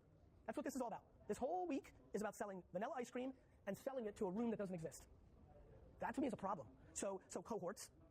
Yes, culture. One of the considerations is, I'm sure Adam and Mike will tell you, one of the wildest things is we put the client and every person that touches the business, our project managers, everybody, in a WhatsApp, Slack, or text thread, and all the ideating happens inside there with the client. One of the things we'll find out is that the client gets excited and they start coming up with ideas and we start making it. One of the most fun things has been watching my creative team, that cat audacity, that's like the client doesn't have good ideas, watch client ideas do well, better than their ideas. That's humbling. That's fun for me to watch. So it becomes very humble, very safe, very ideas-driven environment, which just think about those words. So cohorts, the workflow, a lot of listening, strategy and insights happens after the content's in the market, not being tested. So you talk about how quick the pace is at Vayner. Yes. And knowing a lot of creatives that have worked there, yes. They have been burnt out. Yes. And so they leave pretty quickly, or maybe have some people that have left pretty quickly. So how do you combat that to keep the highest talent? Yeah. So pretty easy. Our retention rate, our voluntary exit is 5.3%. So I don't know how many creatives you know. One thing that I'm sure if you talk to Mike and Adam and not me, come to Vayner at 6:30 at night and tell me how burnt out people are. We just have nobody in the fucking building. Like, I'm a hustler, but like, there's nobody in the building at 6:30 at night, any night at VaynerMedia. There's like 6 people of 900 people. I'm being dead serious with you. So I understand that some people, I think everybody will understand this. We have an unlimited vacation policy. Unlimited. We have nobody in the building at 6:30. We have a founder that puts out a ton of propaganda of hard work. We have humans that there's people who can burn themselves out working 30 hours a week because of their DNA, their anxiety levels. So without knowing who you're referring to or how many is many, I think let me promise you one thing, and again, Mike and Adam are probably better when I leave to talk to. There's an incredible perception of who we are. There's a lot of weird things I do. Let me give you an example. People are not self-aware when they get fired, and you have all sorts of weird shit that happens. And I spent 2-3 years telling people who were mad at me for getting fired to go to Glassdoor and leave negative reviews. That is the reverse of what every agency does. I do that because I think emotional intelligence, back to me saying intuitive, is the only thing that matters. And I think that anybody that believes Yelp reviews or Glassdoor reviews or any anonymous reviews like Secret and Whisper are deeply, deeply cynical or don't have emotional intelligence. So I use these perceptions as ways for people not to enter. I think if you come and you actually spend time and actually look under the hood, I think we have it. I mean, I'll be honest with you, I'm disappointed in the work ethic at VaynerMedia. There's not a fucking soul in the agency at 6:30. So I think we handle it pretty easily. I look at how many people voluntarily leave our company. I look at things like a creative who left and came back 3 weeks ago that we both know. We're just, I think we have it really, really good. I think that there will always, you're always trying to be better. The reason the chief heart officer, Claude, has more power than the CFO, Alan, is because we're very warm in feelings. But some people are able to burn themselves out regardless of the room you create for them. And so, and by the way, one of the things I'm trying to be more conscious of is maybe they do look to me as Gary V, and maybe they're taking on that pressure. I'd hope that they see what's happening in their day-to-day, but that's how I see it. Well, please. Yeah, no, I was just going to say, I'm asking because perception isn't always reality. Yeah, I felt great about it. I'm like pumped about your point. Here's what's amazing, and this is how I thought about it, and I appreciate that content, and I could tell it came from a good place. The truth always wins, right? Harriet, you might be a great. Harriet just came from BBDO. Like, I remember when we interviewed very recently. She's only been here for 2 months. And so I think the biggest thing that's going on with our shop is perception versus reality, and it's on purpose. To be very frank, I don't want people to know what we're really up to, because if this town really knew what I was up to, they'd be way more scared and would be doing way more things about it. Because let me tell you what I'm doing here right now. I have no interest in recruiting you. I'm interested. It'd be amazing. I'm interested in inspiring you to start your own shop and never sell it to a holding company. That's what I'm doing with my 45 minutes here. That's how we're going to make this industry better. The reason this industry has so many, inclusion issues, burnout issues, is because you're fucking Excel. You guys are Excel cells. Every one of you that raised your hands are line 419, column C. You are. That is how these companies are run. I know it because I'm a businessman. So, you like that one? That's a good one. So what I want is for you to think about this world. If you imagine a world where instead of making $280,000 or $315,000 being a senior creative at a holding co, you have a business that's your shop doing $800,000 a year, which trickles down to you making, instead of $280,000, $216,000, but you're fucking 8,000 times happier as a human being.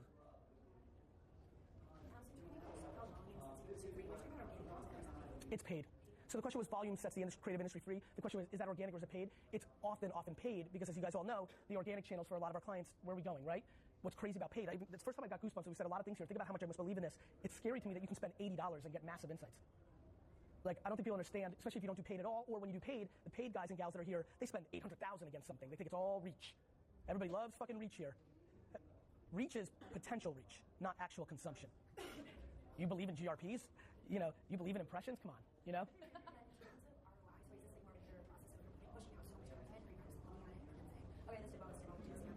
We are, and we're also putting it against sales data.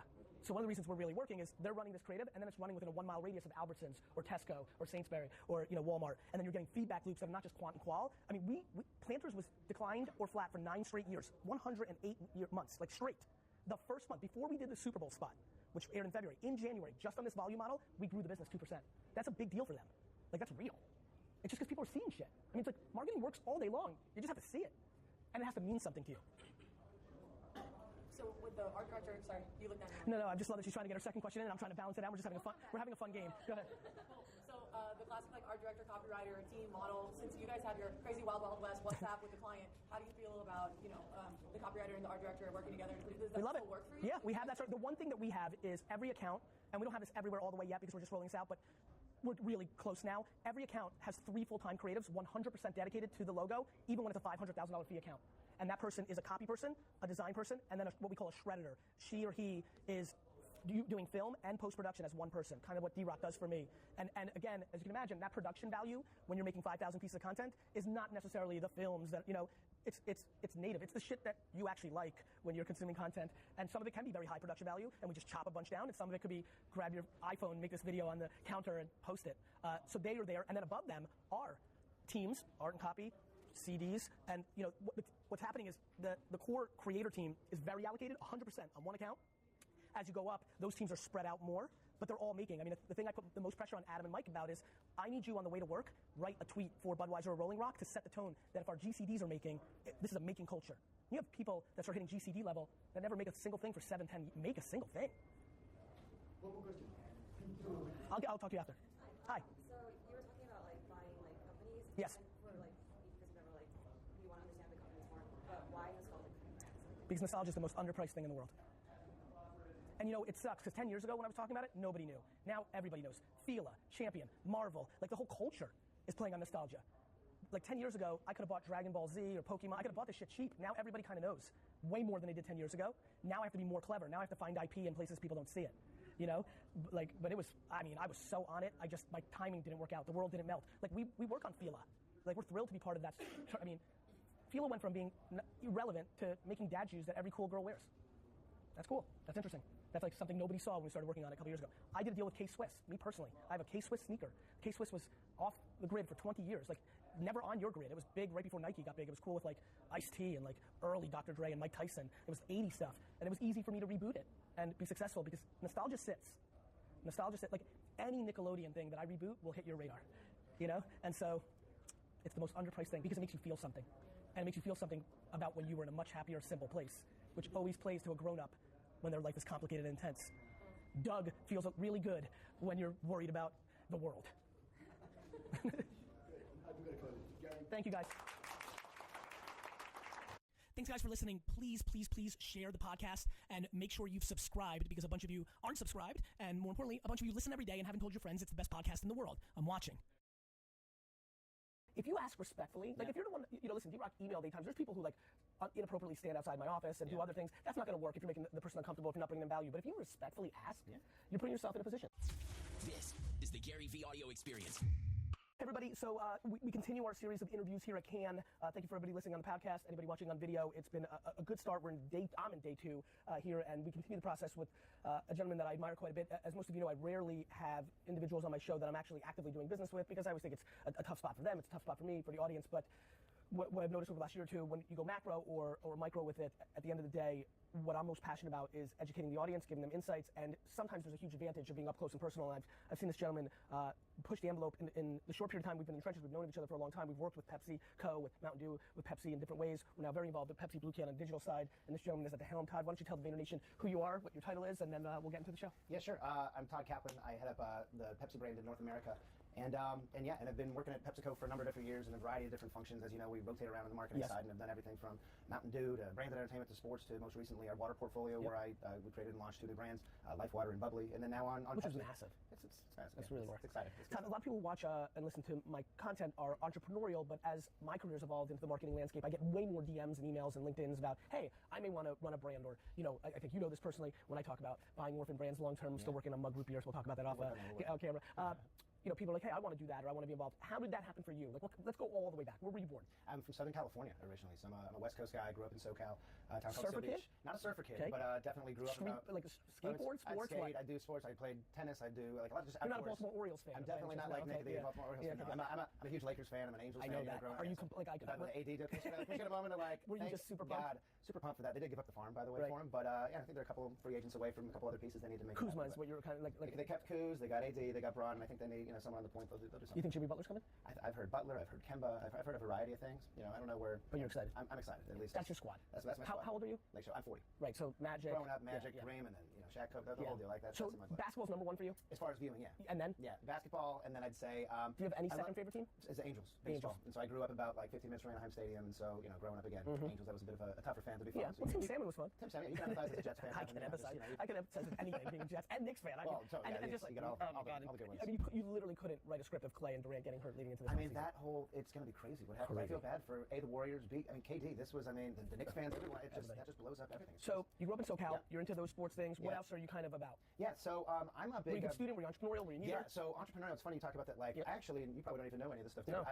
I have a very entrepreneurial knack as well. Like, that's actually one of the reasons why I think as I look at now... I see your creativity. Yeah. Like out of all the people we work with, like there's a level of creativity that is obvious to me, which a lot of times I do associate with entrepreneurship. So it doesn't stun me. Go ahead. But it's not just creativity. It's connecting it to just getting shit done, moving quick, making it happen. And so entrepreneurially, so I grew up in Southern California. Good grades, top of class, all that kind of stuff. But went to Northwestern for undergrad, which was an interesting case. Going from 80 degrees on the beach all the way to sub-zero temperatures on Lake Michigan and Chicago. How did that end up happening? I wanted to go to a big school, but not too big. It was like D1. It was like Big Ten, rah-rah, but still a very good school. Yep. That was around the time they'd been in like the Rose Bowl, Gary Barnett, all that kind of stuff, right? And so I'm like, maybe the Rose Bowl. Go check that out. But it was great. And it's a great school. And so Great listen, school. and it was Great great just to kind of wanted to also just go away for college and just kind of get out from all my friends staying in California. So I went to Northwestern, and it was interesting. I've always had this passion. One of the reasons I'm in marketing is I'm just really interested in the consumer psyche, kind of intellectually, and then also just on how people connect. And I've always just been interested in creative, as you said, kind of wired a little bit differently. And so looking at that, I got really into marketing. I've also been really into sports. And so that's where I'll get into my background in sports marketing. But when I was in college, the ironic thing is that Northwestern is the school that is esteemed from an MBA standpoint for marketing and Kellogg and all this kind of stuff. But as an undergrad, the closest I could get was like I was an econ major, right? Which I didn't care much about economics, but it was one of these things that and so I wanted to really get more experience in that space. And so I said, you know what, I'm gonna start a business. I see a couple of needs. So I actually started a business when I was in college as an undergrad in Northwestern. It was called Ad Shop, and basically it was connecting the dots between there was this need on campus. This is not going to totally date me, but if you go back to one of these college campuses around the time when I was in college, you'd have papers plastered all over the frickin' student union for shows here, this, there, taped to the ground. It's just the marketing for student groups sucked, basically. At the same time, you have people who are interested in marketing and getting into advertising marketing, and people want to say, well, what's your portfolio? What have you worked on? Connecting those two dots together, saying, there's probably some people here who want to get their feet wet. There's also a need to kind of be more effective in targeting. So we started this thing as kind of the first advertising agency for student groups on campus, and the thing just blew up and started growing. By the end, by the time I graduated, I had a number of people in this organization. We were written up by the Chicago Sun-Times. We had clients in local Evans. It became a thing. And so that Did you pass it on to somebody? So we passed it on, and it became a thing. And then separately, and saying I'm kind of getting interested in this idea of just leading and being more of an entrepreneur. So my senior year, I did kind of more of a for-profit. Kind of one that was this thing called the Campus Pipeline. Was about kind of targeting college students with advertising with local businesses, things like that. So definitely you ideated on top of the original idea. Yeah, and just to kind of take it as a kind of a spin-off sort of thing. And so, but it also gave me a lot of experience in just kind of leading big teams. I've always been kind of very involved, even again in high school, leading big groups, all that kind of stuff. And so as you think of some of those things formatively, and then also just as I think of the type of experiences that led to my career, when I was a junior, I interned at the U.S. Olympic Committee. As sports marketing was kind of my passion, and so I was very. At that point of your life, what did you think you were going to do? You were going to run marketing for the Lakers? Like, how did you? It was more a matter of I knew sports was something I was passionate about. Marketing, I really started to really hone and all that. And I'm like, and this was again like not to date me, but like the internet, the way that the job sites, all this stuff, like it wasn't as easily accessible. Don't worry, I'm older than you. So I know, so it's fair. They still like me, so don't worry. Right, but so literally, and it's funny if you were to ask my college roommate, he would always tease me about this. But like my senior year, I sent out about 300 resumes, the article that was on all this kind of. I sent out to every sports team, agency, this kind of sponsor, saying Castanet, see what's up, proactively. Wide net. Wide net. And then I got an unbelievable the Baltimore response. Orioles? Not the Baltimore Orioles. Sorry, Nick. Sorry.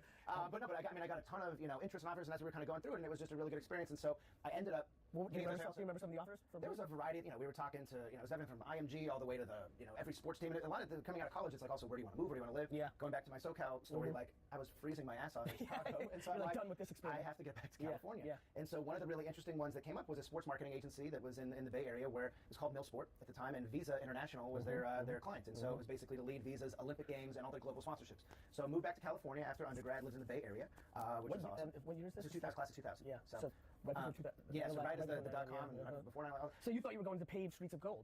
A little bit, yeah. Right? So I mean, it was crazy. A little bit. It was a little and crazy. Was it April 2001 it melted, or was it April 2001? I always try to remember. Do you remember you graduated in that class of 2000? Yeah, Had the .com bubble already just bursted, or was it just after? Because I had gotten a lot. There was April 2000. There was a lot of people who were coming. A lot of these .coms, a lot of these people were reaching out at the time. Similarly, right, sports.com were $40 trillion. Yeah, that was what was it? The Pets.com soccer around the Super Bowl, right? All that kind of stuff. And so literally. Right. So as you're kind of on your way to graduation, the world is unbelievably frothy. Oh, I'm like, it's like right now. Well, it's like I'm thinking like, dude, we're gonna go get this thing, and also it was April less 2000 .com bubble bursts. Yep. You're going to the Bay, so you go to the Bay Area right as everyone's like frowning. Right as it's kind of like, what's going on out here? And then so I started with Visa working for Millsport, but I worked in-house in Visa's headquarters down in Foster City. Makes sense. And it was really cool getting exposure. So doing everything from working on worked on the Sydney, Salt Lake Olympics, and the Athens Olympics were the main ones kind of, Getting ready that we did, and did everything from managing a huge on-site thing in Athens with all the former Olympians called the Visa Olympian Reunion Center, all the way to just, the comms and everything in between. And just, it was a really great experience because also for that stage of my career, being straight out of college,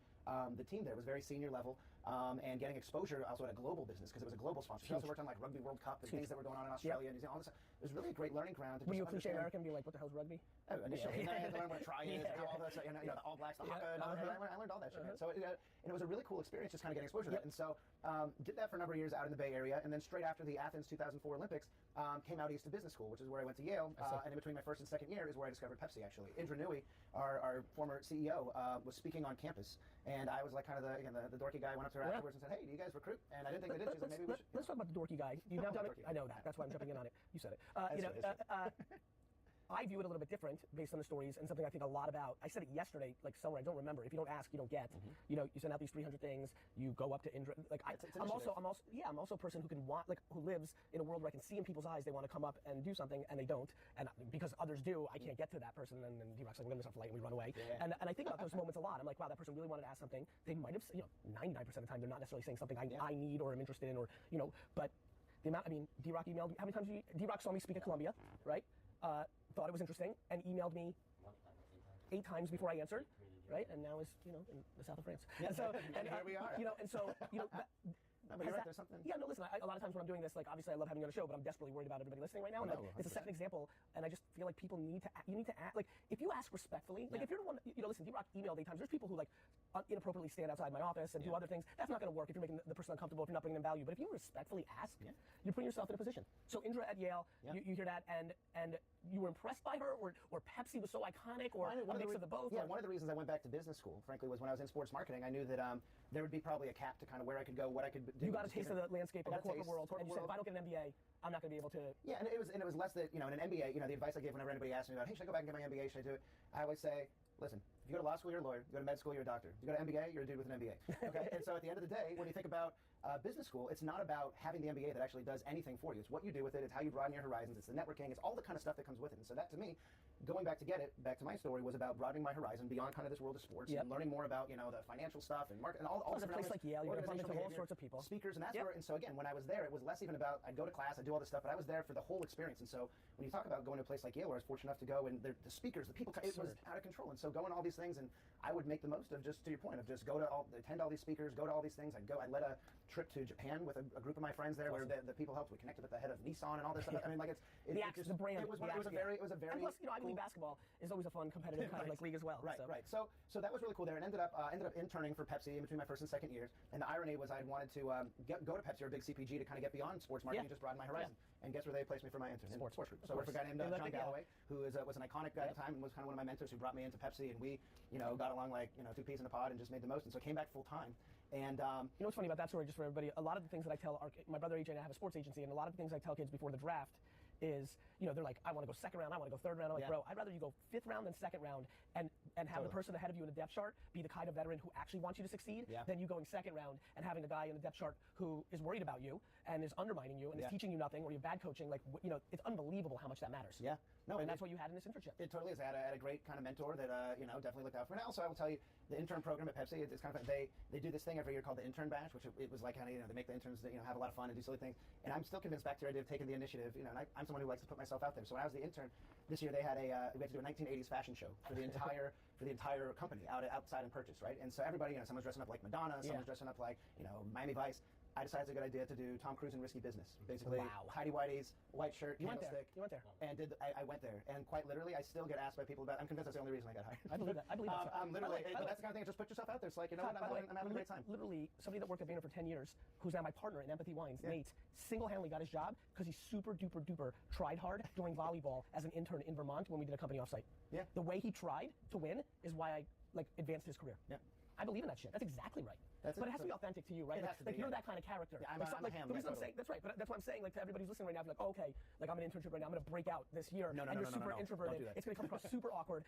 Authenticity is like the core of all this stuff. And to that point, to the point, and we can get to kind of core skills and all that stuff. But I do a course at PepsiCo on storytelling. I'm a big proponent of storytelling and how to tell a good logical story and all this stuff. But that's one of the big misnomers. Is everybody feels that to tell an effective story, to present at a big conference, to do anything, you got to be somebody who you're not. The key is be yourself.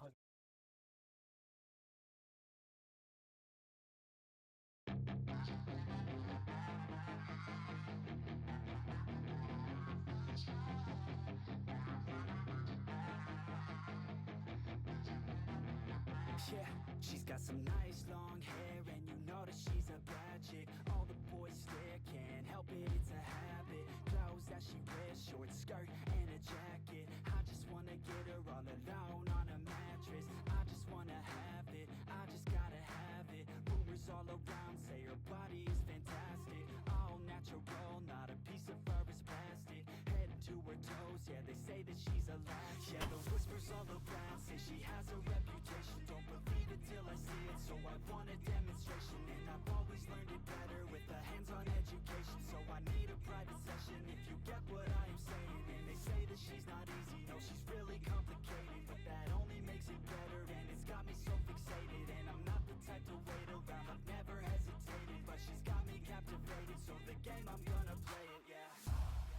She got a body like a coke thing. She likes to keep the party going. These rumors got me feeling lonely. I want that body, baby, show me. She's got a body like a coke thing. She likes to keep the party going.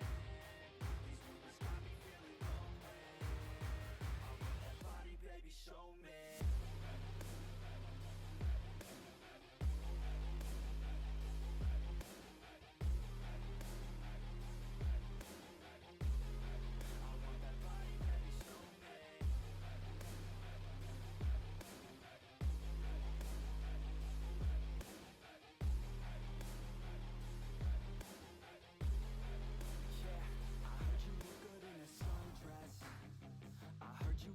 When you're undressed, I heard you like to get away. I heard you like to stay out late. I heard you had a couple boyfriends. I heard they didn't treat you right.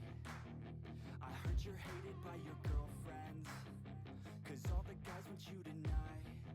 Yeah, they say she's too hot, they say she's too cold. Where she came from, nobody really knows. They say she looks young, but say she acts old. From everything I've heard, she gets out of control. And all the boys say she was sent from the heavens, but I'm not too sure that this girl is a blessing. She's got the devil's eyes, and they'll cut you like a weapon. She's stuck in my mind like a bad obsession. Got bad intentions. She got a body like a coke thing. She likes to keep the party going. These rumors got me feeling lonely. I want that body, baby, show me. She's got a body like a coke thing. She likes to keep the party going. These rumors got me feeling lonely. I want that body, baby, show me.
You're never gonna make it, you're not good enough. There's a million other people with the same stuff. You really think you're different, man, you must be kidding. Think you're gonna hit it, but you just don't get it. It's impossible, it's not probable, you're irresponsible. Too many obstacles, you gotta stop it, yo. You gotta take it slow, you can't be a pro. Don't waste your time no more. Who the fuck are you to tell me what to do? I don't give a damn if you say you disapprove. I'm gonna make my move, I'm gonna make it soon. And I'll do it 'cause it's what I wanna fucking do. 'Cause all these opinions and all these positions, they come in millions, they blocking your vision. But no, you can't listen, that shit is all fiction. 'Cause you hold the power as long as you're dreaming. There's no way that you make it. And maybe you could fake it, but you're never gonna make it. Are you just gonna take that? Make them take it all back. Don't tell me you believe that. Are you just gonna take that? Or will you fucking fight back?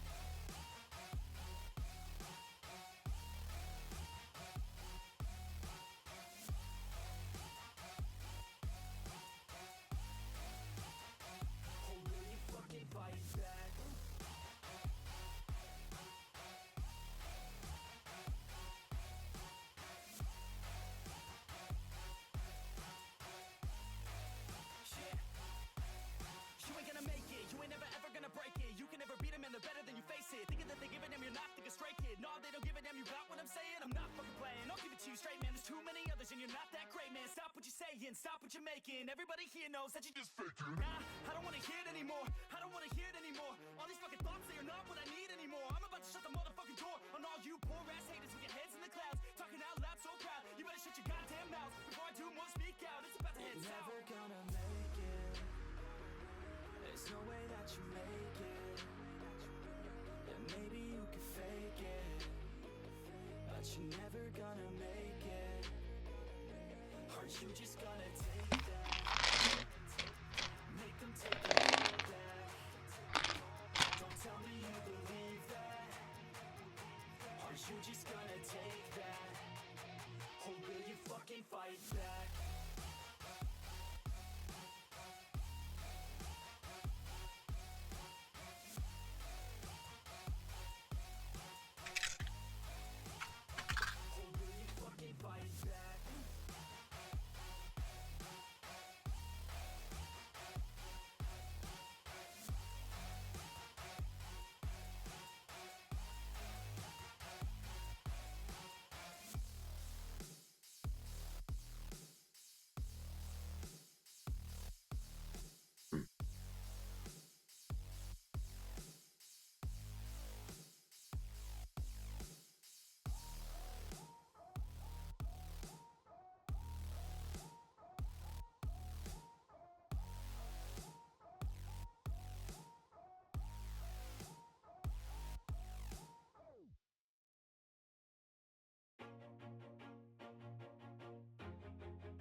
Always do it on my own, so I gotta get through it. And the only thing I know is to love what I'm doing. Never give up, never slow, till I finally prove it. Never listen to the no's, I just wanna keep moving. Keep my head up when I act, head up, that's a fact.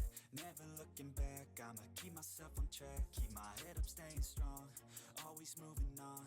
Feel I don't belong, tell my thoughts to move along. Push myself to be the best, die with no regrets. Live with every breath, see my message start to spread. And I had so many dreams, then you hit your teens. Life ain't really what it seems, try to find out what it means. Always do it on my own, so I gotta get through it.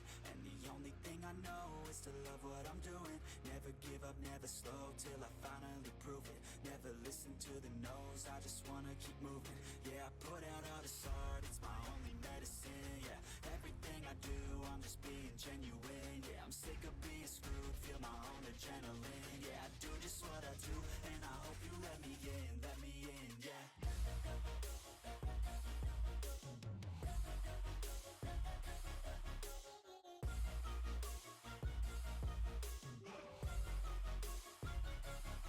I'm grateful, oh yeah, able, oh yeah, I'm stable, oh yeah, no label, oh yeah, you know me, I have only a path, I'm lonely, but damn, I'm going to win.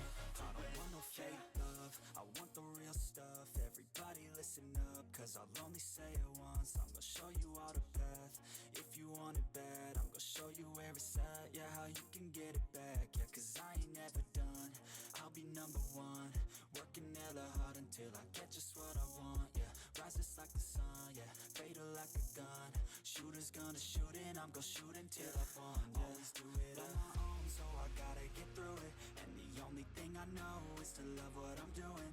Never give up, never slow, till I finally prove it. Never listen to the no's, I just wanna keep moving. Yeah, I put out all this art, it's my only medicine. Yeah, everything I do, I'm just being genuine. Yeah, I'm sick of being screwed, feel my own adrenaline. Yeah, I do just what I do, and I hope you let me in, yeah.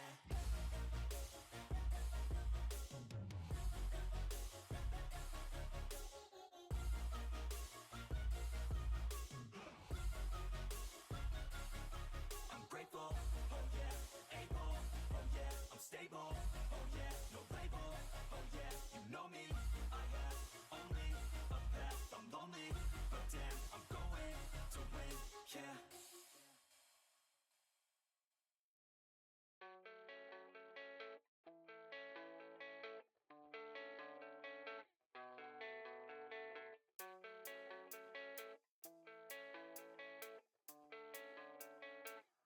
Yeah, I don't believe listen to my enemies, they're just full of jealousy. Yeah, this legacy, you gon' see what's left of me. You gon' see success in me. You ain't seen the rest of me. I just wanna be the best at what I know, better than the rest, just watch me grow. Put me to the test and watch me go.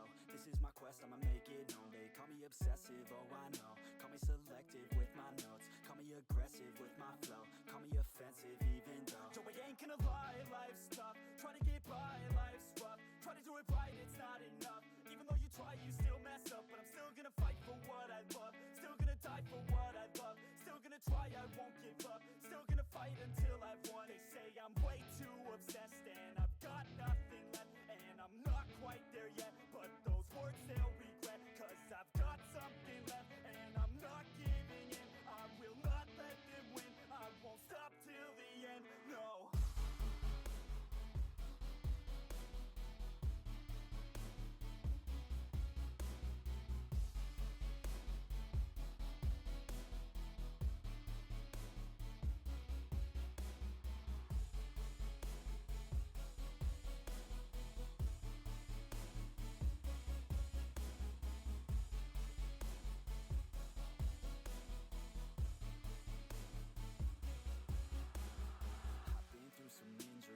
Mentally and physically, studied them religiously so I don't repeat history. And people won't admit to me they don't want a victory bad enough to get a C. They'd rather just go leave it be. And this journey I've been on since 13, working hard and learning, never stopping searching. Yeah, it's burning, all this passion hurts me. I took action working, writing down these words. No, I'm not okay, I just wanna be something. I don't wanna be nothing, living all alone.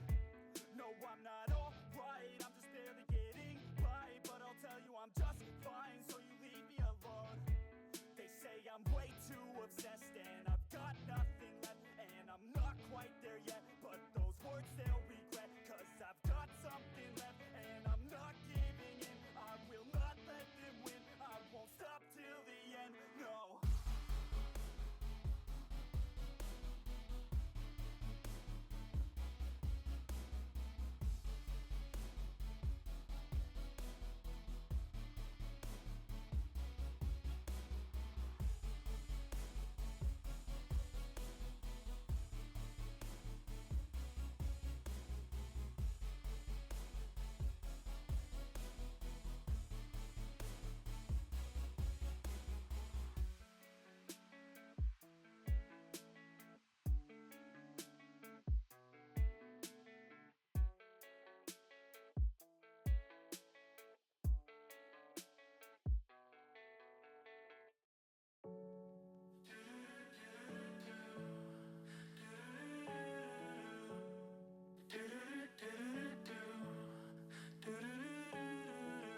I can feel the space, it grows in size.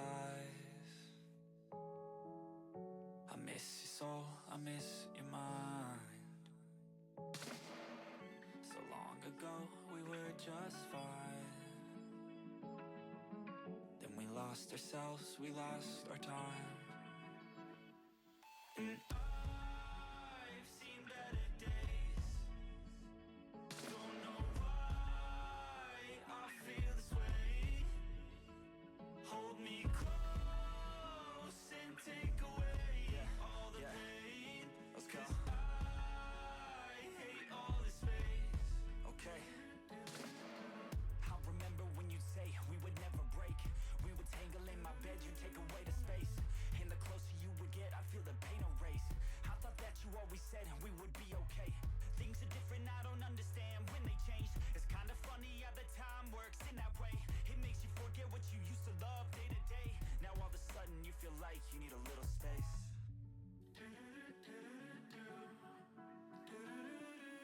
I've seen better days.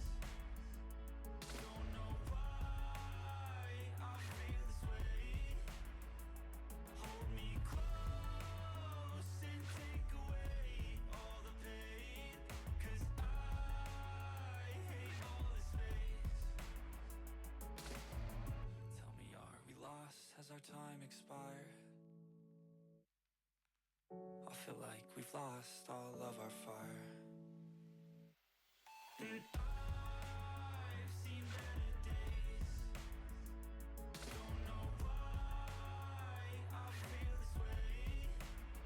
Hold me close and take away all the pain, 'cause I hate all this space.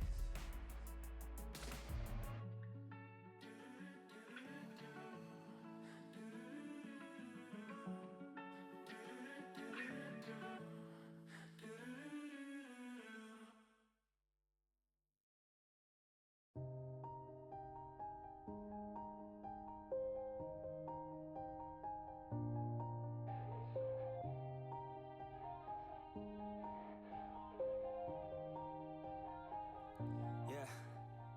Everybody knows that I'm breaking down. Everybody knows I ain't faking now. Everybody knows my heart's vacant now. Yeah, she hates me now. I made mistakes, but now I don't ever wanna be alone. I don't really ever feel at home. On my own, in the zone. That's the only way I know. Feeling low, about to blow back up. I won't ever let the doubt creep in. Gotta pop a couple more aspirin. I don't think I'll ever let you in. Easier to break it off as friends. I don't really understand myself. I don't really understand, need help. I don't wanna be left on the shelf. Couldn't even hear me if I yelled. It's so cold outside. I'm alone, I'm alright.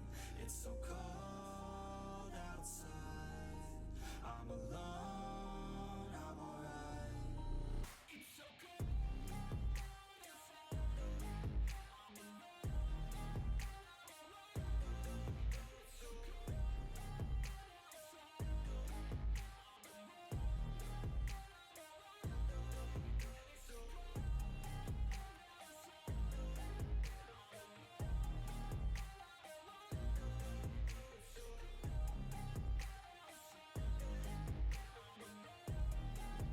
Yeah, let's go. I don't wanna break down. Always feel like I could break now, but I never let it take me to that place now. I won't ever let my thoughts get away now. I got better things to do, picking fate now. I just wanna be the best, call me great now. I don't know if I'm okay or insane now. I remember better days on the playground, hoping I can find my way. Even when I'm feeling down, I fight. Even when I don't know what is right, I'ma pick a side and I'ma take pride. I will decide my fate and I will never let them tell me who I am. If you try to shake me, I'll be damned. Planet on the ground is where I stand. Never give up, that was always the plan. It's so cold outside. I'm alone, I'm alright. It's so cold outside. I'm alone, I'm alright. It's so cold outside.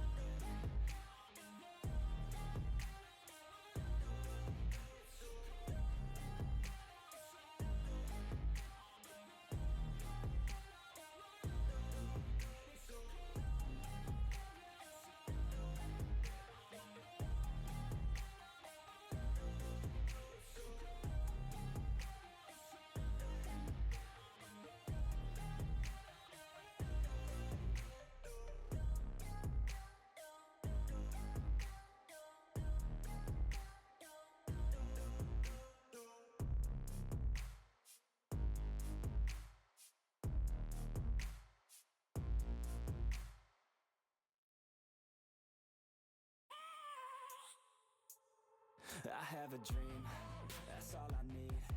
I'll make it happen with some work and belief. Know what I want, so I'll take it on.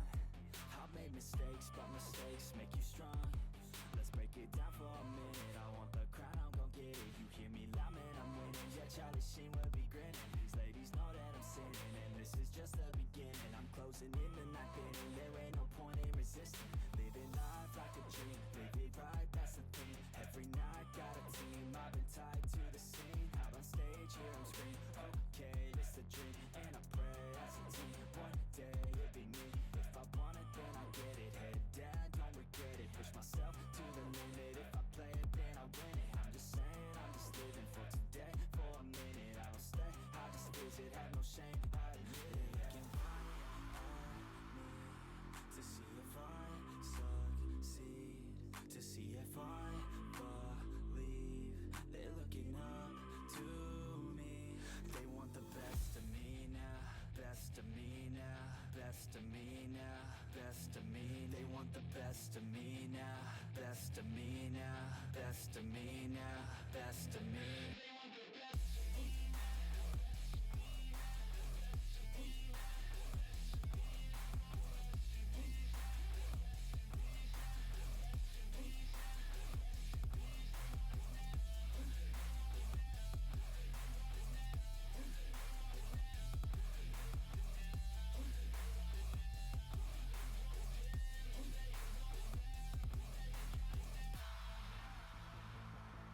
I swear to God, man, I'ma make it soon.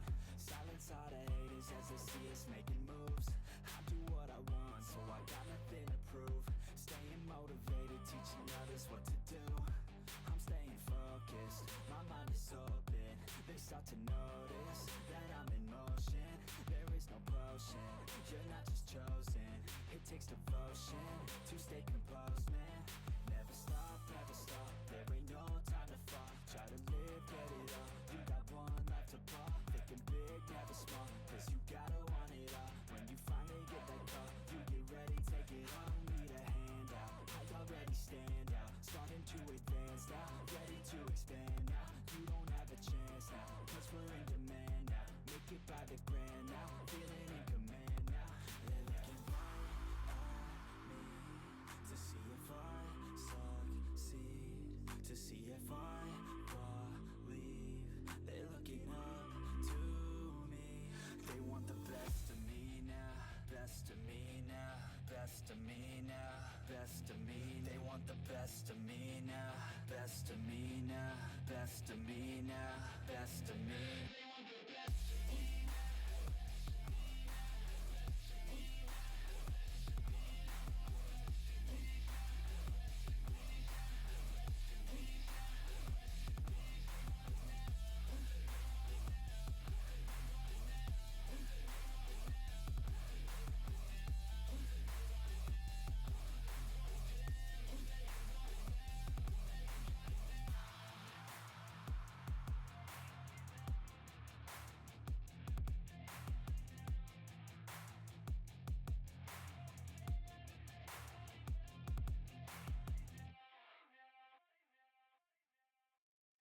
But it's too late now. I remember you and me, and how careless we could be. All day and all night, we'd stay up, it felt so right. We were so young, we were so dumb. We would get drunk and then hook up. We were okay, we were alright. Staying awake till the sunrise. We were in love, couldn't stop us. Like a good drug, never run. We'd hook up in my car, drive it so far.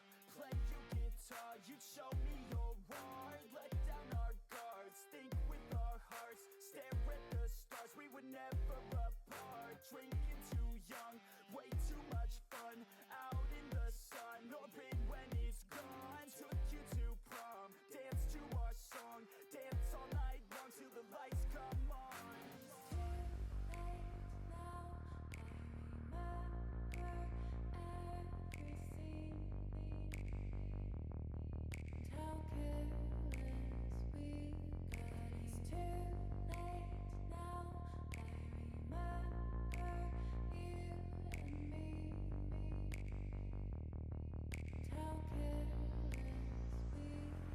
It's too late now. I remember everything,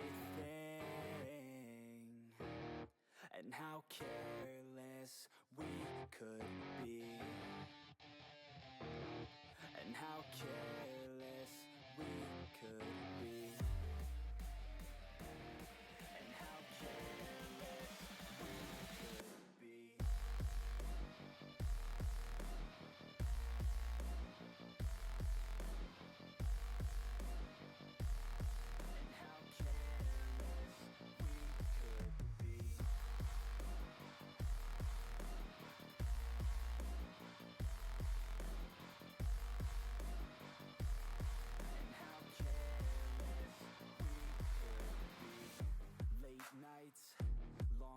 nights, it felt right, we were alive.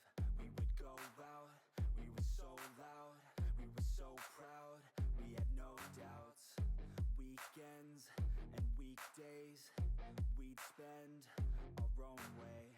We were careless, we were fearless, we were reckless, time was precious. We loved to waste time, whiskey and wine, drinking all night, asleep by your side. Finally alive, we would just drive, never arrive. Our journey was live, staying out late, testing our fate, running away. We live for today, young and so bold, never get old. Screw what we're told, we can't be controlled.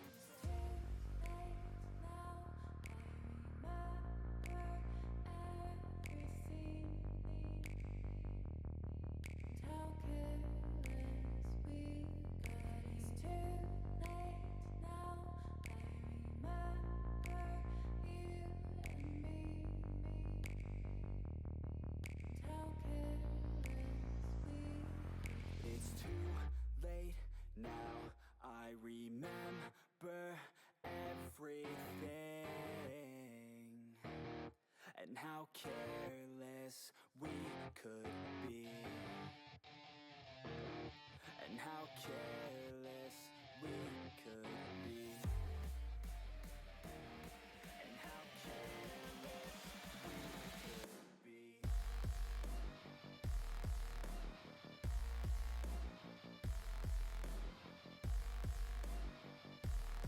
And how careless we could be.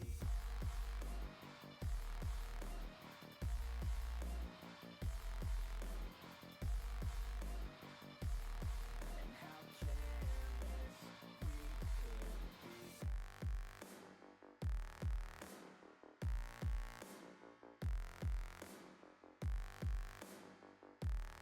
And how careless we could be.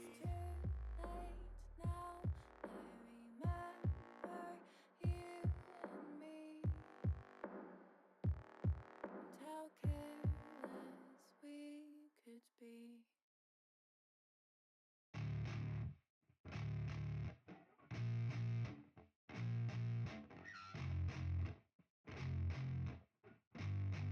Yeah, I spit raps like a heart attack, fast fatal heart impact, past painful scars. In fact, I blast tasteful bars and packs. I back up my actions, fact don't ask, grab reactions, jacked attack with every word, then act with class as they hear me snap. I got nothing to lose, cause I fought and felt the bruise. Now I'm not the one confused, call the shots and they produce. I ain't lost, I'm finally loose, pick a new silver excuse. I need the views to boost me to a new abuse of being used. Everybody wants a piece now, y'all can rest in peace now. You're dead to me, so peace out. Remember you're discreet out, get ready for defeat now. I'm gonna make you bleed out, listen on repeat now and weed out all the weak now. Get up and make a change, don't remember yesterday. If you got something to say, speak your mind before your grave, cause your life is yours to save. Ain't nobody gonna change, everybody stays the same. So be different, make a name, like huh? a soldier, I keep on moving forward, always getting closer, marching till it's over. And just like a soldier, I keep on moving forward, always getting closer, I'm marching till it's over. And just like a soldier, I keep on moving forward, always getting closer, marching till it's over. And just like a soldier, I keep on moving forward, always getting closer, marching till it's over.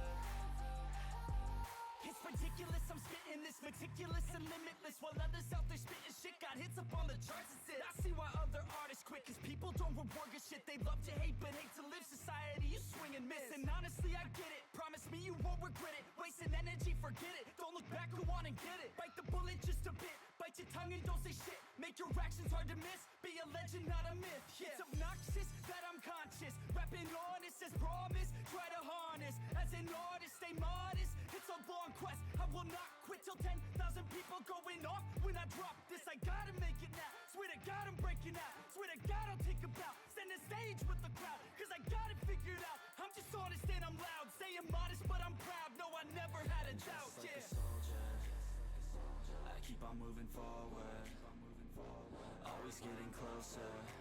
I march until it's over, and just like a soldier, I keep on moving forward, always getting closer. I march until it's over, and just like a soldier, I keep on moving forward, always getting closer. I march until it's over, and just like a soldier, I keep on moving forward, always getting closer. I march until it's over, and just like a soldier, I keep on moving forward, always getting closer. I march until it's over, and just like a soldier, I keep on moving forward, always getting closer. I march until it's over.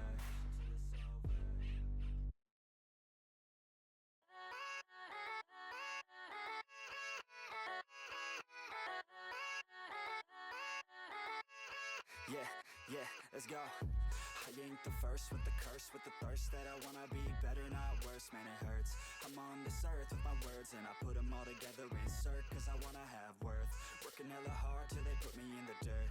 Gonna go far, man, listen to my words. Gonna be a star, man, life's like a blur. When you're working this hard, yeah, you get what you deserve. Yeah, I ain't taking a backseat, I'm passing anybody else who is rapping. I'm nasty, ain't nobody able to catch me. They gasping, they cannot compare, they can't match me. I'm at half speed, I got your girl and she laughing and dancing, hanging on my butt, she asking to crash with me, smash with me. She savage, she wants cash money and she knows that I live lavishly. I wanna live, I'm cold inside, give all I have just to feel alive.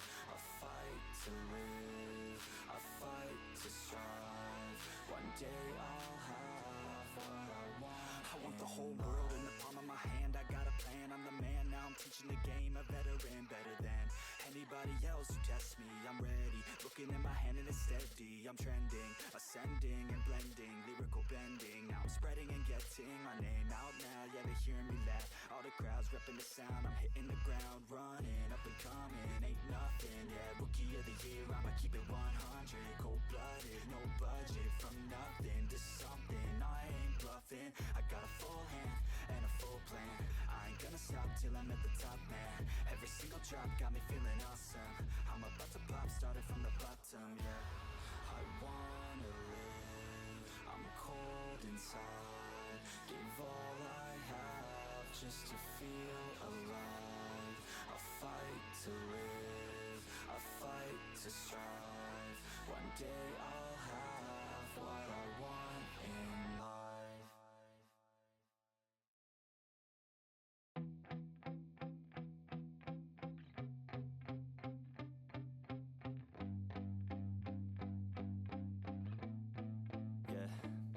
My hands steady, I feel ready, but my legs heavy, I don't get it. How come I haven't hit it already? Still working, I'm still learning, I'm still searching, finally earning something, finally turning something called a profit. If I hear you talking shit, don't get caught in it. I'll be popping off and hit your ass, dropping all your shit.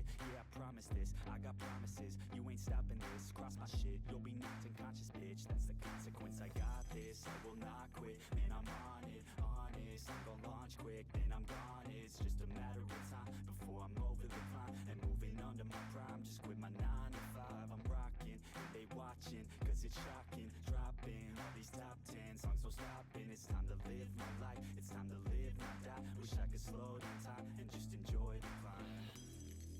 And I'm the one to get it, bruh. I swear to God I get it, bruh. So don't just let me get it. Yeah, let's go. I'm gonna get it, Yeah, I'm the one to get it, bruh. I swear to God I'll get it, bruh. Hey, I ain't never giving up. Yeah, I never give up. I got this, man, I got it. I will not quit, I'm on it. Never off it. Got the block lit, I'm toxic. Spitting logic, make them nauseous. Honest, can I stop this? Never cautious, drop it. I'm the hardest. Knock, knock, bitch, watch it. I'm the fucking king of rock, bitch. Profit, spitting hot shit. Off topic, chronic.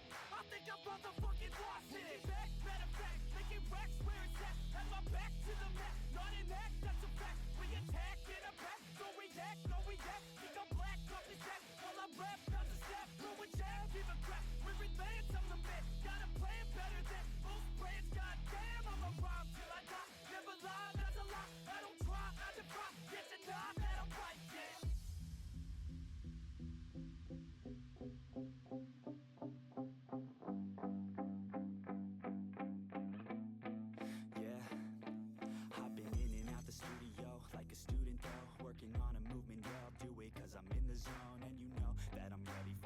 knows how it goes, I don't know, but I'm waiting till I'm chose. Front row, here I go. All these people wanna know what you think of them lately. Do you really love me or do you really hate me? On a scale of 1 to 10, what would you grade me? All this social media has got me going crazy lately. Everything's inflated, mainly everyone's invaded. Privacy is naked, man, I really hate it. God, I really hate it. I just wanna make it through all this fake shit. Living in the real life, living for some real times. Talk about the real climb, passionate in real rhymes. Steal time back from my 9 to 5, taking back my fucking life. I just wanna feel alive.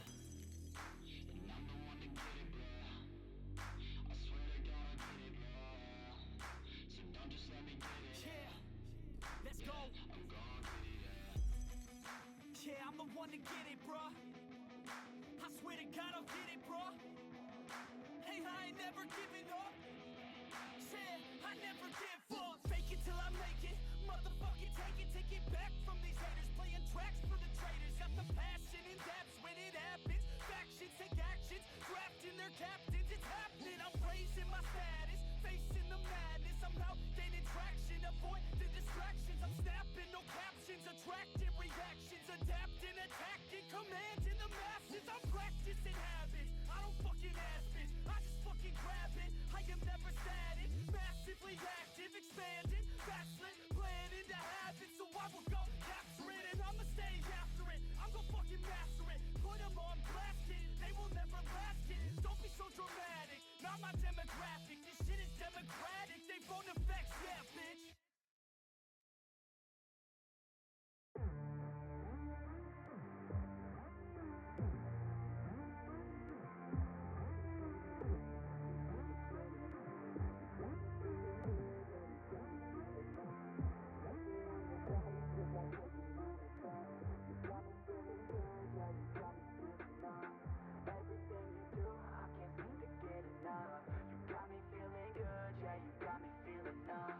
Girl, you got me shook from the way your body looks.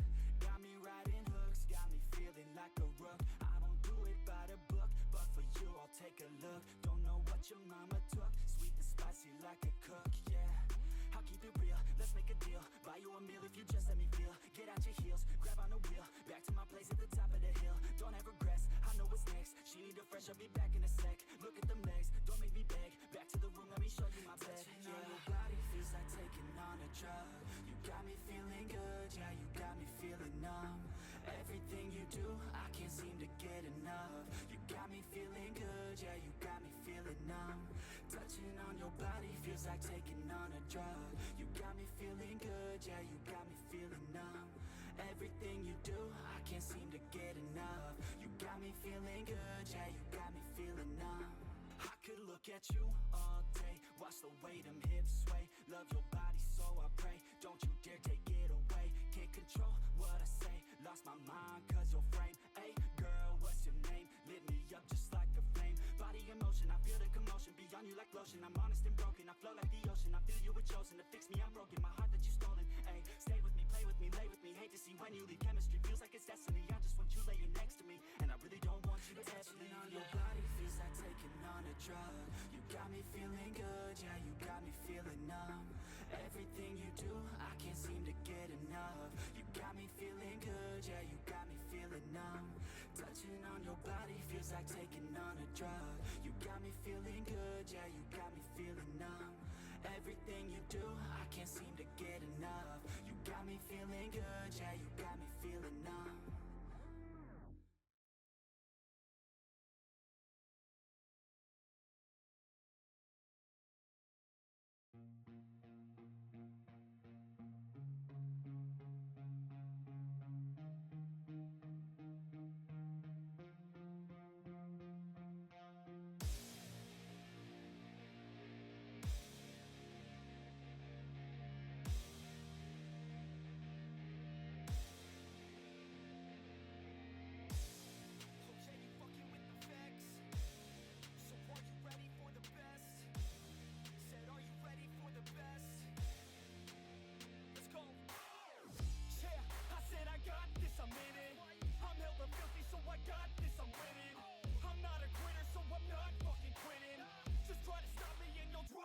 Missing.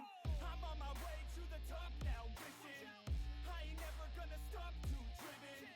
I ain't never getting lost, got vision. I'ma make this shit hot, ignition. Yeah, yo, give me facts, not fiction. Then you know I fucking listen, cause I'm on a fucking mission. Man, you got to be driven, cause this world is unforgiving. You're the only one that's winning, or the only one that's quitting. So get up and stay committed, don't be asking for permission. Hit the gas after ignition and start acting like you're winning. Make your own damn decisions, don't let others make you victims. Have a thought and have a vision, don't get caught up in the millions. Yeah, I'ma make this shit hot. Oh, I'ma light this shit up. Yeah, I'ma make this shit hot. Oh, I'ma light this shit up.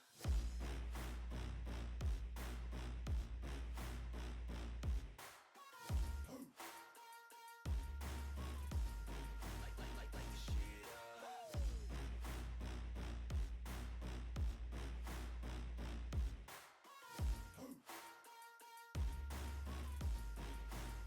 Let's go. Yeah, I said I got this, I'm on it. Give me 5 years and I got what I wanted. I'ma go ahead and finish all that I started. I'ma go ahead and get it all uncharted. I can make this place go off like a rocket. I can give a fuck if you hate it or you love it. I don't do this shit cause I think that you're on it. I just do this shit cause I know that I want it. I could give a fuck if I die today. If I'ma go out, it's my fucking way. At least I'll go out with some pride to my name. With the fight, not a play, that's my fucking way, ho.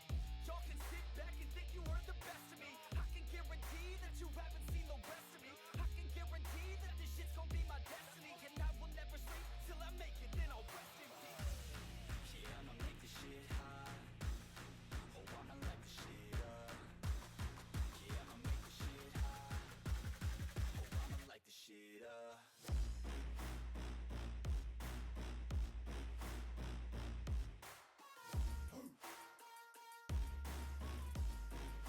Light this shit up.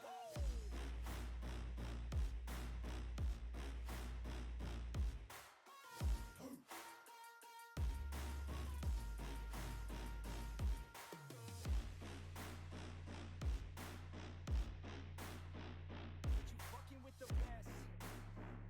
You fucking with the facts. Yeah. I don't even know what else to say. I'm gonna let that 808 right out though. Yeah.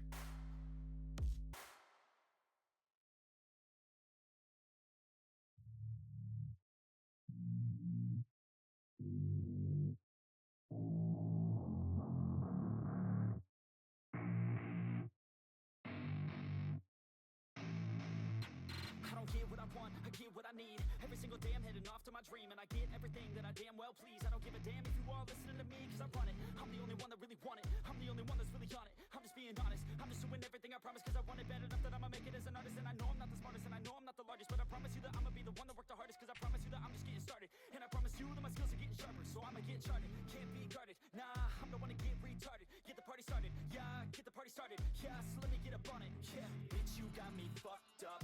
I don't know what's up. Pour that shit in my cup. We bout to turn up. Crank this shit up so loud. Sounds like we're sold out in front of a whole crowd. We lose control now. Y'all take this shit too personally. Everybody got a different version of me. Everybody gotta be learning from me. Everybody wanna be working with me, and I feel like there's uncertainty and urgency to find out what you wanna be. But honestly, we change our minds constantly, so stop and breathe to find out who you wanna be.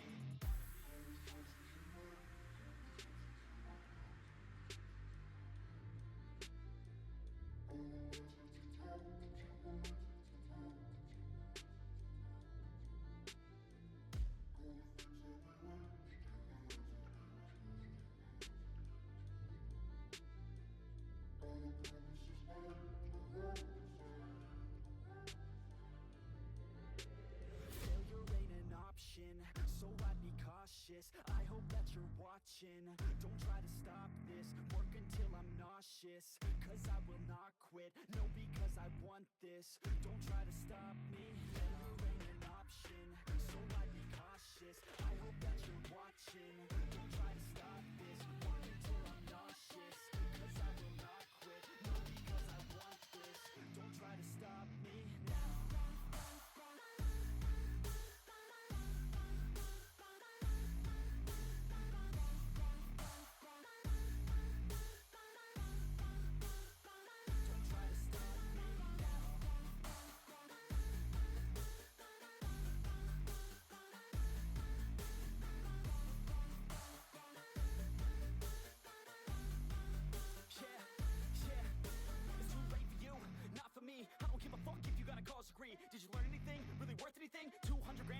not even working. Student loans worth more than what we're earning. Best lesson I learned is to keep on searching. Find your true passion and get to work. And better take action or you end up serving. Yeah, that's a fact. So you better clean up your act. So you better grow yourself a sack. And tell the world they can suck on that. Don't come back, pack your bags. You take a trip and don't relax. You hit the switch and just attack. You find your niche and make some racks. Don't hold back. Everybody wake up, it's time to break up with the life you made up.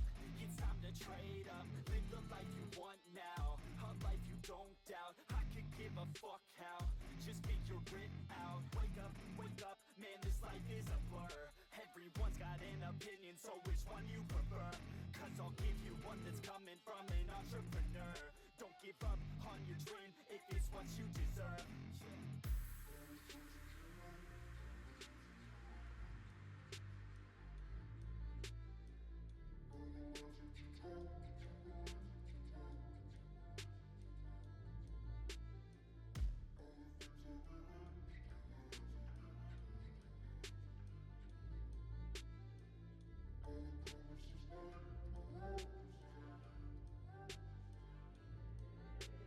Failure ain't an option, so I'd be cautious. I hope that you're watching. Don't try to stop this, work until I'm nauseous. Cause I will not quit, no, because I want this. Don't try to stop me, failure ain't an option, so I'd be cautious. I hope that you're watching. Don't try to stop this, work until I'm nauseous. Cause I will not quit, no, because I want this. Don't try to stop me now.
Strong, I'll take a hit to the soul and move on. I know that everything I do is wrong. Yeah, you don't know shit about me, you don't know shit about me. Nah, I'm falling down on my knees, looking to heavens I see. Your eyes are coated from feelings too strong. My legs are weak from always moving on. You come back hard in my mind every song. We used to sing but now I sing alone. I feel like shit, wish you were gone. I cannot quit, just move along. My mind is stuck, you don't belong, you don't belong. Ooh, oh, oh.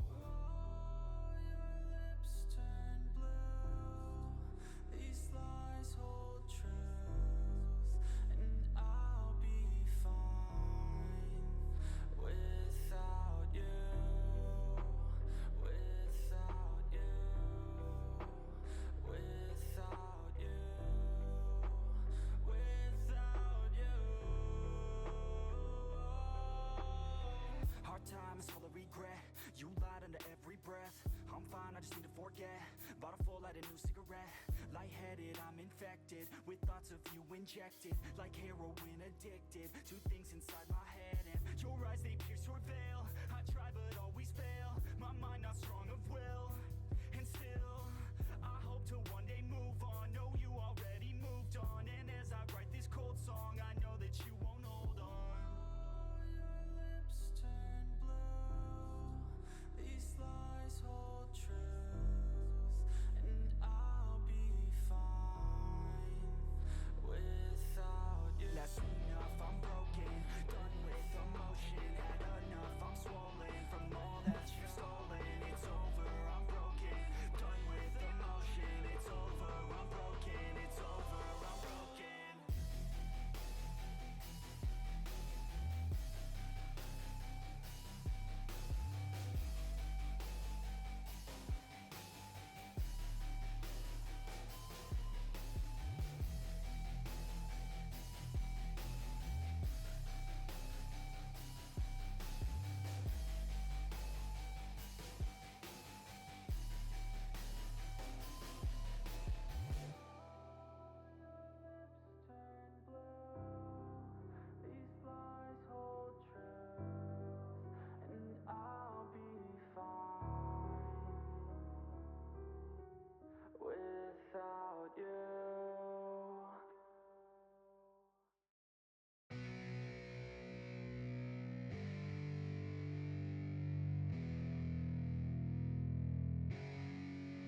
Yeah, it's our time to shine.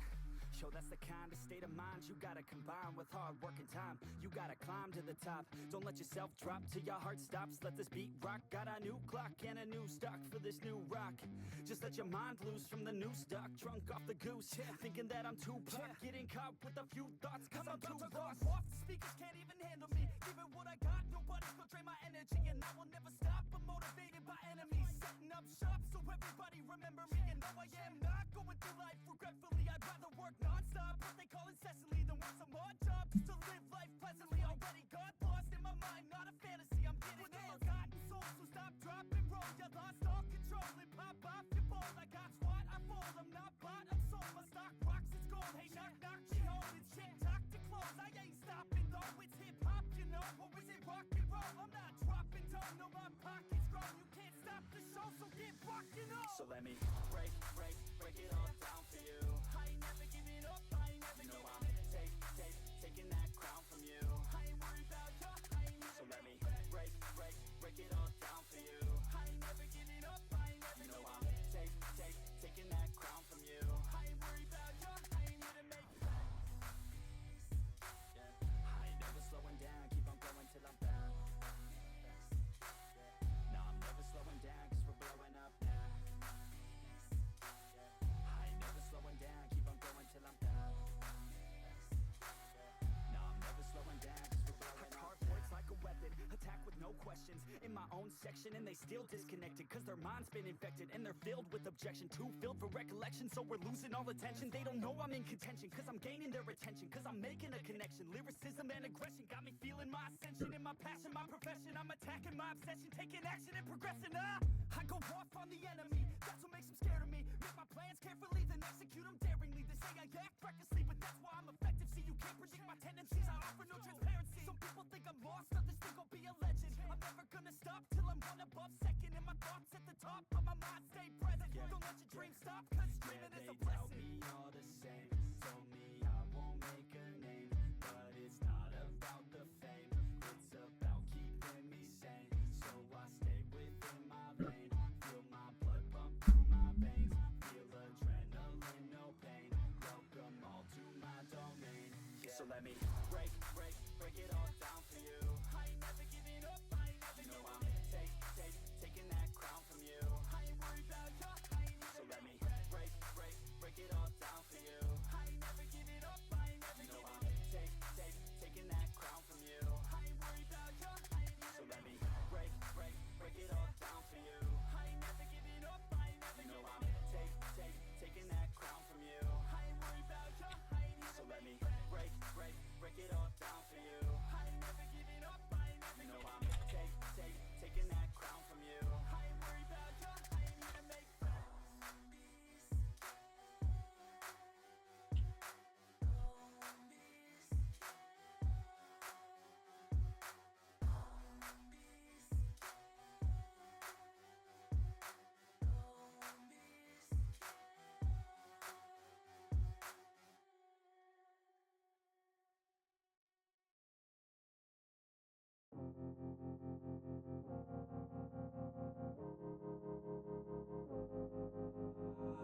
Yeah, and I feel the pain.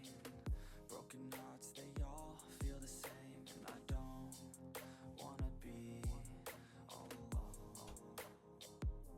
Just pull me apart, take me away. Tell me it's all gonna be okay. I wanna feel like I'm still alive.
I said you better watch what you're doing, 'cause I ain't gonna stop when I'm moving.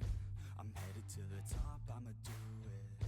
I'm headed to the top, I'ma prove it. And baby girl, I like what you're doing. Your body's out of sight when you're moving. You look just like my type, so let's do it. You know I'll treat you right, let me prove it.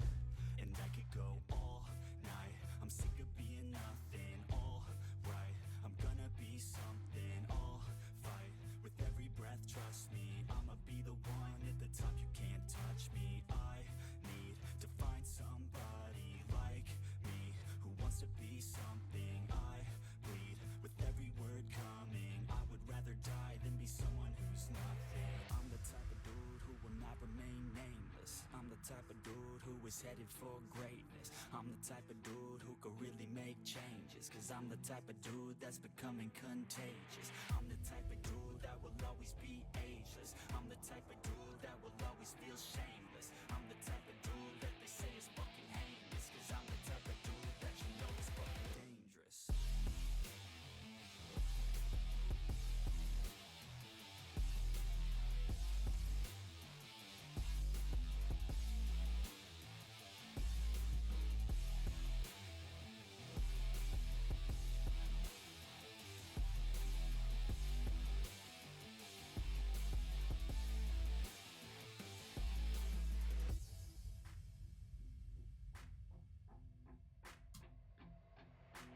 I'ma take it now, no you're never gonna break me. I'ma stay loud in the face of the hate, see. I'ma speak out, take the muzzle off my face, breathe out of my mouth every word that will make me. Never had a doubt of the life that I'm making. Never had a doubt of the fight I'll be facing. Never had a doubt of the nights I'll be aching. Life is all about having dreams that you're chasing. With me now, I'll leave your ass in the street now. I'll put your ass underneath ground. I'll bury you 6 feet deep now.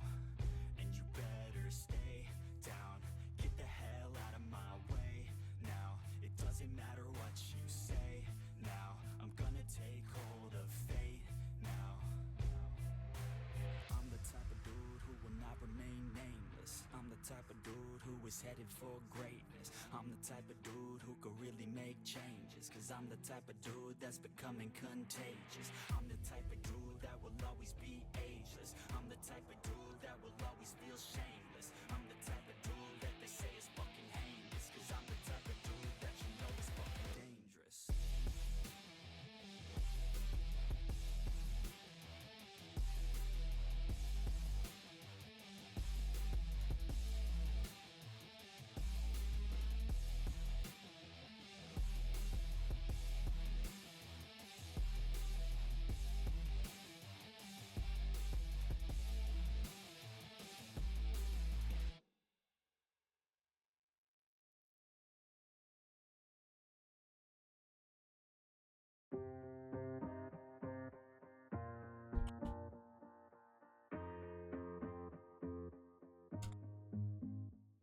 Growing up, parents got me a guitar. Said you could do anything, kid, you could go far. You could be the president, fireman, race cars. The sky's the limit, kid, so shoot for the stars. So I strummed that guitar every day. Found a passion for music, never went away. I joined a couple bands and played a few shows. Tried to impress the girl in the front row. But soon enough, everything starts to change. As you grow up, nobody treats you the same. They try to take your future and make it real safe. You could be a doctor, accountant, or something sane. But yo, whatever happened to the sky was the limit. I fell in love with music, never thought it was a gimmick. I worked so hard on every tune and every single lyric. My whole identity depended on being artistic. Now you wanna strip that away so you feel okay? 'Cause if I make it to the top, what does that really say? That you shouldn't have given up, that you made the mistake? But if I fail, you feel much better about picking your lane, right? Yeah, things are gonna get better real soon. Yeah, I'ma just do me, you just do you. I swear it's gonna get better real soon. Don't let anyone tell you what you should do. I got a clear view. We're gonna make it soon. Just keep pushing through. Yo, what you got to lose? Yo, what you got to lose? Yo, what you got to lose? Just keep pushing through.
life's a competition, so if I'm going to play, then I'm gonna play to win it. I refuse to sit and rot at a desk all day unless I have a passion I'm working towards, okay? I'd rather be dead on the outside than inside. A bullet to the head than 25 to life in a cubicle alone, just trying to get by, building someone else's dream instead of building mine. If you're hearing me, this is meant to inspire. If you have a dream or if you have desires, a girl in your life that's making you feel that fire, go fight for her, man, go die for her, man, cause you only have one life, one chance to do it, one chance to prove it to yourself, so don't lose it. You got this, fam, just keep pushing on through it. One day you'll look back so glad you pursued it. Yeah, things are gonna get better real soon. Yeah, I'ma just do me, you just do you. I swear it's gonna get better real soon. Don't let anyone tell you what you should do. I got a clear view, we're gonna make it soon. Just keep pushing through. You're what you got to lose. You're what you got to lose. You're what you got to lose. Just keep pushing through. Cause what you got to lose. Got to lose. Got to lose.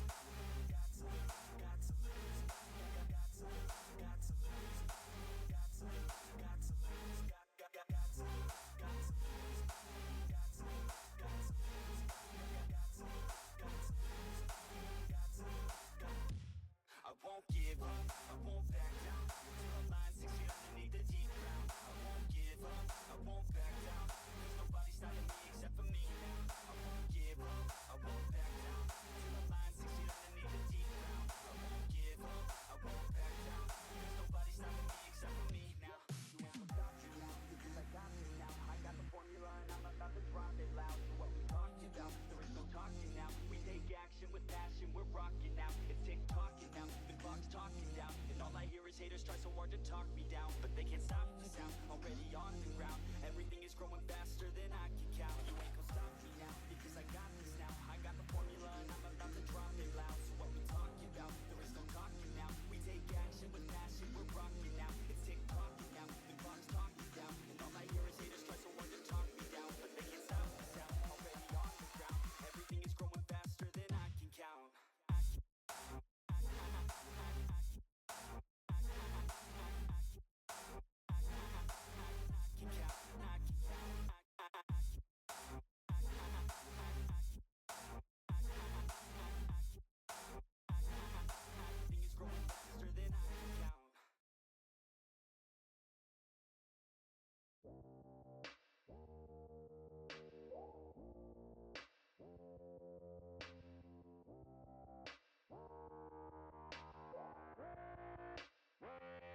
She just wants to flirt, so I flirt right back.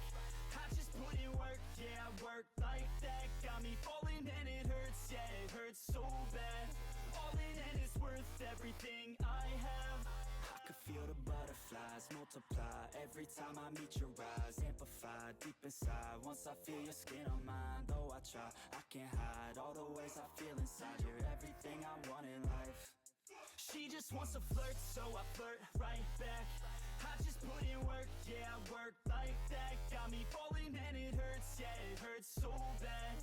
All in and it's worth everything I have.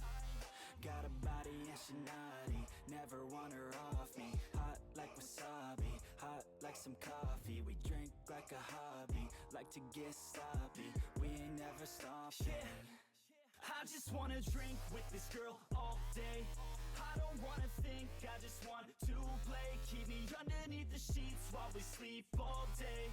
I just wanna feed everything I crave. I recall the first day that I met you. How could I forget you? No, I don't regret you. Hope I don't upset you. I miss laying in bed too. Your head up on my chest, you were never second best, boo.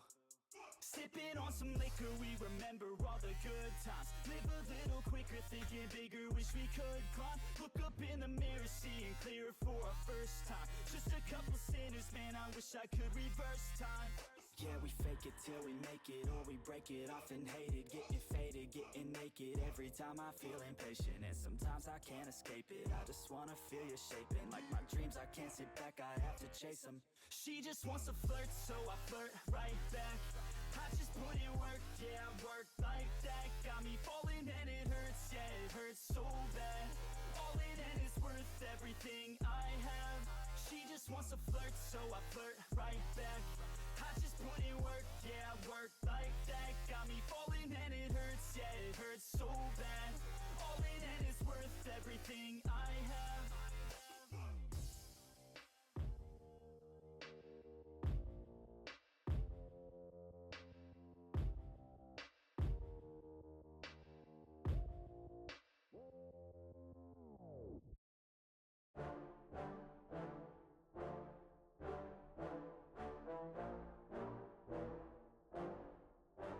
Yeah, I just wanna be the greatest. Everybody knows my name, shit. I'ma have this whole fucking game list, spitting with the same wit, and I'm gonna be famous. Ain't nobody able to delay this. Coming up, I had a vision to make it. Never wanted to be nothing, always wanted to play shit. Sit in class, always wondering why I love this lame shit. How the hell am I different if we all know the same shit? I ain't never let them doubt me, it's about me. Keep my head down, let my mouth speak. They surround me, they all about the clout. See, where the crowd be. Every time I speak loudly, they more about me. Man, you know I got a bounty on these lousy ass haters that surround me. Still they doubt me, they don't know nothing about me. Still their mouths free, I'ma change that soon. Better watch out now, see? I just wanna be the greatest. Yeah. And I just wanna be famous. Yeah. Yeah, I just wanna be the greatest. Yeah. Man, I just wanna be famous. Yeah. And I'm not playing any more games. Either put me on the charts or I'll put you up in flames. Better recognize art, cause I don't forget names. Should've seen me from the start, coming at you like a train. Think I'm about to fall apart every single fucking day. Seeing all these damn stars with my well-deserved fame. And I spit these gold bars while they spitting out shit. Man, I give this shit hard, but it gives me back pain. I wanna be a spectacle, they skeptical. But man, I got that chemical, exceptional. I do it all intentional, professional. So I can make that decimal incredible. I'm not thinking, man, they're saying that I've gone insane. I'm not ever gonna make it cause the game has changed. I'm not good enough, man, no that's not okay. Tell me that shit again and I'll stop your brain. I just wanna be the greatest. Yeah. And I just wanna be famous. Yeah. Yeah, I just wanna be the greatest. Yeah. Man, I just wanna be famous. Yeah. Now wake up, you got some shit to do. It's 6 a.m., I don't care, you got some shit to prove. Cause right now, you ain't got nothing that big to lose. So get your ass to work and don't you dare hit snooze. Can't stop this, I'm obnoxious. And I'm honest and novice with promise. Made monstrous, I'm conscious, but I'm nauseous. Think I've lost it, I've got it. Spitting all this, still I'm not it. I've got this, I will not quit. Man, I'm all in, balling on a budget. Man, I'm stalling, crawling, cause I'm nothing. But I'm all in, calling, I'll be something. Yeah, I'ma get it now, you can leave if you don't like it. Say it out loud, you believe it, you can bite this. Keep my head down and I keep on going timeless. Make it somehow, I believe it when I write this. I just wanna be the greatest. Yeah. And I just wanna be famous. Yeah. Yeah, I just wanna be the greatest. Yeah. Man, I just wanna be famous. Yeah.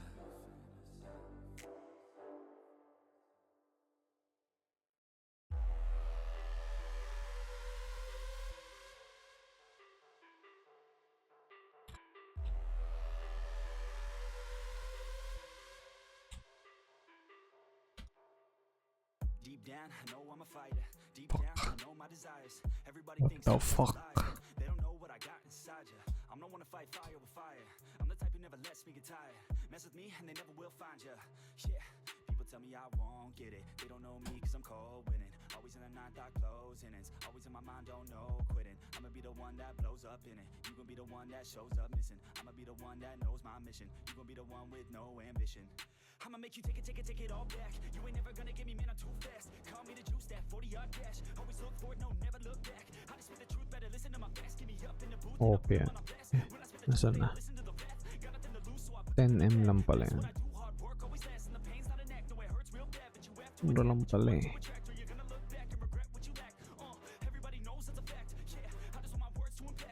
Ano yung pinakamura? Yun na yung pinakamura, 10M. Kala ko 100M eh.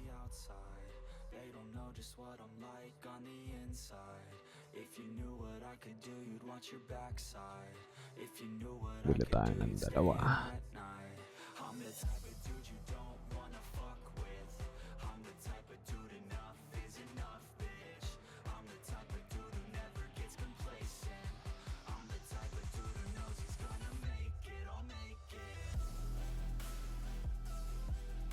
Yes, tangina. Bilis na natin.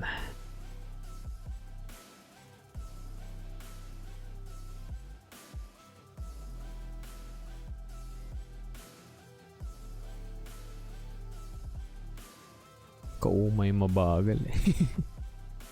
Bad trip eh.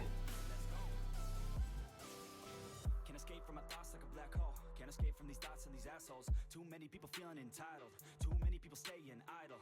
Man, I work every day for the title, and I'ma get it, that thought is final. The way I think you could say is primal. Kill it, be killed, I'm your rival. I don't lose, no. I'ma be the one they choose, though. You gon' be the one they lose, though. Way too busy hitting snooze, bro. I'ma be the one to rise up in it. Never gonna fall, I fight till I get it. Always stand tall, got pride, I'm grinning. I don't really think I'll ever find my limit. And I know that they all wanna hate me, but they see me on the climb, so they wait, see. If I make it, then they just might say, B, you been doing so good, brother K-Lee. I don't wanna hear your words, all the fake shit. Now I want my day one is you been patient. All the same people, never been complacent. We've been working hard, man, we on the same shit.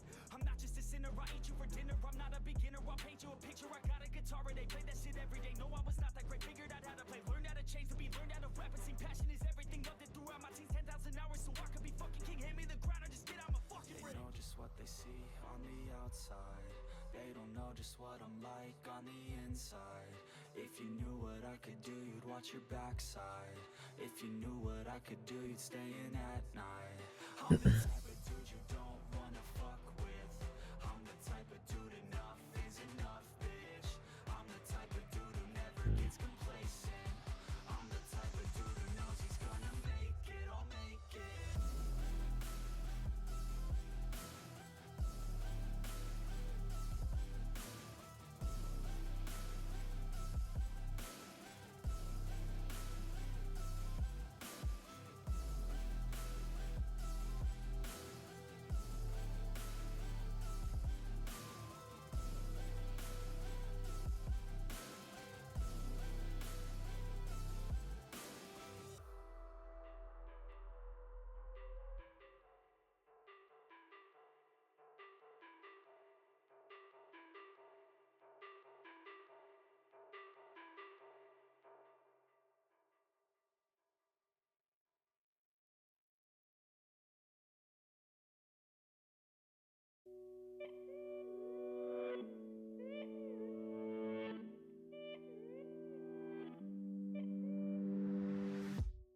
Every day that I wake up in a nightmare. Every day that I wake up, I can never see quite clear. When I look at my surroundings, and everybody still doubts me. I wanna live to hear a crowd sing all my lyrics so loudly. I miss a time when we would all get together. I guess it's fine, but I really wish that we were better. Real talk, sipping drinks without all the pressure. Now everybody needs to think about posting whatever. When people ask how I'm doing, I've never been better. That's really not a conversation I'm willing to enter. How come we all continue forcing out all of this pressure? I'm just sick of these opinions and all of these lectures. I need my space now so I can feel nothing. I live this nightmare so I can be something. I do what I love and hope you will love me. I face this nightmare, no I am not running. I'm scared of being rich, but I'm scared of being poor. I'm scared of being lonely, but I'm scared of being bored. Sometimes I get really angry, and I don't know why. Sometimes I really do hate me. Can't even pick my own side, What is even going on? Why the hell do I even write songs? What the hell am I doing here, man? I guess I don't understand a thing, damn. Yeah, but maybe ignorance is bliss. Yo, I'd rather lay in the abyss than be aware of what I missed, especially if I quit. Yeah, they say that hell is your last day, when you see what you could have became.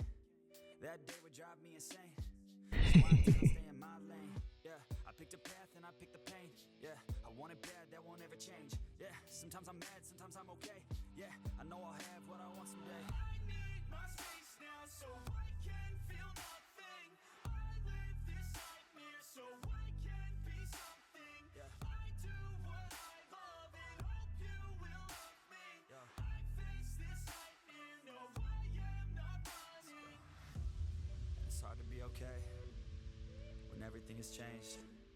Yeah, it's hard to be okay when I can see everything. The best part of everyone's day is on my iPhone on display. No matter what I do, can't get away. This isn't healthy, I don't feel the same. Yo, and destiny is a weird thing. Yeah, cause it's easier to believe. Yeah, that everything is out of your hands. It's part of a plan, so there ain't no need to worry. Don't let your vision be blurry. Yeah, lock into your journey. Yo, and you can start real early. You could be 13 or you could be 30. But it's your life to live, yeah. Yo, so what you got to give, huh? Yo, you better get after it. Don't you dare quit. Don't you dare, kid. You got dreams? Then you're like me, so try like me. So fight like me. Take a hold of your life and thrive like me. So you could put the nightmares to sleep like me. Tangina.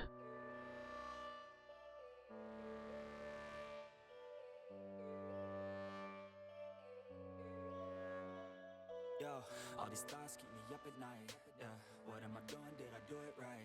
Yeah, all these thoughts keep me up at night. Yeah, I can't think straight, need the light. I need to breathe, get me up and out of the sheets, onto my feet. Another cup of coffee and me, that's what I need. My eyes puffy, I can't see. I'm too tired to function, but too lost to sleep. Ay, I think I need to be on something medication. I think I need to figure out the segregation.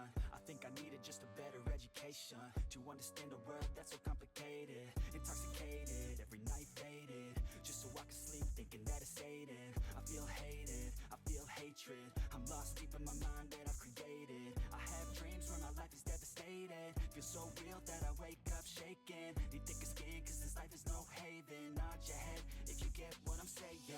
All these thoughts keep me up at night. Yeah, what am I doing? Did I do it right? Yeah, all these thoughts keep me up at night. Yeah, I can't think straight, need the light. Yo, all these thoughts keep me up at night. Yeah, what am I doing? Did I do it right? Yeah, all these thoughts keep me up at night. Yeah, I can't think straight, need the light. I don't really think I understand this world now. Got my head spinning round in a circle. Everybody lacks what they need internal, so they compensate with everything external. Not trying to throw shade, no way. I'm just trying to find a meaning of life, hey. There's happiness if you try to live the right way. Forget about what others have and live your life, hey. Be aware of who you are, what you're good at. Take a step forward, see where your foot's at. Stand tall, stand proud, talk loud. Every word out your mouth has purpose now. You just gotta get rid of the bad thoughts. Hating others cause you know that they gotta lie. Forget that though, you got plenty, you're alive in this life. You got time, go get it. All these thoughts keep me up at night. Yeah, what am I doing? Did I do it right? Yeah, all these thoughts keep me up at night. Yeah, I can't think straight, need the light. All these thoughts keep me up at night. Yeah, what am I doing? Did I do it right? Yeah, all these thoughts keep me up at night. Yeah, I can't think straight, need the light.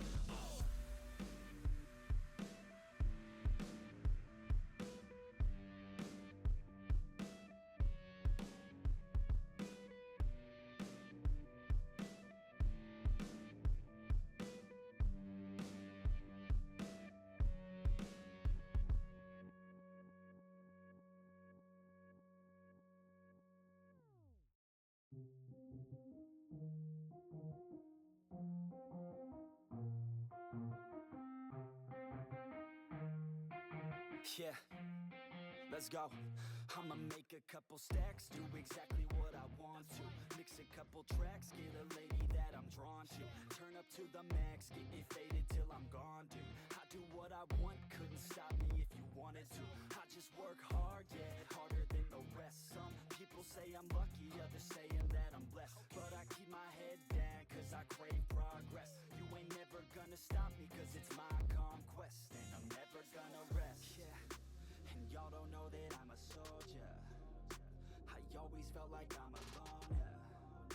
When everybody thinks they know, yeah. And y'all don't even know I own, yeah. And now I'm ready taking over. Cause every day I'm getting closer. Just look at everything I'll show ya. And now I'm ready, I'ma blow up.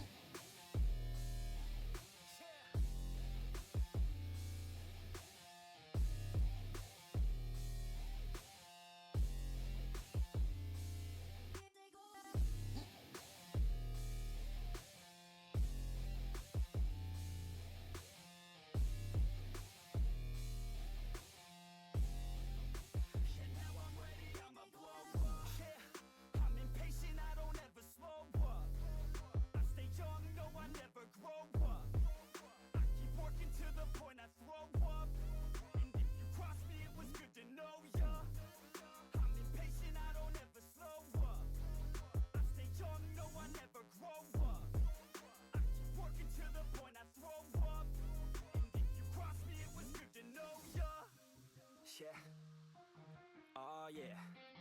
Yeah, I'm not the type to take no for an answer. I don't deal with people that are like a cancer. No, instead I hang with the people that enhance ya. And I'm not the type to give out second chances. I just wanna work on my own for myself. I don't need no help, not anybody else. Nah, man, I got it dealt. I'm working on my wealth and I'm working on my health. Keep on working to excel, cause I'm working on myself. Yeah, and y'all don't know that I'm a soldier. I always felt like I'm alone, yeah. When everybody thinks they know, yeah. And y'all don't even know I am, yeah. And now I'm ready taking over, cause every day I'm getting closer. Just look at everything I'll show ya. And now I'm ready, I'ma blow up.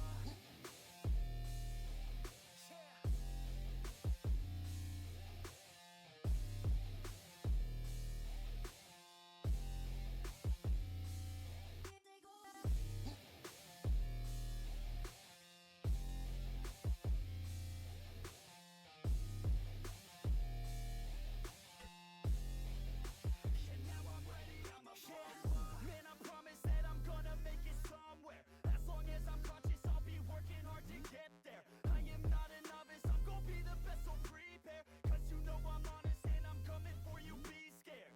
Man, I promise that I'm gonna make it somewhere. As long as I'm conscious, I'll be working hard to get there. I am not a novice, I'm gonna be the best, so prepare. Cause you know I'm honest and I'm coming for you, be scared. Y'all already know. Yeah. That's right. Y'all better watch out. Nefex is on the rise.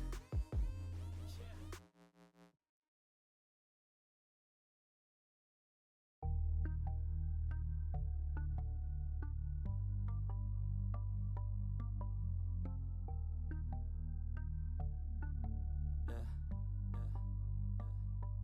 She says that she loves me, she just wants to fuck me. Got me feeling something, got me feeling nothing.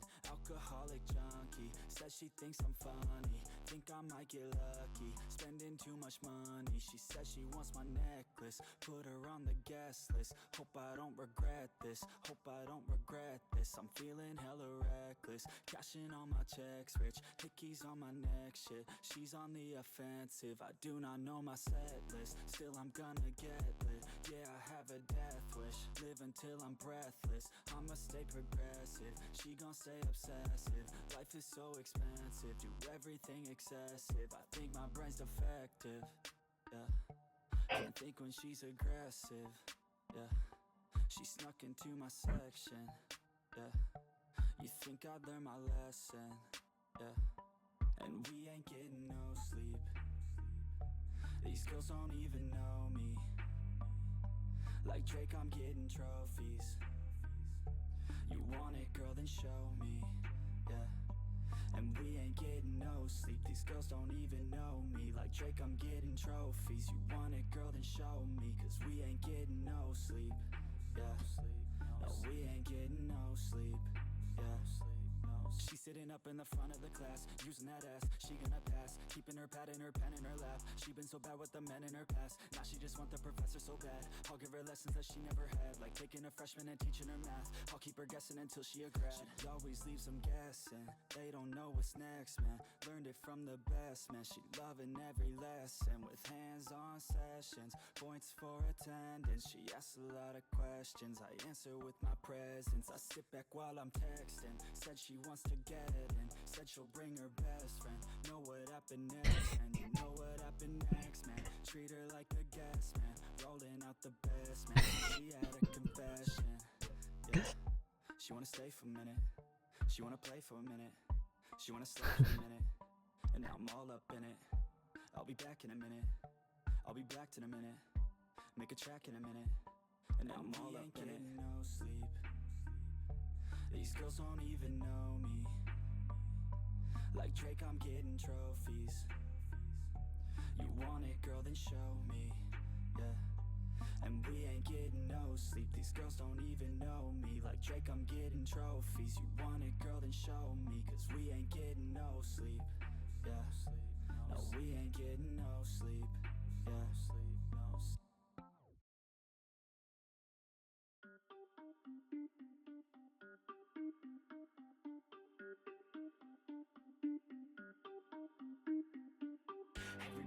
top got the same sound. Everything I'm about to drop, make a name now. Yeah, y'all don't really know, y'all don't really know. Y'all don't really know, y'all don't really know. Yeah, I ain't never gonna be the same now. I'ma tear up this whole fucking game now. Yeah, y'all don't really know, y'all don't really know. Y'all don't really know, y'all don't really know. I got so many bars, call it kamikaze. Ain't nobody ever gonna ever stop me. And I know that I could be a little cocky. That's the byproduct of hard work. No, it's not free. I'm at a top speed. I think you lost me. Do not cross me. I keep dropping all these hits, and I know that they watching. They keep showing up in my place, always knocking. Knock, knock, bitch. I've been standing right here. Been over 3 years, and then you just got here, man. Get me a beer and open up the mirrors. Let me show you now what you've been missing for years. Call it premiere. I can take a boy's name and smear, or take it up a gear and end your career and make you feel fear, or make you disappear. Cause I am right here and not going nowhere. Everybody on the top got the same sound. Everything I'm about to drop, make a name now. Yeah, y'all don't really know, y'all don't really know. Y'all don't really know, y'all don't really know. Yeah, I ain't never gonna be the same now. I'ma tear up this whole fucking game now. Yeah, y'all don't really know, y'all don't really know. Y'all don't really know, y'all don't really know. And when I rap, yeah, man, I snap fast. Like your girl's back, hit a clap, clap, break it in, smack. Shotty like a quick snack. Like it when I'm all up in there. I'm finna win it like I win stacks. Every single that I'm in, man, it's been fat. These haters all get whacked when I spit mags. These haters all get bit in the pit fast. You better get cracked, so you better move back. Y'all don't wanna play with a pro, not today. I'ma make you wish you were gone in my A. You gon' be my bitch, be my pawn when I play. You gon' be my bitch, take my palm to the face. You know I'm your biz when I'm on fucking stage. You ain't never gonna get me to be tame. I go insane, you can't detain this B.O. when I came to stay. Cause girl, I came to play. Everybody on the top got the same sound. Everything I'm about to drop, make a name now. Yeah, y'all don't really know, y'all don't really know. Y'all don't really know, y'all don't really know. Yeah, I ain't never gonna be the same now. I'ma tear up this whole fucking game now. Yeah, y'all don't really know, y'all don't really know. Y'all don't really know, y'all don't really know.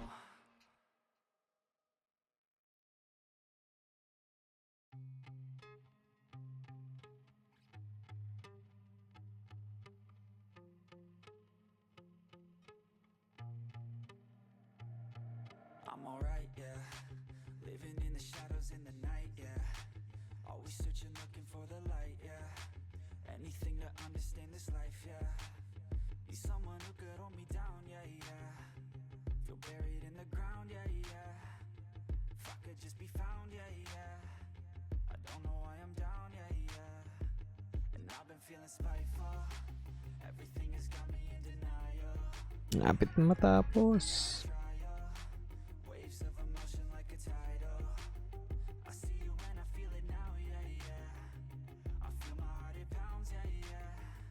Vibrations from the sounds, yeah, yeah. I wanna feel you now, yeah, yeah. Oh, I know all the dark places where my mind goes. Thoughts spin around like a vinyl. And you got me feeling something primal. It's vital. Okay, yun na yung last. Right guys, end ko na yung stream. Thanks very much sa mga nag-chill. I'll see you guys tomorrow. Stream ulit tayo. Right, bye bye guys.